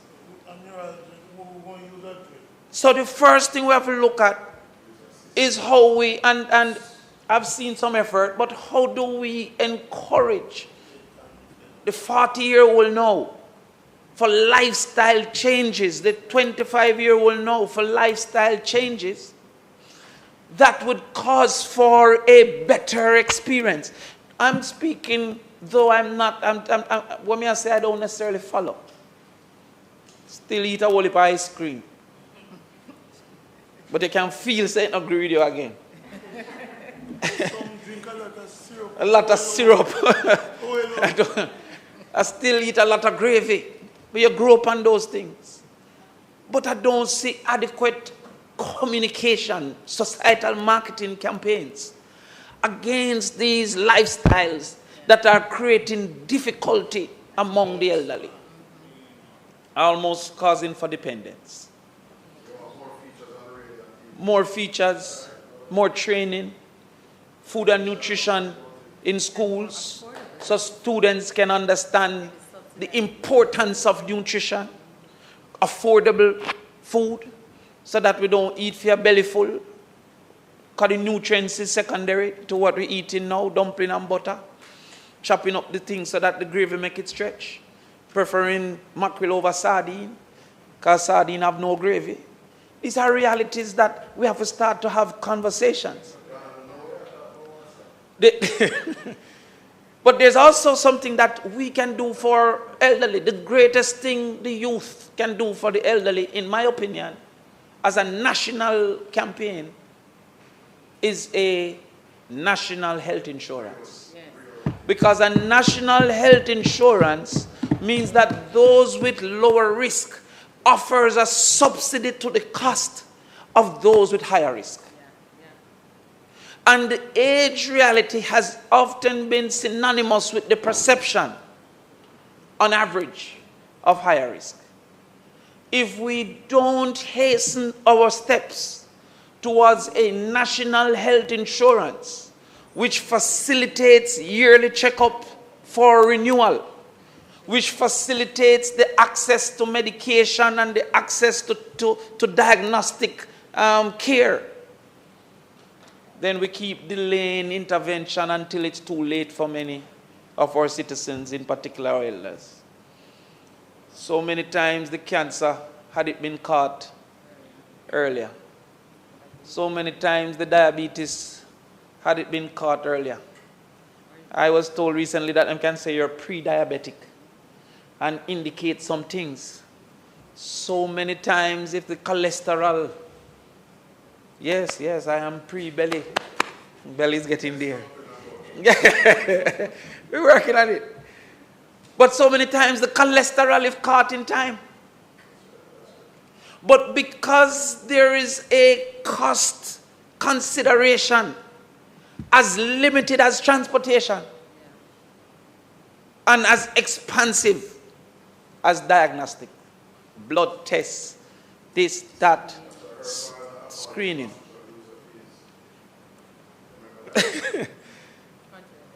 The fact of the matter is that if we don't see that our contribution as a 35, 36, 22-year-old to that risk reduction of a group plan can change the circumstance of the elderly.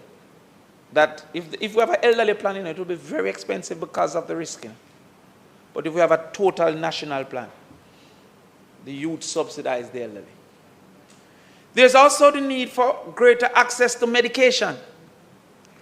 And unfortunately, we still have an archaic system that takes 4 or 5 iterations before we approve the necessary medication. When the medication improves, a lot of times it is stuck in the approval process. I've moved it here before, that in the same way some countries accept US visa, for say, well, if the US have done their due diligence, that if a drug is approved by any two of the Canadian, the US, or the European entities, it is reasonable for us to accept that as reasonable basis, because the expense, whatever the expertise, whatever it is, has caused great delay, that better drugs have become unavailable to our citizens, and the persons most likely to be dependent on those drugs, improved drugs, are the elderly individuals.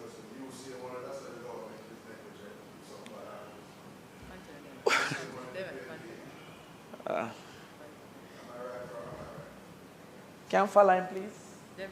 Follow him? Yeah, man, I'm going to say something Yes. that Charlie will be upset about. Mhm. I am told the part of the chicken him eat downstairs. The point I'm making is that if there is a fourth iteration drug that we still stuck at the second iteration, when the side effects and everything and the ability to improve the circumstance and the cost and everything of the new one is being held up in the approval process, right? When there's systems that can be analyzed to say these people are going through the proper procedures, and we're now mitigating the risk by saying 2 of 3, any 2 of 3. Then if unfortunately something goes wrong, reasonable, you believe that our systems will catch things that US and Canada or US and Europe or Europe and US will not catch, in all reasonableness. And you believe that that delay, you have cancer medication that were 3 iterations behind it. 3 iterations behind. That need to be changed. The other thing I need to look at is earning opportunity. And sometimes, unfortunately, Mr. President, we call earning salary. Salary is one type of earning. So they say, oh, they need to have a job. But their businesses, there's nothing to encourage ownership among the elderly when they have transitioned into retirement. No special fund, no special course, no. It's like how you have the Small Business Association where you can go to for direction. There's nothing, it's almost only youth. When a 70-year-old cannot live 20 more years.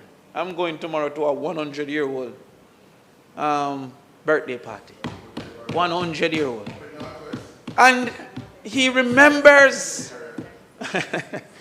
he remembers everything. So I'm saying that earning opportunity in farming, in investment, when I say investment now, more so in the stocks, because we don't want them to go take advantage. People tell them all kind of fancy scheme and all kind of thing. But in understanding stock market in small businesses like soap and fashion, in government reserving a percentage for businesses that facilitate these age, because we don't want a system that by law you must take care of them as a dependent. We want a system that allows for their independence. One of the areas that is too quick to let them go is education. We have recently been extending the retirement age because of shortage as well. But a 65-year-old now, just ready, Mrs. 65-year-old, I'm married for the 3rd time. No, there's no incompetence. I've seen 65-year-old doctors. Then why can't have a 65-year-old teacher? Especially in the areas that we're short. What is the reason that we feel committed to not an analysis at the age of 65, but a directive at the age of 65? If we feel that due analysis and care and everything need to be taken, and check if you have mental deficiencies and check if you have physical deficiencies, but if you have none, why is it automatic still that we feel like, you still have to retire at this particular point in time? So what I want us to consider is, how do we have a mindset of independence in targeting relief for the elderly, more so than a mindset of dependence? Senator Golden, imagine if we improve telemedicine to the point that them can call in and get them things delivered from the pharmacy. Them can call into the doctor and get a certain level of diagnosis. They can do these things. Imagine if we should improve that. that is independence. So, I'm happy that we're here. I'm hopeful we're not delayed by just the joy of doing everything at this moment in time. But I also hope that our mindset changes from seeing the elderly as dependents to facilitating their continued independence.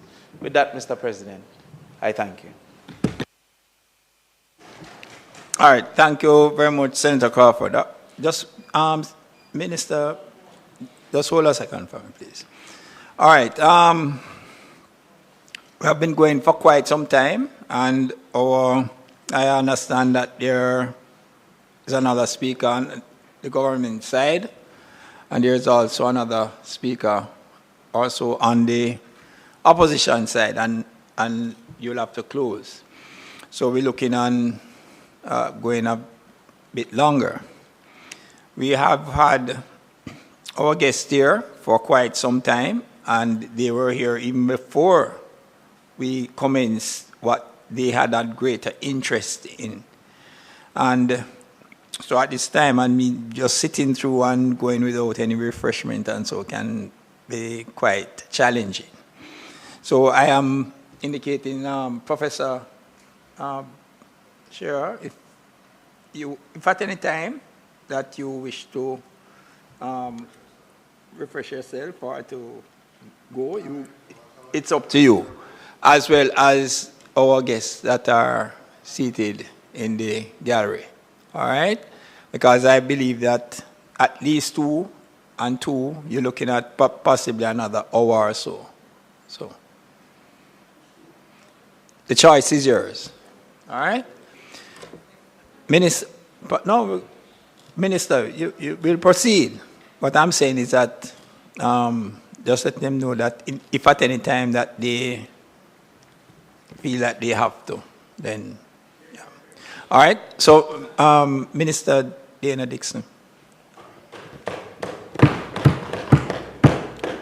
Thank you very much, Mr. President, and I'm very happy to stand and to speak in support of this wonderful report that I see before me.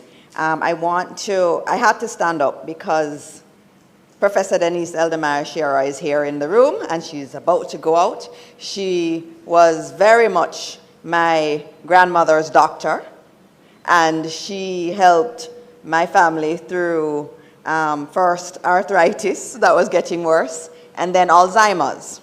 And so I know as a child, as I was growing up and I would go to some of those doctor appointments, how much her voice on older Jamaicans mattered.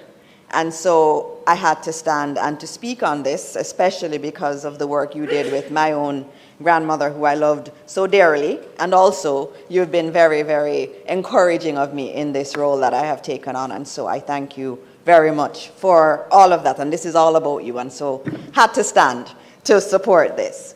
I also, Mr. President, want to acknowledge my sister, Jean Laurie Chin, and also Hubie, who is up there. And I have to say that your entire sisterhood of the International Women's Forum is so proud of you, Jean, and what you have done. And so my remarks are not just from me, but also from all of our sisters in the IWF who really look at you as a great example of what advocacy looks like.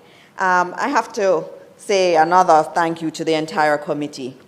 Have to say especially thank you to Senator Golding Campbell. When I heard the amount of meetings that were done in 6 months, I was very impressed. I also have to acknowledge Senator Professor Morris for bringing us to this point. I really want to thank you for that. This is very important. And I mentioned my grandmother before because she was so important to me. And as she got older, I was the one that was her main caregiver. And it was difficult. It was extremely difficult being the main caregiver of someone with Alzheimer's disease.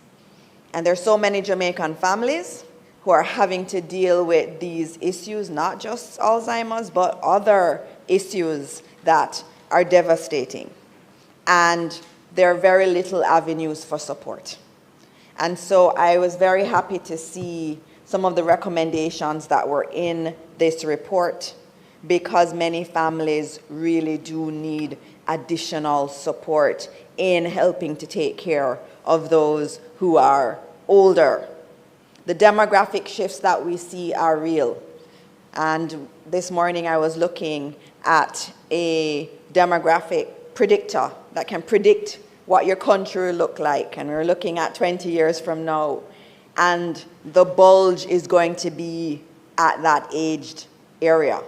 And it also reminded me, when I looked at the report, it defined someone who is an older Jamaican as someone who is 60 years old and older, which means that in 15 years, I will be an older Jamaica. It is coming. And so we're going to be seeing more and more older Jamaicans. And our goal is not just to have people living longer, but really for them to live better longer. And that's why, for me, I've been happy to see some of the work that the government has done, especially for older Jamaicans, and especially as someone who was there with an older Jamaican who was struggling in her latter years. What I was happy to see, especially, was the income tax relief for pensioners. That was a big deal, and a lot of our pensioners were so happy, where that moved from $80,000 to $250,000. That exemption was a big deal to a lot of our older Jamaicans, and we have to celebrate that. I've also been very happy over the years, Mr. President, to see the changes in terms of the NHF, the very important NHF, and the work that it is doing, especially under the JADEP program, where those who are over 60 can get drugs. And we're looking at the list, and the NHF subsidy list contains 72 drugs that are important, and they treat conditions like hypertension, cardiac conditions, diabetes, arthritis, glaucoma, psychological conditions, vascular conditions, and these beneficiaries pay a minimum of $40 per item on that list, and up to $240 for 6 or more items at participating pharmacies. Those are things that are really important to our elderly Jamaicans. And this is something that I understand, and I see that we keep adding more conditions, and it is very important. Mr. President, one of the things that we've spoken about and we've heard on both sides, and I like the cordiality that I'm hearing today, and I will continue in that vein, is how do we make things easier for our elder Jamaicans. And there was one thing I was working on before I was moved into the Ministry of Education that was really very important to me. And it had to do with how do we get rid of those life certificates that cause so much stress on our older Jamaicans having to go and find a JP all the time. And we were creating an app called I'm Alive, Proof of Life app. And I'm very happy, Mr. President, to say that that app is 95% complete. What that means is that as an older Jamaican who is a pensioner, you do not need to always go and find a justice of the peace. It means you can use your phone, use a neighbor, you can use your child, your grandchildren to help you to navigate it. You just put your face up to the phone, and it recognizes who you are, and it matches your face against another ID that you may have. And that is what proves that you are alive. And they have all of these beautiful features in it. It is very simple. And Mr. President, I am so happy to tell you that today, while we're having Senate, some of our senior citizens are at the central sorting office, not far from here, doing preliminary testing of the I'm Alive app, which is going to make the lives of our seniors so much better. And I'm so happy, and I can't wait to see more of these kinds of initiatives for our elderly people. They've worked too hard for all of their lives and contributed so much to our country for them to be stressed out at this stage in their lives. In the report, I was especially happy to see the references to community spaces, and I heard my colleague, Senator, talk about community living too. That's very, very important, because I know one of the things that my grandmother experienced when I went away to study was loneliness. It was a real big thing, and I think it exacerbated her Alzheimer's disease. And it is very important that we provide these spaces for older Jamaicans to be together, to have friendships. And as you know, as you get older, I remember going to my grandmother's funeral and most of her friends weren't there because they were dead. She lived longer than her friends. And it's hard. And so that issue of community is really important, and I'm so glad that it is in the report and it's given the kind of attention that is needed, and also the emphasis on the mental health challenges that our older Jamaicans do feel. I was also very happy to see the legal issues, especially vis-a-vis guardianship, and I know how that one is, being dealt with, and it is important that we tackle those. But I wanted, Mr. President, to speak to something very important, which is that when we get to 60, again, life does not end. And we want to have our older Jamaicans having a good life. And I wanted to note, there was one thing I didn't see in here, which was the talk of skills training and lifelong learning for older Jamaicans. Education doesn't end when you're a youth. You can learn and you can continue learning throughout your entire life. And we need to encourage that. One of the things I'm most encouraged about, Mr. President, is hearing from a lot of retired Jamaicans that they're going back to Heart because they want to learn something new. They want to take on a new career. And we have to encourage that more. And in Heart NSTA, we're looking at how we can even put more courses online. We're procuring a new system that could make the university, make it into a university, but online, so you can do more courses online, and that can help also. But I'm very happy to note, Mr. President, that when I looked at the numbers, 4,291 over 60s have been enrolled in our training programs in Heart. So our older Jamaicans want to do this, and if those 4,200 are doing it, it means there are others who are thinking about it, and we need to make it easier. Those people on the bus tour, encourage them to sign up. And, Mr. President, since April 2024, 2,310 Jamaicans who are over 60 have been certified by Heart NSTA Trust. So they got their certificate. So we must not just, we know we're talking about protection here, but there's also thriving. So we're protecting them, but we also want to, as we talk about our older Jamaicans, provide an environment where they can thrive. And education is one way, and skills training is one way. Right. Mr. President, some of the areas they've been doing are customer service representatives. Some of them want to go and do customer service. They're doing introduction to ICT, which is our digital literacy program.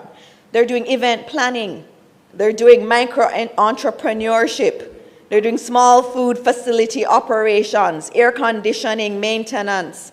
They're doing masonry, project management, data protection officer programs. We had some that were at level 5 of the data protection program that are over 60, Mr. President. Life does not end when you get to 60. There's a beautiful life after 60, and given I have 15 years, I'm really looking forward to that beautiful life after 60. And we have to recognize real lifelong learning, and we are committed at Heart to do that and to continue doing a lot more of that. I know we've been here for a long time, and so, Mr. President, I again want to congratulate the entire committee that did this number of meetings in record time and produced a beautiful report, which was so very nice to read. And of course, again, special commendation to the chair, Senator Golding Campbell, and also to Senator Professor Morris for leading this charge. I also want to acknowledge again our key partners. Congratulations to Prof. Congratulations to Jean and the CCRP team on your advocacy. And I, too, look forward to us moving forward expeditiously to enact the proposed legislation that is here. I thank you, Mr. President. Thank you very much, Minister. All right, we now have Senator Sophia Fraser-Binns. Thank you, Mr. President, and I shan't be long. But as a member of the committee, you will understand why I feel the urge to stand up and say a few words. You know, sometimes in life, we have experiences which confirm that the things that hold us together are far more than the things that divide us. And I believe that the way in which this committee came together, well, let me start with the Senate. The support of the Senate jointly to the motion of Senator Professor Floyd Morris was indicative of that belief. But the way in which the committee, the special committee, worked together confirmed in my mind that regardless of the colors we wear, we are Jamaicans who want to see Jamaica advance. And we saw that being played out at every single meeting of this Special Select Committee. And I want to certainly put on record, like my colleagues, our own congratulations and appreciation to Senator Golden Campbell for the very efficient way in which he managed this committee.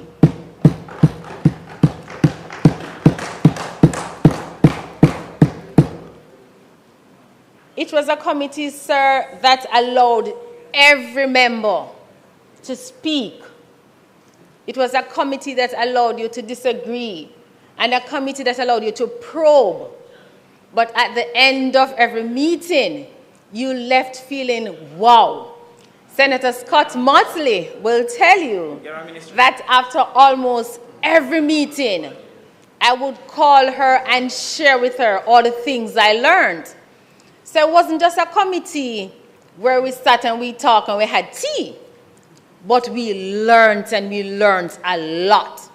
And not only did we learn, but I want to believe, like myself, that my colleagues had a deeper understanding and appreciation for not just the issues affecting the elderly, but just about the work that we have to do collectively to ensure that we protect the elderly.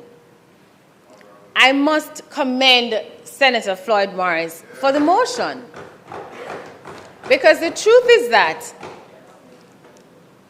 it took someone with the vision of Senator Morris and the experience of Senator Morris, all pun intended, to bring such a motion, because he could easily have focused on just the disabled.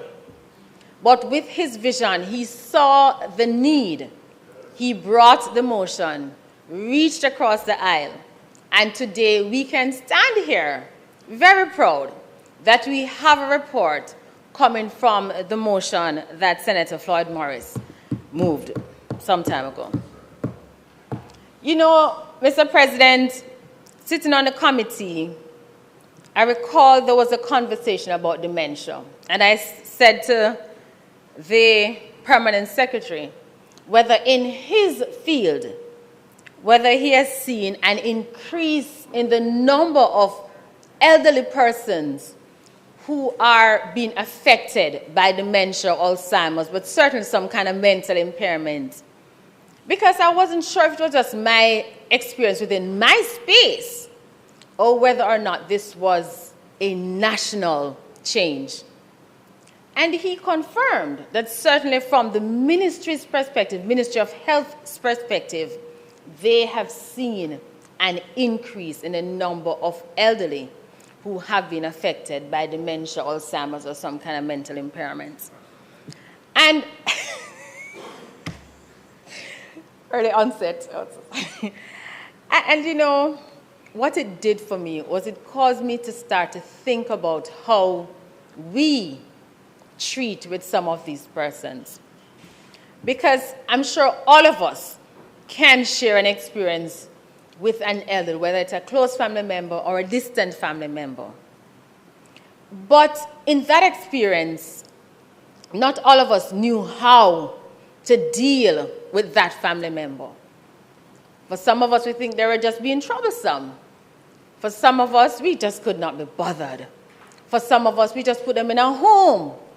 And for some of us, we learned to understand what they were going through.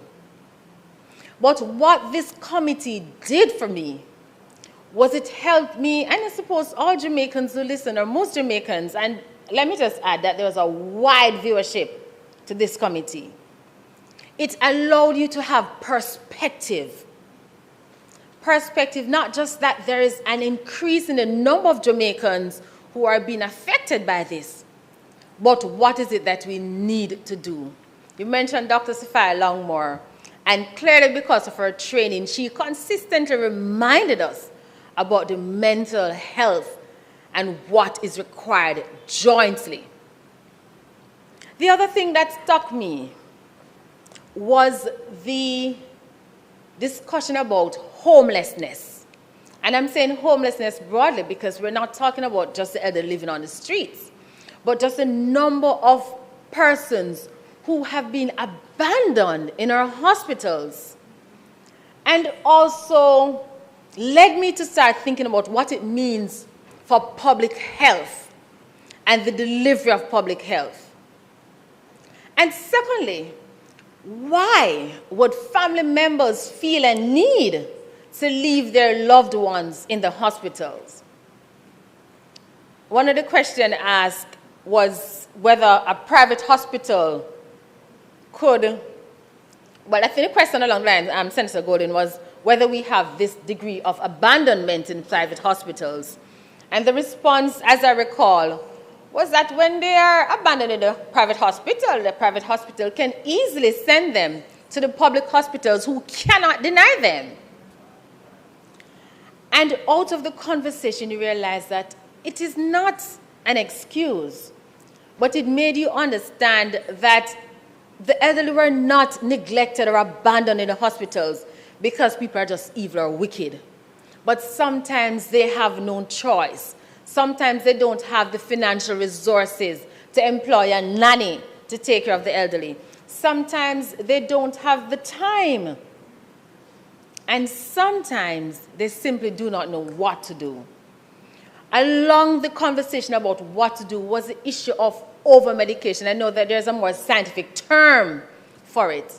But so many of our elderly who are left at home in the days with no one to attend to them, just take the medication. Sometimes they take it wrong. They either overdose, they take wrong medication, or they don't take it at all.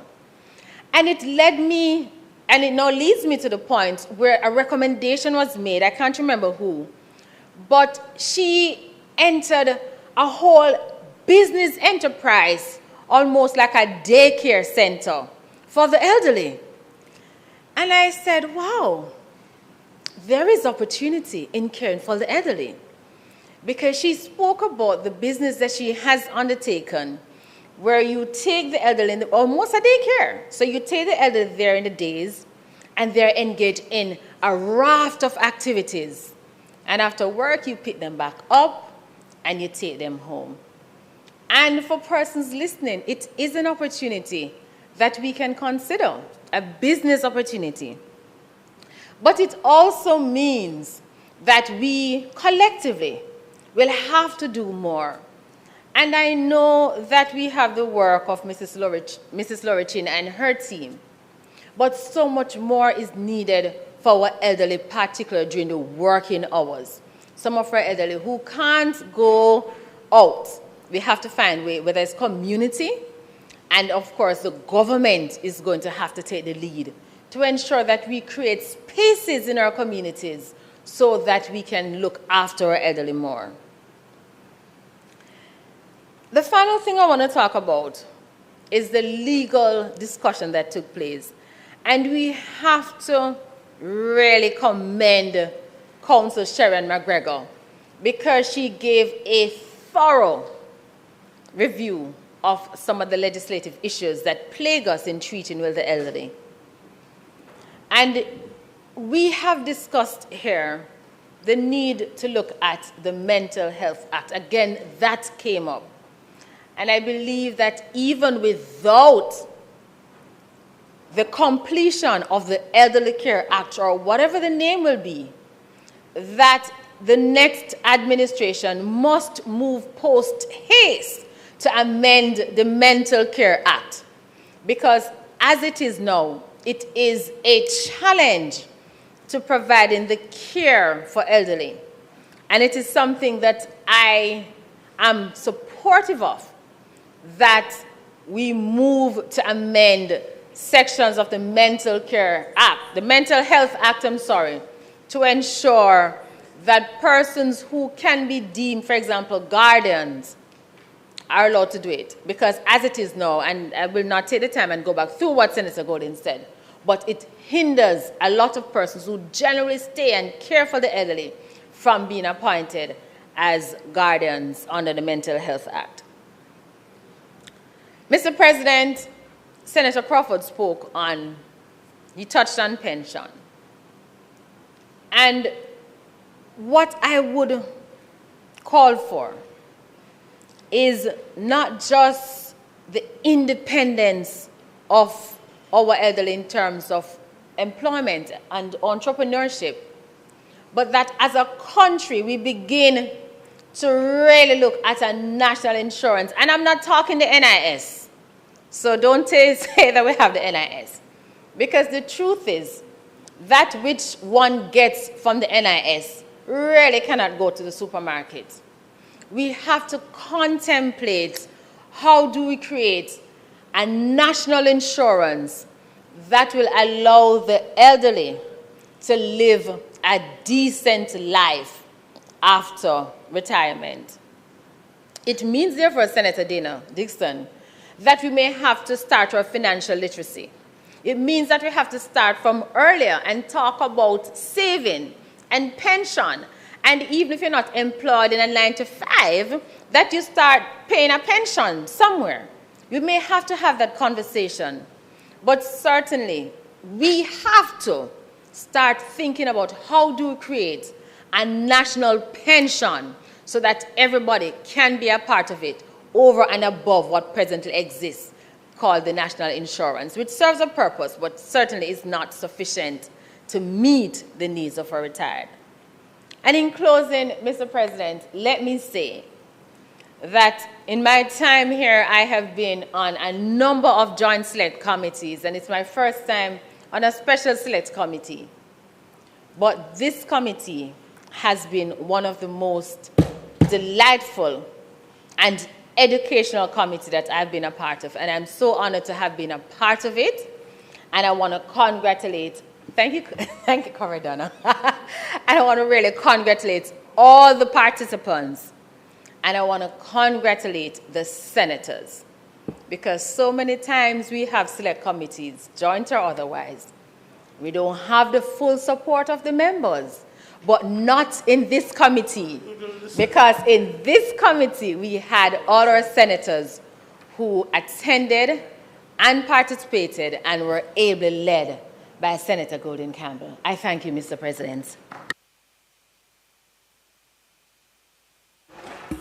I'm going to bear everything that, Fraser Binns, I'm going to bear everything that you have said in mind about how fantastic that committee was.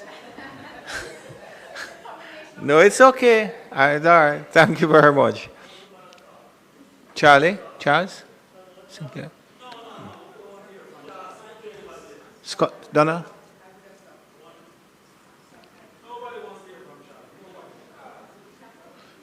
That's it? Okay. Senator Golden Campbell?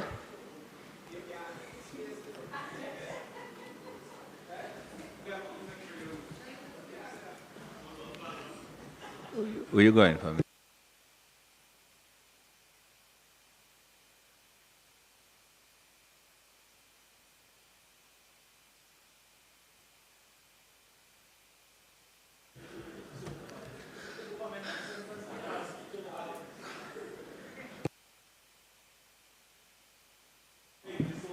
I think I can wrap up. I hope I can wrap up.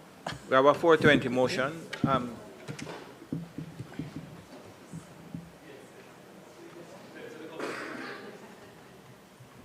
Mr. President, it is almost 4:30, and I ask that we can continue this wonderful sitting of the Senate. Thank you very much. The question is that the Senate be allowed to sit beyond 4:30 to complete the business of the day. Those in favor? Aye. Against? And I recognize you from a seat other than your own.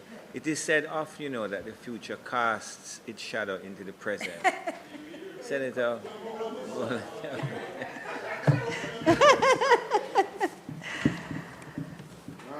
Wow. Colleagues, I don't know what it is, but I think the night before we delivered the report, which would have been last week, Thursday night into Friday morning, I spoke several times to our alleged counsel, Ziminis, between the hours of 10 p.m. and what was it, about 4 a.m.? No, I think you cut off at 3 and then you popped back up at about 4. As well as my committee clerk, Mrs. Beckford. We were getting your report ready for you, Mr. Senator Morris. We were making sure that that report was thoroughly completed. And if I could just make mention of our committee clerk, Mrs. Beckford, who is not in the chambers. Madam Clerk, she deserves a couple free vacation days. And if it requires the unanimous support of the senators to get it for her, I'm willing to go around with the paper to get it signed.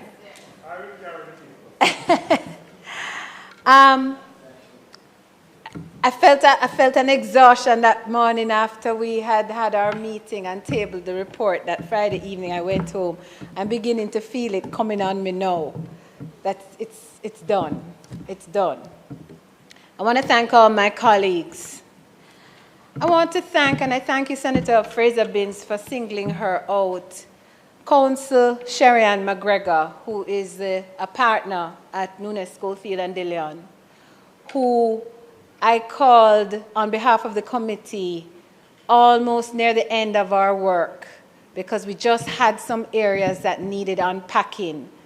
And I knew she would have been the right person to help us unpack it. And she did more than unpack. She unpacked, she opened our minds, she opened up the heavens.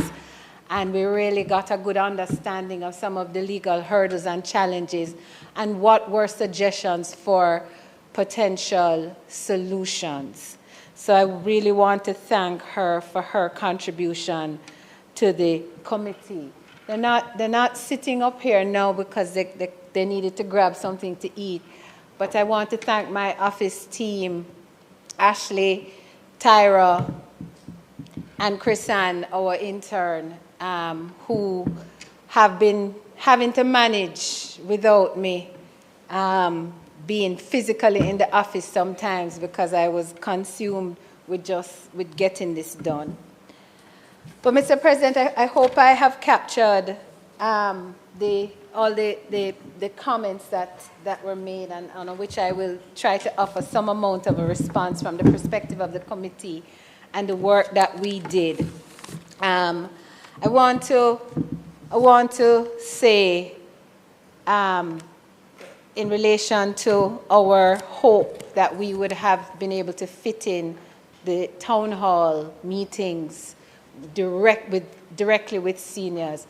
It was something I very, very much committed to trying to organize, and I did have those meetings with the clerk who was in full support of it, but the timing and the amount of organization you had to do to make it happen and to get good attendance, I didn't see us being able to do that.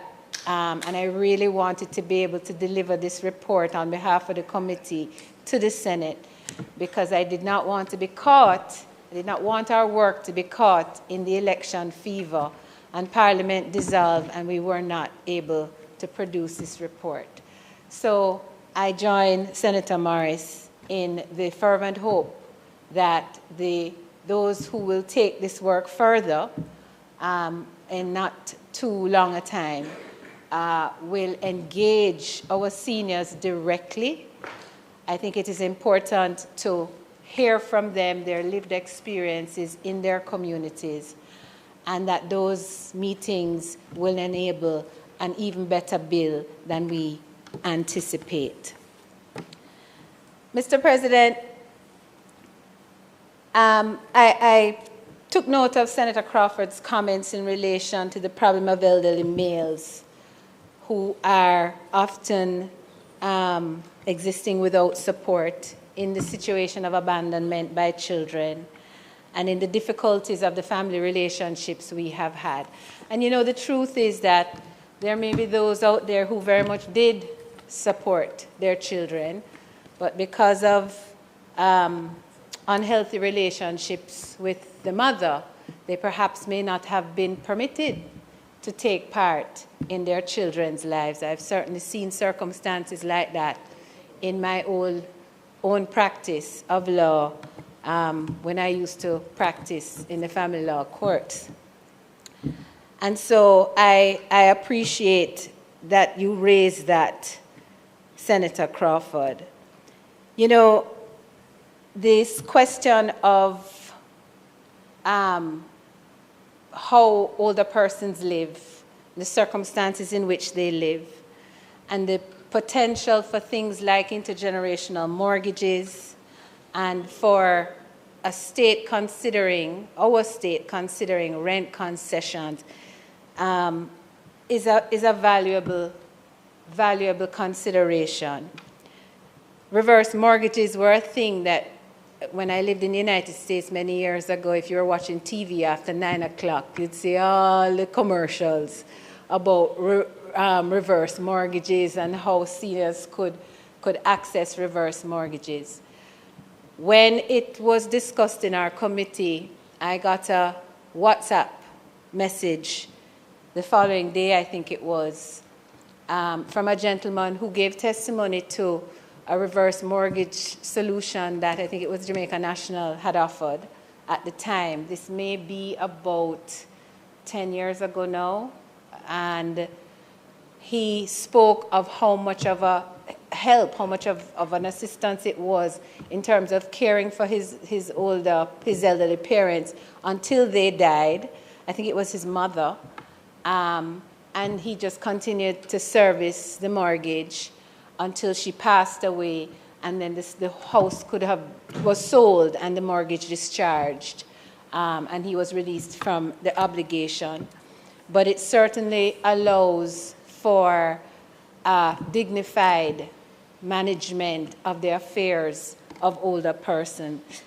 It is something that I hope the private sector will take another look at, because I understand, like I said, it used to be done. I don't know how many are doing it now. I'm not hearing of it.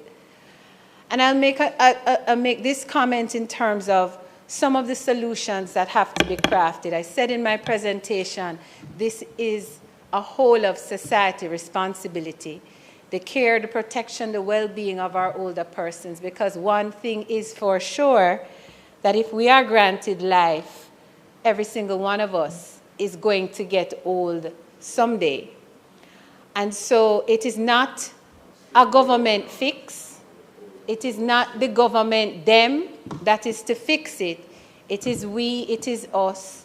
It is government, it is society, it is individuals, it is church, it is social organizations, civic organizations, it's political parties.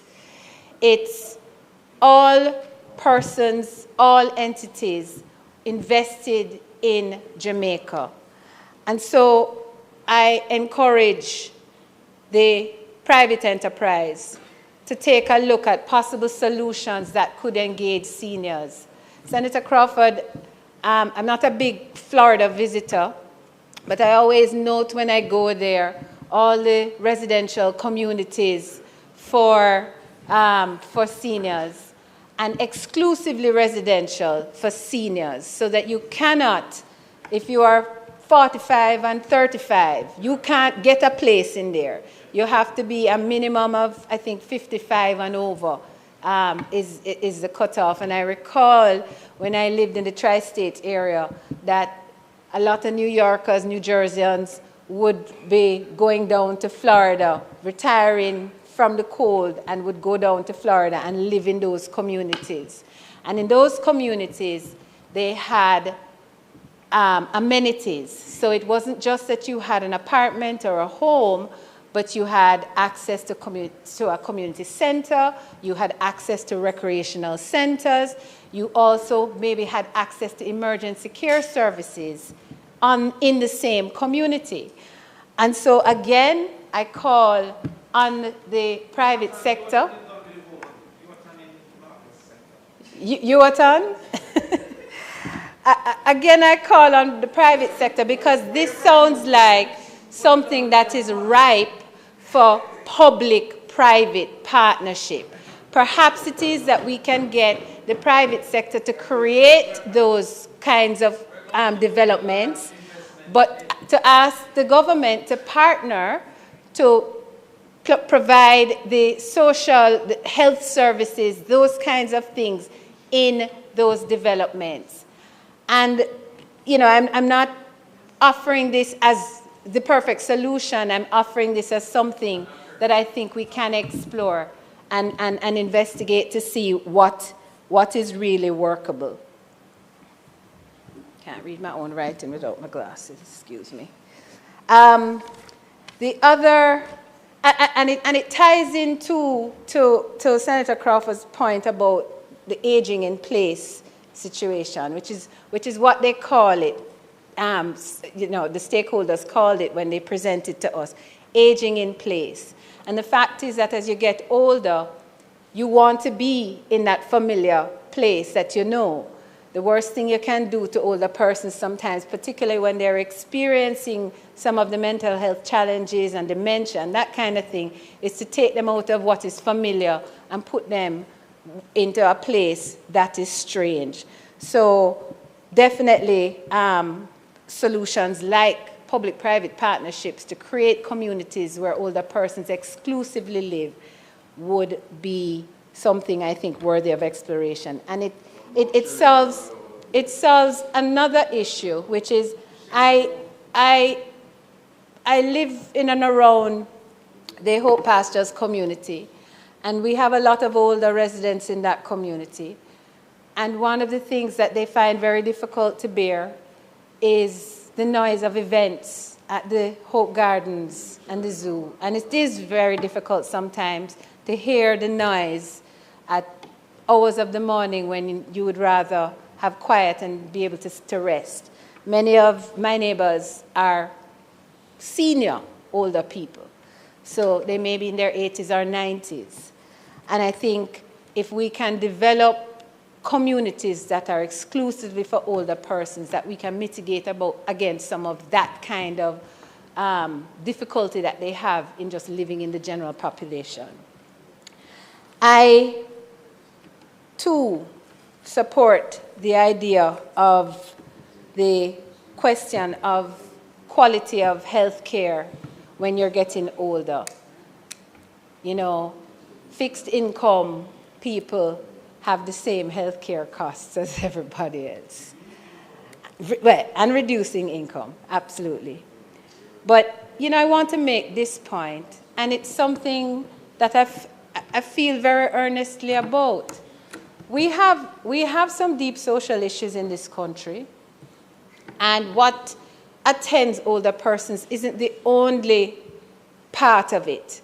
Because if you look at young people and children, adolescents, and some of the issues that they're confronting, it's equally as concerning.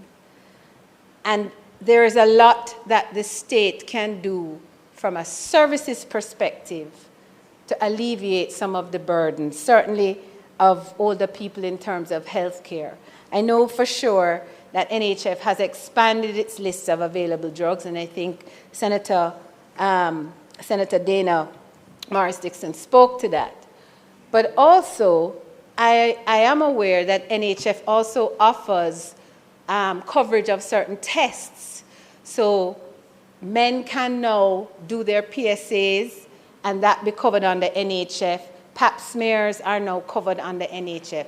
And those are two tests that certainly older persons would be just as much desirous of as even younger women and men at a certain age. But let us be very clear about this. The myriad of social problems that we have cannot be solved with goodwill alone. It requires a strong bank account. It requires a fiscal framework that is not riddled with debt, that is not overburdened with debt. And so I am an ardent defender of the Prime Minister's approach in lowering and reducing the debt burden on this country and freeing up the fiscal space to spend on social issues.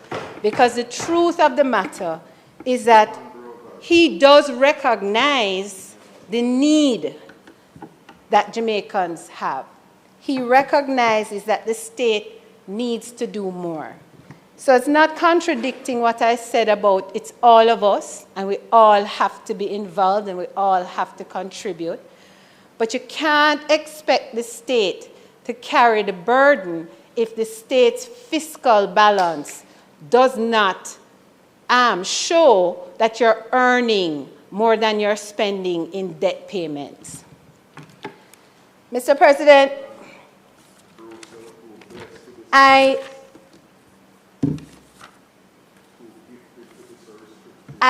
endorse the view as well that the Ministry of Health needs to do more in terms of public education and campaigns about how we eat, what we eat, because one of the points that was made to us in the committee was that the question of Alzheimer's and dementia and those kinds of conditions don't start at 65 and 70.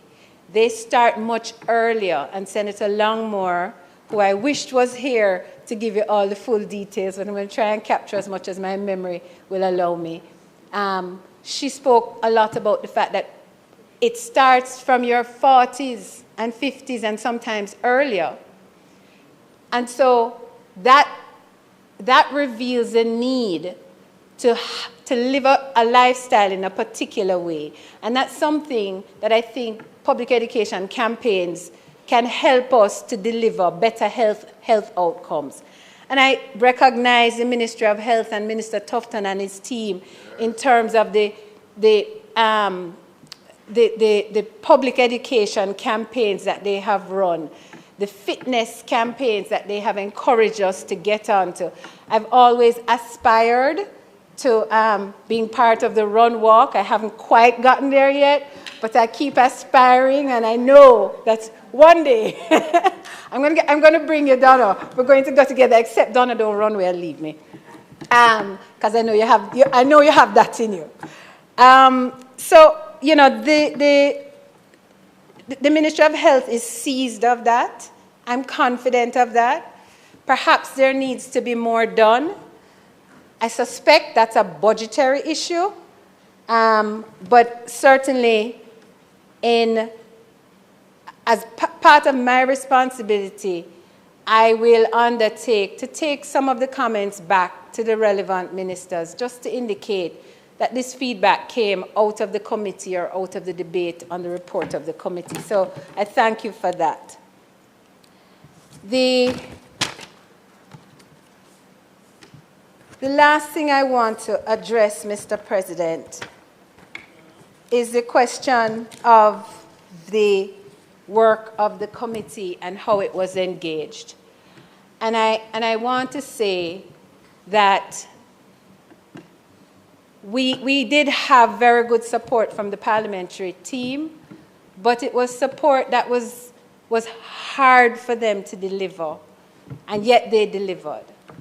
And the reason is because there are so many other committees that were competing for their time. And the truth is, Jamaican people may not know this, but we only have 2 people in the Legislative Council department, and we in the Parliament have how many committees? We have a dozen, maybe more, joint selects, house committees, etc. So I have to use this opportunity to support again the initiative of a new parliament. And I say this from the perspective of a non-executive senator. I do not have a staff dedicated to my senatorial work. I do not have an assistant who will write my briefs and presentations. I have to do that myself, which means I'm either taking time off my work or I am taking time off my family. We need a resourced parliament. We need a parliament with proper, adequate legislative support from council. We need more committee clerks. We need the ability to meet in committee, more than one committee at the same time. And so I am making a plug for the new parliament as quickly as we can. And I know my Prime Minister is likely to hear me. Mr. Prime Minister, I know you have health care and roads and all these other things that may well be greater priority, and it's very difficult to balance. One of the things I learned more stridently in this committee is the complexity of national problems and how hard it is to decide on what is the most important priority. Because when you heard the issues come up about older persons, it's health care, it's residential living, it's access to opportunity, you ask yourself, which one do you fix first? And which one is the most urgent? That's the job of a government, and it's a complex and difficult job, and one that should be entrusted to someone who has already demonstrated competence of achievement. Mr. President, I'm going to end on this note. It has been my distinct privilege and honor to have chaired this committee. I am grateful to Senator Floyd Morris for what developed as a real solid collaborative relationship. And I thank Senator Sophia Fraser-Binns on that side as well, Senator Gabriela Morris, who isn't here today, on the other side. I big up my ever-faithful senator on my side, Cavan Gale, who never left me in that chamber by myself. Senator Charles Sinclair, who is with us, who touched in with us, and Senator Dr. Sophia Longmore, who, though she's absent today, was a strong contributor to the committee. Mr. President, this work was done in the national interest with the people of Jamaica at heart. It was not about JLP, it was not about PNP. It was about our country, our elders, our communities, our grandparents, and it was about ourselves.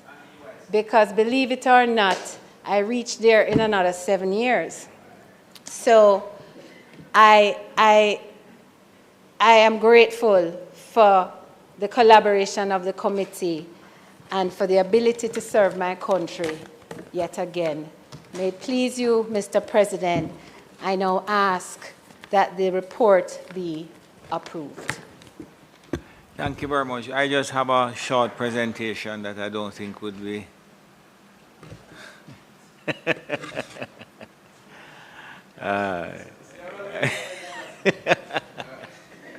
members would have heard the debate and heard the question put by the chairman that the motion, notice of which was given on the 27th day of June 2025, be approved. Those in favor? Aye. Against? Minister? Mr. President, I think we've had a very fruitful day. And the question is? will be asked when I'm ready in a moment, sir. But really, truly, we've covered a lot of work today, and we know the bills we've had, but especially the subject of this report. I really cannot ask you to close, Mr. President. Mr. Hill. I have the floor, sir. The President is listening to me. I'm not addressing you. So, Mr. President, I thank you very much for have you. Senator Hill, the question is? The question is, I want to thank all the people who have done all the work that we've heard, and we appreciate it. And since we have no other business to be conducted today, we ask that the Senate be adjourned. No, not Senate. The business of the Senate will be suspended for a date to be Thank you. decided. The question, Thank you. The question is that the Senate be adjourned for a date to be fixed. Those in favor? Against? This Honorable Senate now stands adjourned for a date to be fixed.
And make we steam it.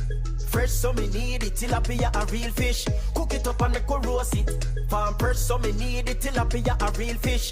Grow smart at the best part. Food for thought so me have to eat smart. Easy catch, fully net. A tilapia so you don't know what's next. Cook it up and make we fry it. Fresh so me need it. Tilapia a real fish. Bring home the best in freshwater fish. High content of vitamin B3, protein and potassium. Tilapia, simple, healthy, delicious.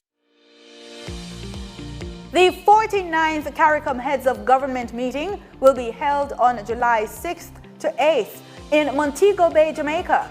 The summit will be under the chairmanship of the Honorable Dr. Andrew Holness, Prime Minister of Jamaica. Join us this Sunday at 5 p.m. for the opening ceremony.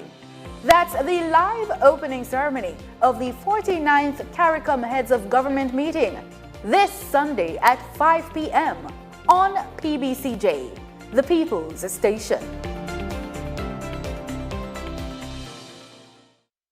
It was rough. Every time the rain fall, the whole place wet up. I have to put the kids' them book in a bag until the place dry out. Ah boy, I couldn't afford a new roof. Then one day, Ross tell me about a grant I can get through the government.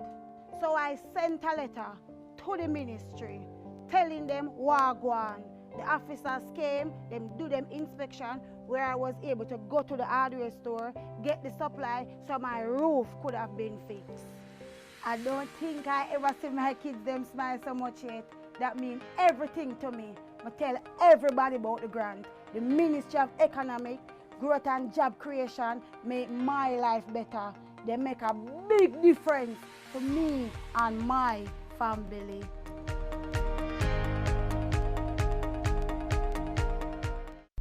it up and make we steam it. Fresh so me need it, tilapia a real fish. Cook it up and make we roast it. Farm fresh so me need it, tilapia a real fish. Grow smart at the best part. Food for thought so me have to eat smart.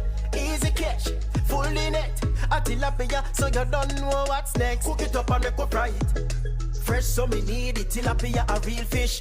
Bring home the best in freshwater fish. High content of vitamin B3, protein and potassium. Tilapia, simple, healthy, delicious. Join us for the preview show for Jamaica's most popular gospel music show on television. Come meet our 10 finalists, our Christian soldiers, as they prepare for musical battle. Yes, calling all Christian people. Get ready for the new season of Jamaica Gospel Star, powered by Sagicor, building trust one generation at a time, and our many other partners.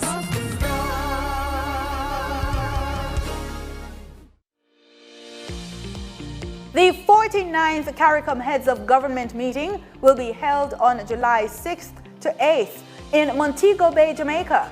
The summit will be under the chairmanship of the Honorable Dr. Andrew Holness, Prime Minister of Jamaica. Join us this Sunday at 5 p.m. for the opening ceremony.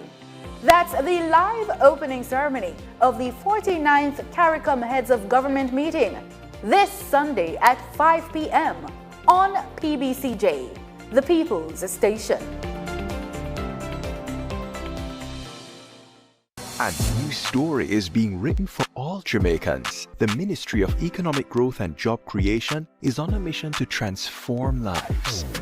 From increasing access to potable water, providing secure homes for the most vulnerable, and helping you own a piece of the rock. We're revitalizing communities and preserving our environment. We're making an impact. See the difference. Feel the difference. Building a better Jamaica for you and me. You can feel it. Make JC. You know, this inflation thing is a really big deal. It affects everything. Inflation determines what your money can do. So whether you're running the government, running a business, or running your household, you can't plan properly or plan for long unless inflation is low, stable, and predictable. We need a little inflation to encourage production and growth.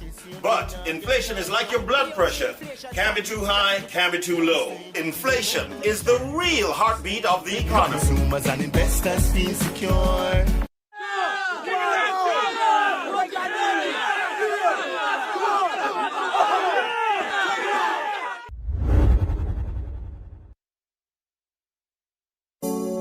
Yes, sir. Yes, sir. Larry Israel, you know? It's Glenaya. Hush. Rough. It's I with the fire. Yes. I'm here, say, we learn from the bicycle chain how the links them unite. So we use it as example and stuck it in our brain. Yes, I. Watch out now. Unite. Join the tribe. Praise the most high, yo, every time. Nah, go straight. Keep the vibes. We put in the work from 9 to 5. At the studio gate, yo, we get a vibe. And a demon can disturb we vibes. One life, one vibe, so that we say. Unity we are deal with right away. We have to do it, tell them we are go shine. Clean and clean heart and a pure mind. We are chat pan holy guns, we not blind. So we do it when we stepping with them most time. Free the youths and help us stop crime. This are the truth and it's real and no up time. Right now, we dead pan maritime. Some things have to change when we unite. Unite, join the tribe. Praise the most high, yo, every time. Nah, go straight. Keep the vibes. We put in the work from 9 to 5. At the studio gate, yo, we get a vibe. And a demon can disturb we vibe. One life, one vibe, so that we say. Unity we are deal with right away.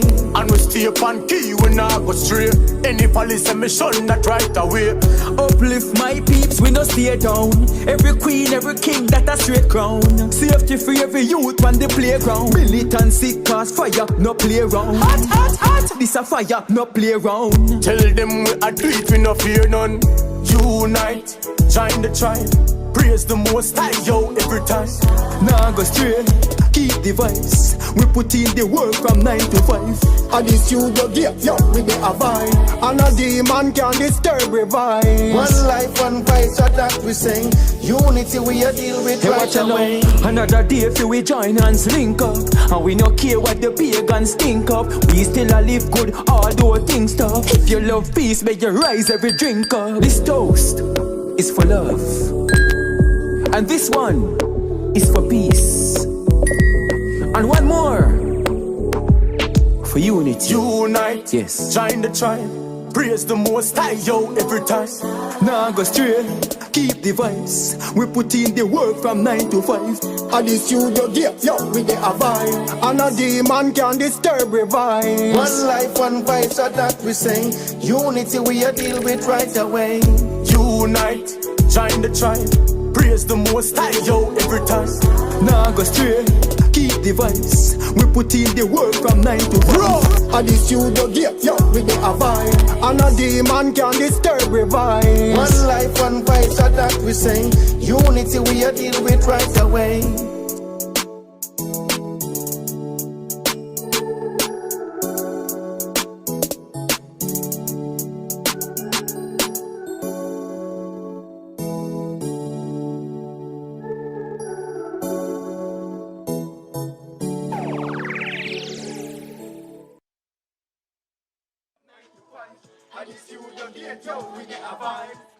Get it!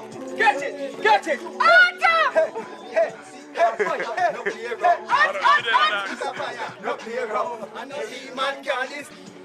B-side! B-side! B-side!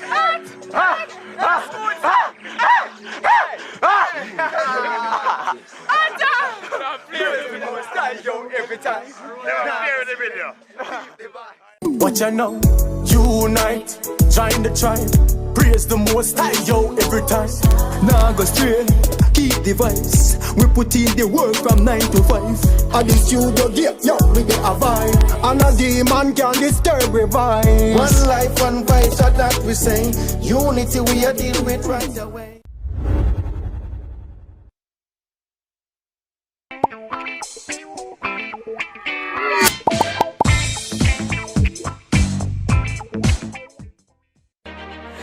Jamaica and its workforce are advancing quickly. Life-changing opportunities are arising. You need training and support. We are the Renewed Heart NSTA Trust, committed to providing new and emerging skills training and opportunities. Come to Heart. We'll help you claim your place in the workforce of the future.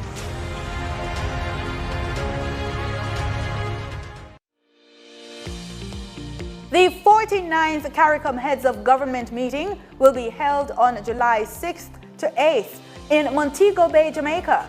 The summit will be under the chairmanship of the Honorable Dr. Andrew Holness, Prime Minister of Jamaica. Join us this Sunday at 5 p.m. for the opening ceremony. That's the live opening ceremony of the 49th CARICOM Heads of Government meeting this Sunday at 5 p.m. on PBCJ, the People's Station.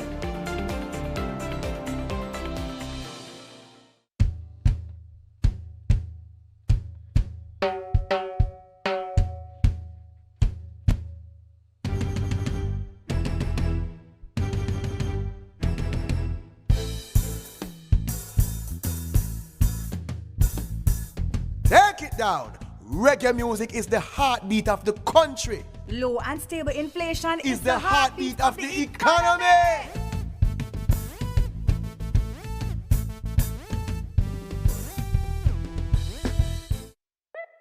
BGLC, the regulatory body. We regulate, you play without worry. We regulate, you play. BGLC, fair play when you play. For the fun of the game, you know where they are. BGLC, keep it fair for the player. You play the game and we are the rules setter. Keep everything fair so the game play better. The Betting, Gaming and Lotteries Commission. We ensure fairness, integrity and responsible gaming practices. Keep the game fair and fun for everyone. We regulate, you play.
Hey kids, welcome to another episode of Kids Say.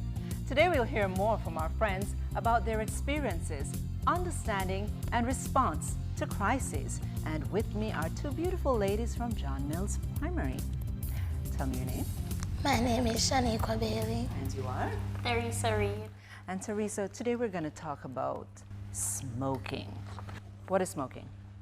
Smoking is the inhalation of something. Why would somebody want to do that? Because they think it feels nice to do. It feels nice? Like they do it when they're stressed. That's because they're addicted to it. Do you know that there's also secondhand smoking? Yes. What's that? Like your friend is smoking, but you're not smoking. Your friend is smoking? You mean someone is smoking, okay. But you're not smoking, but you're inhaling it. You're inhaling all of that smoke. So what does that do to you? It can give you cancer. It will give you cancer? Just by them being over there and smoking and I'm inhaling it? Yes. Oh yeah? Wow. How does it make you feel? I feel sick inside of you. Like when they're smoking and you are right beside them and you're just inhaling everything. And So what do you say to them? I ask them if they can stop or if they can go somewhere else. Try it. I'm smoking. I'm an adult and you're a kid, so tell me. Excuse me, miss. Excuse me. Yes, how may I help you? I'm inhaling all the smoke from my cigarette and it's making me feel sick. What cigarette? What are you talking about? Miss, can you please go somewhere else and smoke, please? Have they ever listened to you? Yes. They never listen to you, so you need to leave then.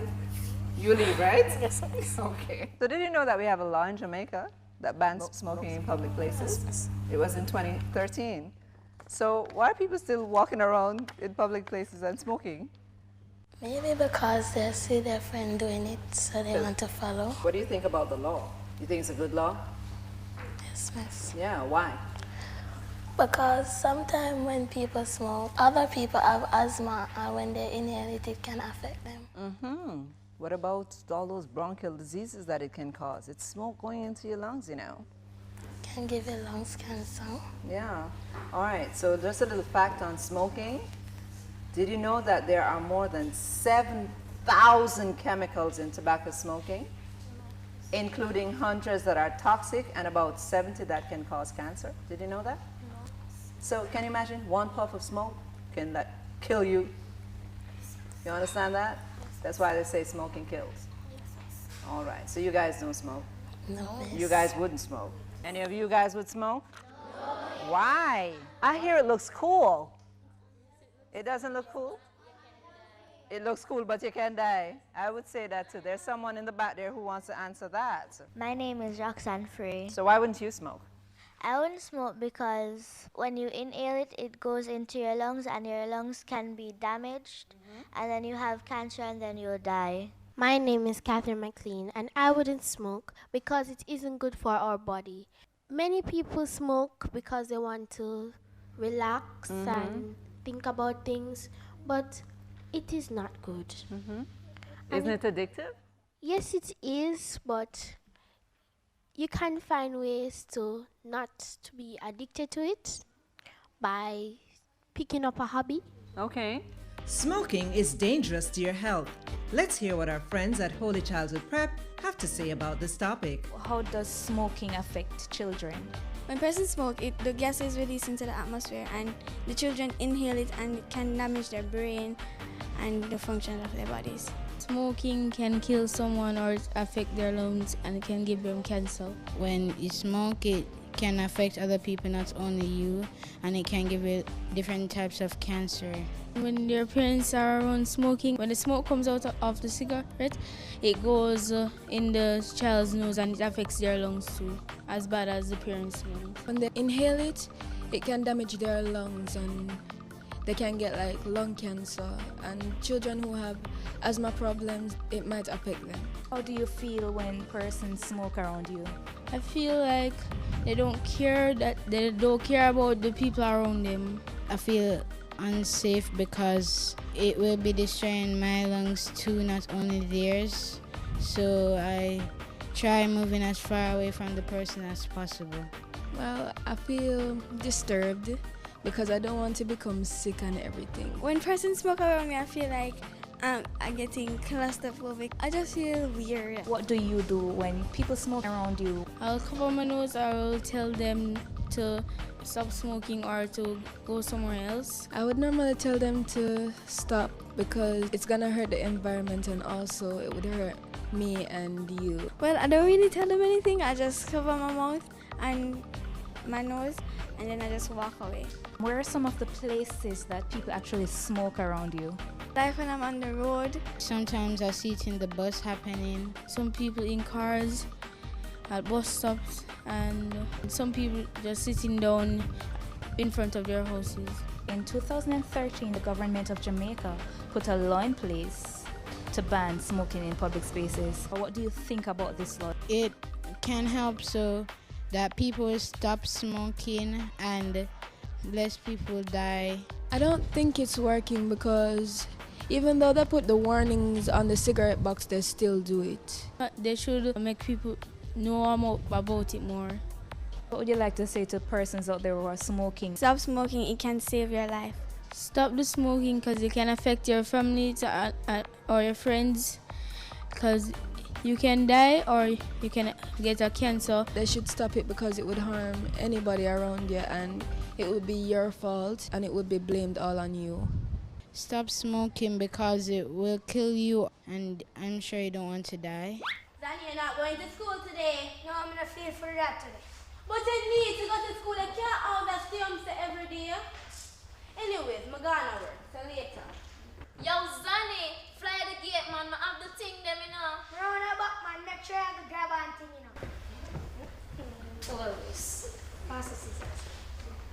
Dog, I'm not feel for go school, you know. From what I'm not feel good, man. Dog, that's why you have to smoke the weed, man. It make you feel nice.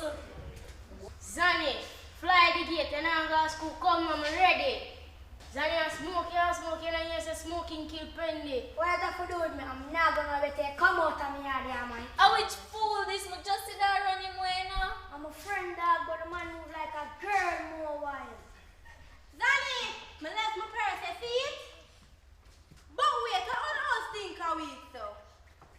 Zanny, I smoke, you really there on you, so I smoke? You know so smoking with the Pendy? And I mean, I'm a Danny. So I'm blind then. Just wait till I come home from work later. I'm going to take out everything for you out of my mouth and dash it away. Meanwhile,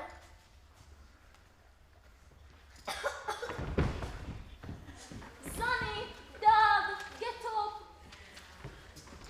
4 hours later, Zanny's mother came home. Zanny! Why? Help! Help! Help! Got it alright? No! Can't be to the hospital quick, Zanny, now breathe! Rush to the hospital. I'm truly sorry, but your son is diagnosed with lung cancer. Days passed and Zanny's sickness got worse until he died. And the worst thing, when you start smoke, first it feel good, then you start choke. Ha ha! You might think it's a joke. Do the right thing, put down the smoking. Don't go away. Kids Say will be right back. This is the place to be, singing and dancing unto beat. Come on, join the Kids Say crew. Fun and games for me and you. Jamaica, let's spread the word around to let the world know that we are proud to be one republic. We on the road to republic. Well then, let's propel we nation, moving forward in a new direction. True independence, that's the projection. No more dependency, it's the best plan. Yes, we know what's best for us, cause we want we country prosperous. So make we just pull together as the general public while on the road to republic. Jamaica, let's spread the word around to let the world know that we are proud to be one republic. We on the road to republic. A message from the Ministry of Legal and Constitutional Affairs. We on the road to republic.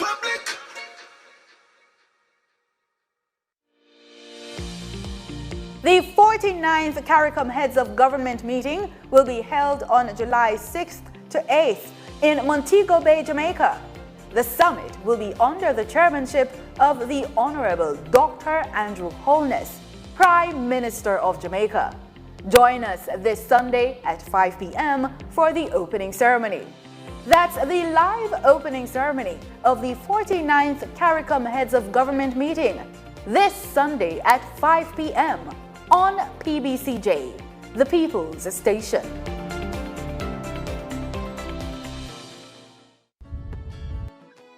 We want a piece for Jamaica. Yo, what are you? Oh, man, none of that. Yo, no, brother, no, man. Mash up that, man. You see you ever play ref? Dirty game, man, play. Yeah, but I like a bad game. No, I said, place when you come from, brother, I want to live good, man. I want to live good, brethren. So shake on, I can play a little bad, brethren. Really have to shake on? Yeah, man, and no badness, brethren. Just live good, man. Come together as one and make the violence done. We're learning, exploring, and this is fun, you see.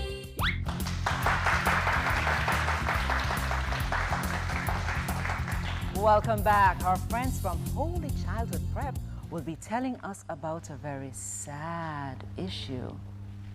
Death. I can't even say it loud because that's sad. When someone dies, we get sad, don't we? Yes, we do. Yes. What's your name, sir? Aiden Howard. And you are?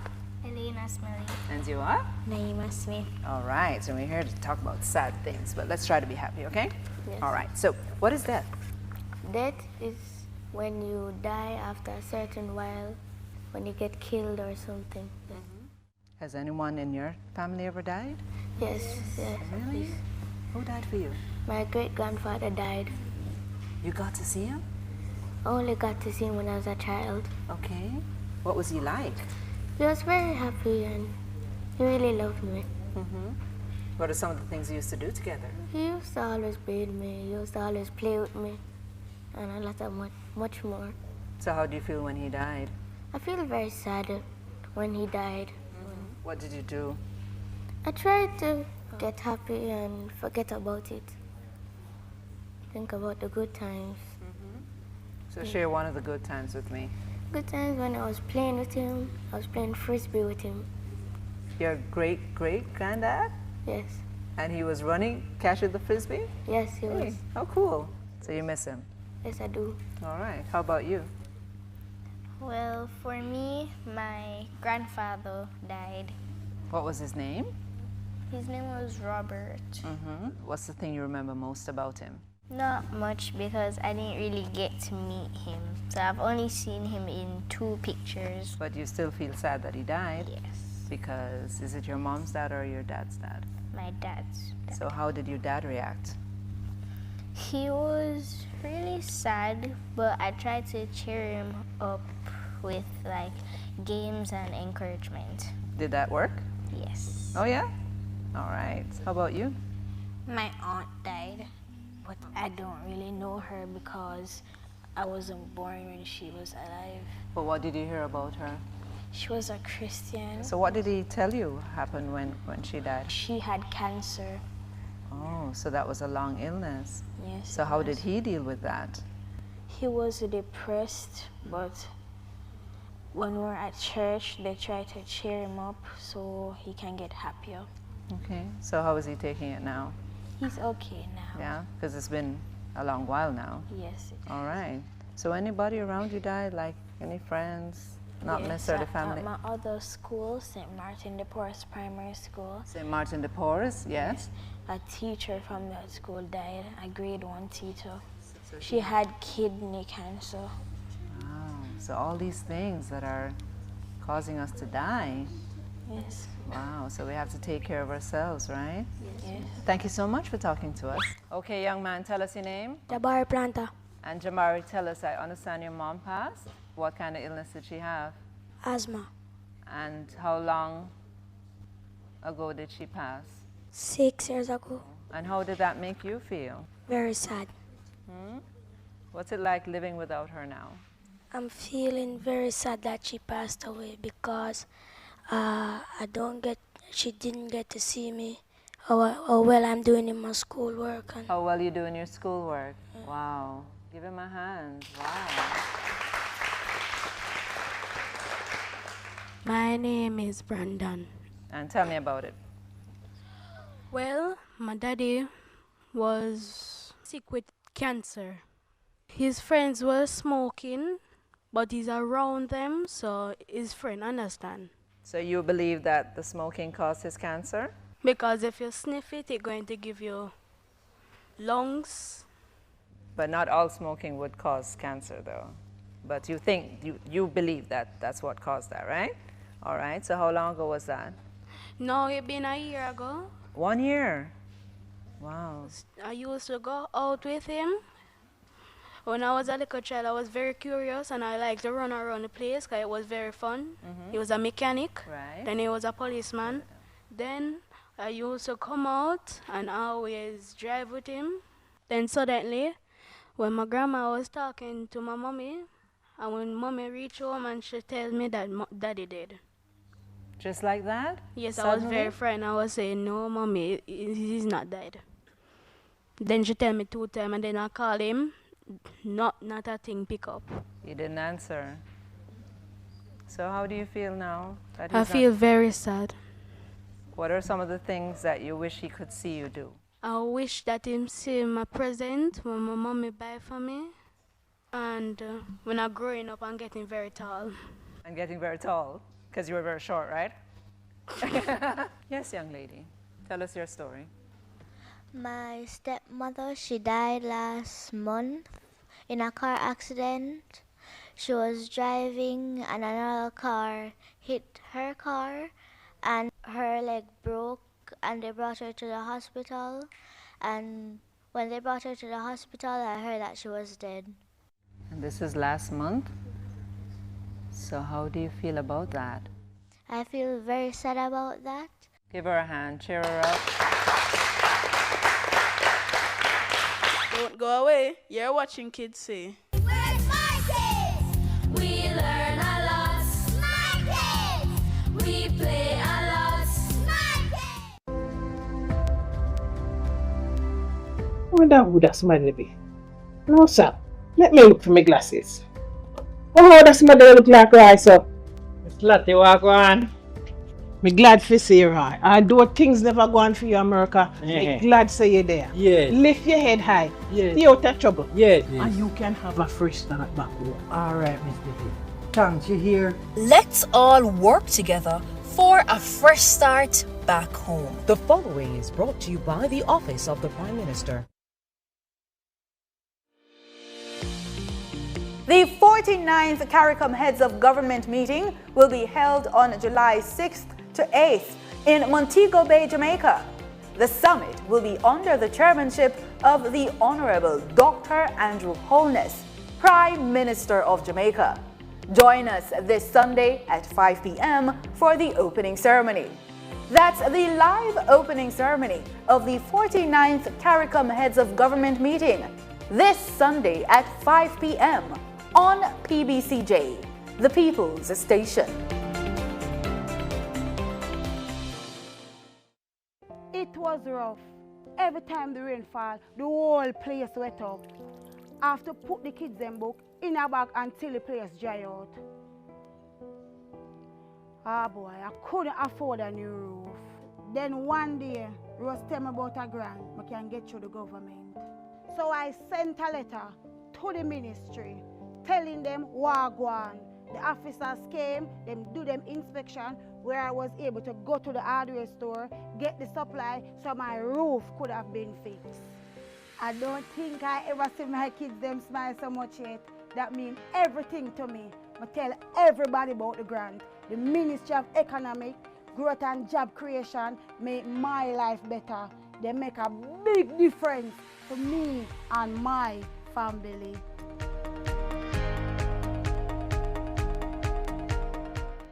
Cook it up and make we steam it. Fresh so me need it, tilapia a real fish. Cook it up and make we roast it. Farm fresh so me need it, tilapia a real fish. Grow smart at the best part. Food for thought so me have to eat smart. Easy catch, full in it. A tilapia so you don't know what's next. Cook it up and make we fry it. Fresh so me need it, tilapia a real fish. Bring home the best in freshwater fish. High content of vitamin B3, protein and potassium. Tilapia, simple, healthy, delicious. It is time to learn. This is how we grow.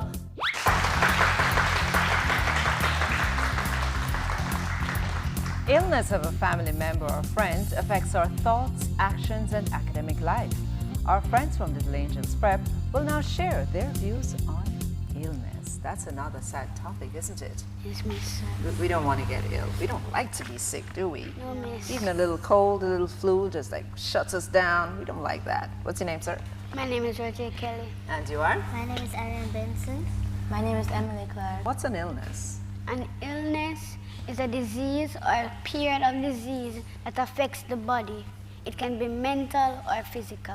Wow, that's a great definition. Give him a hand. And have you ever had a family member or friend who was ill? I had a friend that was sick. You had a friend that was sick? What was wrong with her? I don't remember. It was a long time ago. How old are you? I'm 10. Yeah, you're 10. How come it was a long time ago? You wanna know how old I am? No, you don't.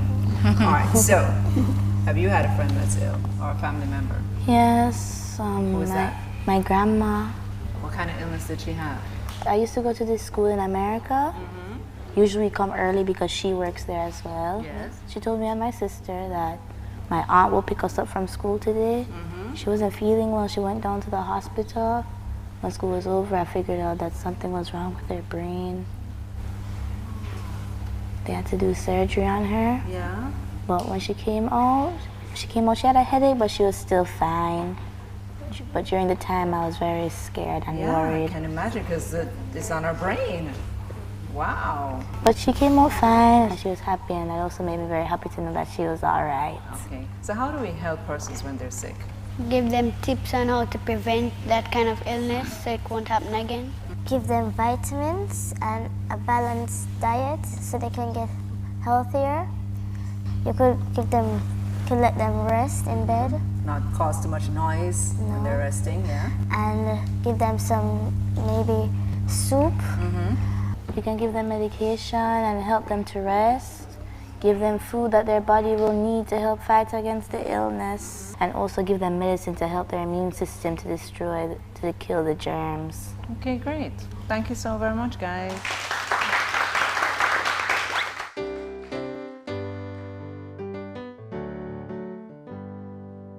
She was driving last Friday on the way to Cincinnati in a snow white Christmas Eve. Going home to see her mommy and her daddy with the baby in the back seat.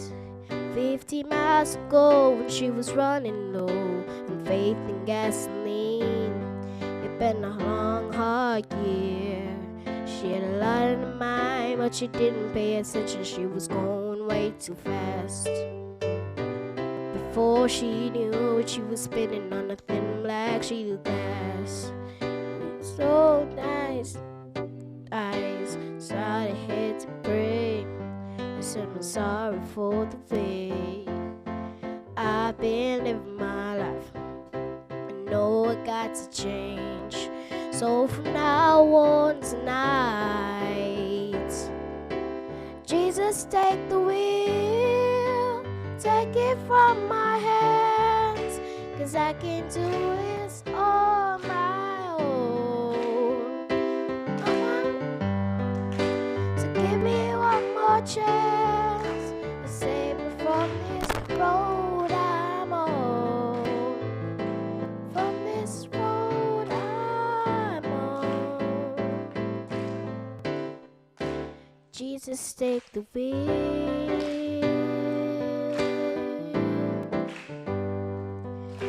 It was getting colder when she made it to the shoulder. She didn't come, came to a stop. Saw that baby in the back seat sleeping like a rock. And for the first time in a long time, she bowed her head to pray. And she said, I'm sorry for the way I've been living my life.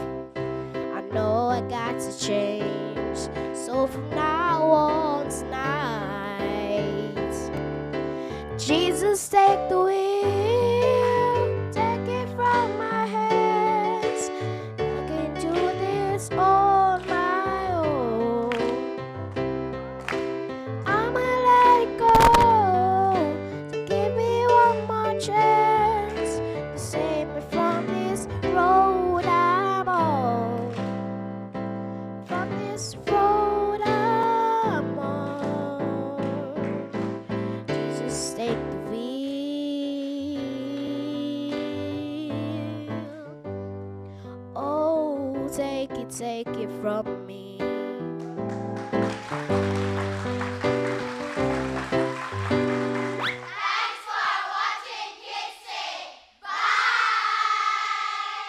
We're saying our ABCs and counting 1, 2, 3. We're learning, exploring, and this is fun, you see. We're smart kids. We learn a lot. Smart kids. We play a lot. Smart kids. And this is where we start. This is the place to be, singing and dancing unto me. Come on, join the kids, say cool. Fun and games for me and you.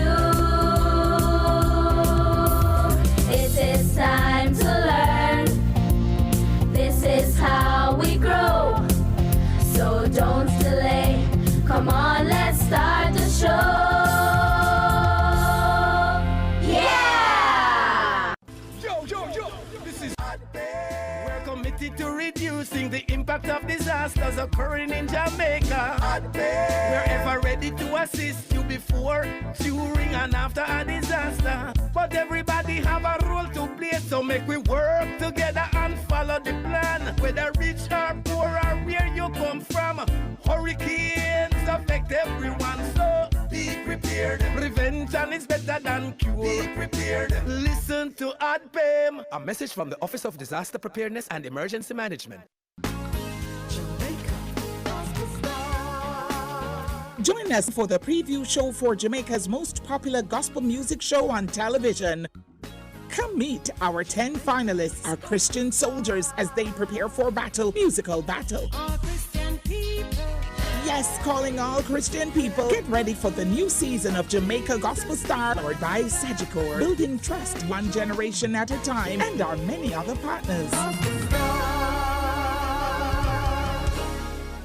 As an inner city youth, I'm a duty to know the laws and my rights. These laws affect all our self-interest and safety. The law says throwing garbage in public places or on other premises without consent will lead to prosecution. But see it online. I know my laws and my rights. Do you? Know your laws. Know your rights. Respect you.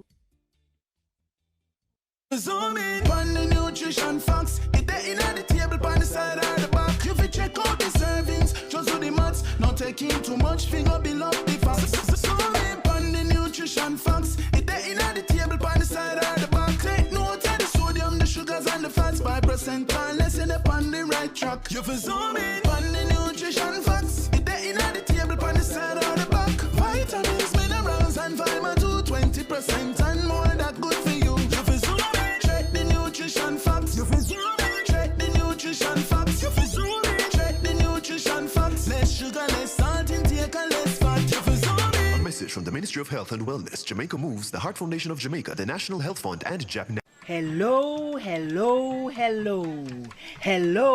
one and all, short and tall, big and small. I'm so honored that you are choosing to spend time with Amina from Kingston, Jamaica. When goat me done, tell me where corridor go do. When goat me done, tell me where corridor go do. And Nancy had to find a way to solve that problem. Because a long time ago, Corey was involved with everything. Goat meat, goat skin, goat bone. So when goat me done, tell me where corridor go do. And when goat meat done, Corey turned to chicken. Chicken back, chicken wing, chicken legs, all chicken liver. And when that finished, then the whole village realized that they had a problem. There was a drought, and everybody started to maga down. I suppose they would call that the drought diet. Everybody got so thin, And then Nancy grew weary and grew sad at watching his entire family dwindle down to nothing. Him wife get thin, him son get thin, him daughter get thin. And when Nancy started to get thin now and his skin wasn't so beautiful anymore, and Nancy decided that he would go in search of food. And Nancy's search for food took him many, many, many miles, far away from home, deep into a forest. And when he was deep in the forest, and Nancy saw a pot. And Nancy had never seen a pot like that before. It wasn't too big, but it was beautiful. It had some beautiful symbols painted all over it. Of course, Nancy hadn't seen those symbols before, so he didn't know what they were. But this pot was painted with the eye of fern. This pot was painted with the Jinamis symbol. This pot was painted with the double axe of Shango. And Nancy examined the pot, and Nancy walked around the pot, and finally Nancy said, "What a pretty little pot." And to his surprise, the pot responded, "Don't call me pretty little pot." And Nancy says, so what I must call you? The pot said, "Call me Do Make Me See." And before Nancy finished saying "Do Make Me See," the pot bubbled up all the things that Nancy would enjoy. Curry goat, and when Nancy eat off that, the curry turned to chicken back, and Nancy eat off that, the curry turned to curry beans, and Nancy eat off that. And when Nancy's belly was quite full, the pot gave Nancy some instructions. The pot said, "Nancy, whenever you're hungry, you can come into this forest at this very spot and you can say, 'Do make me see.' But you are never to wash this pot, Nancy, and you are never to tell anybody that you found this pot. This pot is your personal pot." And Nancy had a real dilemma. What was he going to tell his wife and children? How was he going to take food home for them? The pot was quite clear in the instructions. This was Nancy's personal pot. But Nancy's wife and Nancy's children, no fool. So every day they noticed that more and more Nancy was putting on weight, and Nancy's skin was getting really bright and black and beautiful and shiny. And so one day they decided to follow Nancy to see what he was doing. And they listened and they saw when Nancy approached the pot and said, "Do make me see." And the pot cook up. And they watched and they saw and they listened when Nancy walked up to the pot and said, "Do make me see." And all the delicious things that Nancy loved came out of that pot. And Nancy eat one bellyful, two bellyful, three bellyful. And when Nancy bellyful, Nancy left the pot as the pot had instructed him.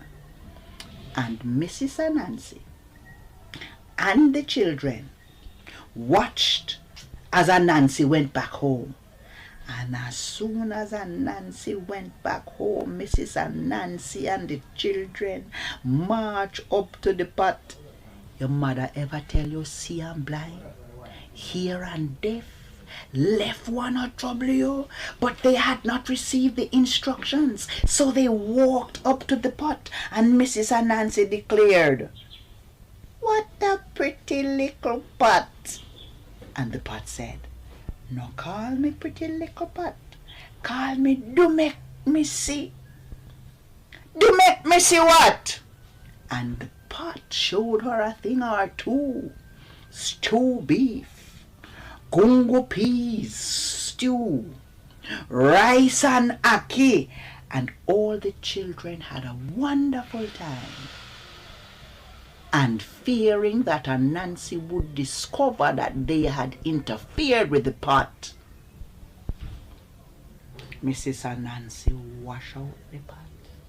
And so the next time when Anansi was hungry, and Anansi went into the forest and walked up to that pretty little pot and said, "Do make me see no curry goat. Do make me see no curry chicken.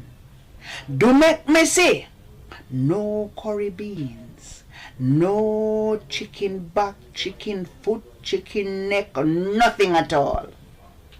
And Nancy was so disappointed. And Nancy was so flabbergasted. And Nancy was so confused. And Nancy could not understand what had happened to his pot. So Anansi went home to think. Unbeknownst to Anansi, as soon as he left, Mrs. Anansi and the little children came up and went to the pot. "Do make me see no rice and peas. Do make me see no gungo curry. Do make me see nothing, nothing, absolutely nothing." The pot had lost its magic. And to make matters worse, one of Anansi's little children get vexed and pick up the pot and smash it to the ground into several pieces. And they went home. The next day, being so concerned for his family's welfare, Anansi decided that he really had to find something for them to eat. So Anansi went walking through the forest. He didn't see the pot. He didn't even see the pieces of the pot. And Nancy saw a beautiful whip with carving on the stick. Beautiful camel hair, horse hair, or some kind of exotic hair. And Nancy took up that whip. And Nancy examined that whip. And Nancy said, "What a pretty little whip." And the whip responded, "No call me pretty little whip. Call me do make me see. Do make me see what?" And Nancy get her beaten. And Nancy black and blue all over. And Nancy left the whip right there on the ground, vowing never to come back even close to it. Unbeknownst to Anansi, Mrs. Anansi and the children had followed him, but they didn't see the beating that Anansi had received. They looking for another pot. Instead, they found this beautiful whip with carvings on the handle, and camel hair or horse hair or tiger hair or some kind of exotic hair. And they took up the whip and examined the whip and then declared, "What a pretty little whip!" And the whip said, "Don't call me pretty little whip. Call me do make me see." And you can imagine what happened. Mrs. Anansi, son Anansi, daughter Anansi, little daughter and little son Anansi got the whipping of their lives. And that's how they learn. See I'm blind, hear and deaf, left one no trouble you. But they still had to contend with the drought. And they still had to find out, when what me done, tell me where corridor go do. When what me done, tell me where corridor go do. For curry cook the meat, curry cook the bone, cook the goat skin too. When goat meat done, you turn your hand, make fashion. This. Arriba to the banco. This. Arriba to the banco. This. One the deco, let take him, put him down the alley. Aye. This.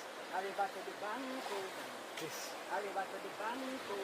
This. No, the deco, let. This. One the deco, let take him, put him down the alley. This. Arriba to the banco. This. Arriba to the banco. This. No, the deco, let. This. No, the deco, let. This. One the deco, let take him, put him down the alley. This. Arriba to the banco. This. Arriba to the banco.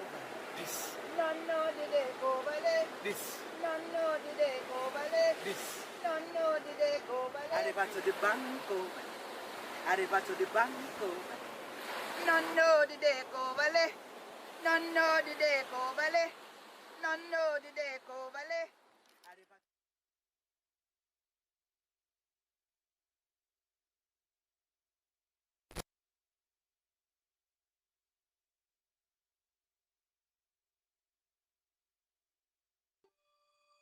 Apply to the Heart NSTA Trust.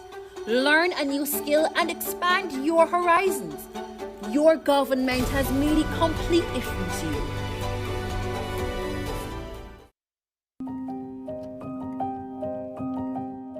Sell me number 5 for $100. Child, you're too young for your gamble. And me, you want to get in a trouble? Go on home. Underage gambling is illegal. If caught enabling a minor to engage in gambling activities, you can be fined up to $1 million or 3 months in prison.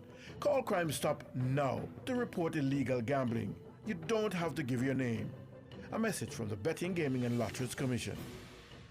More of your money is now tax-free? Know that the income tax threshold has been increased. Your government is looking after you responsibly, so our economy can do even more for you. The proceeding was brought to you by the Office of the Prime Minister.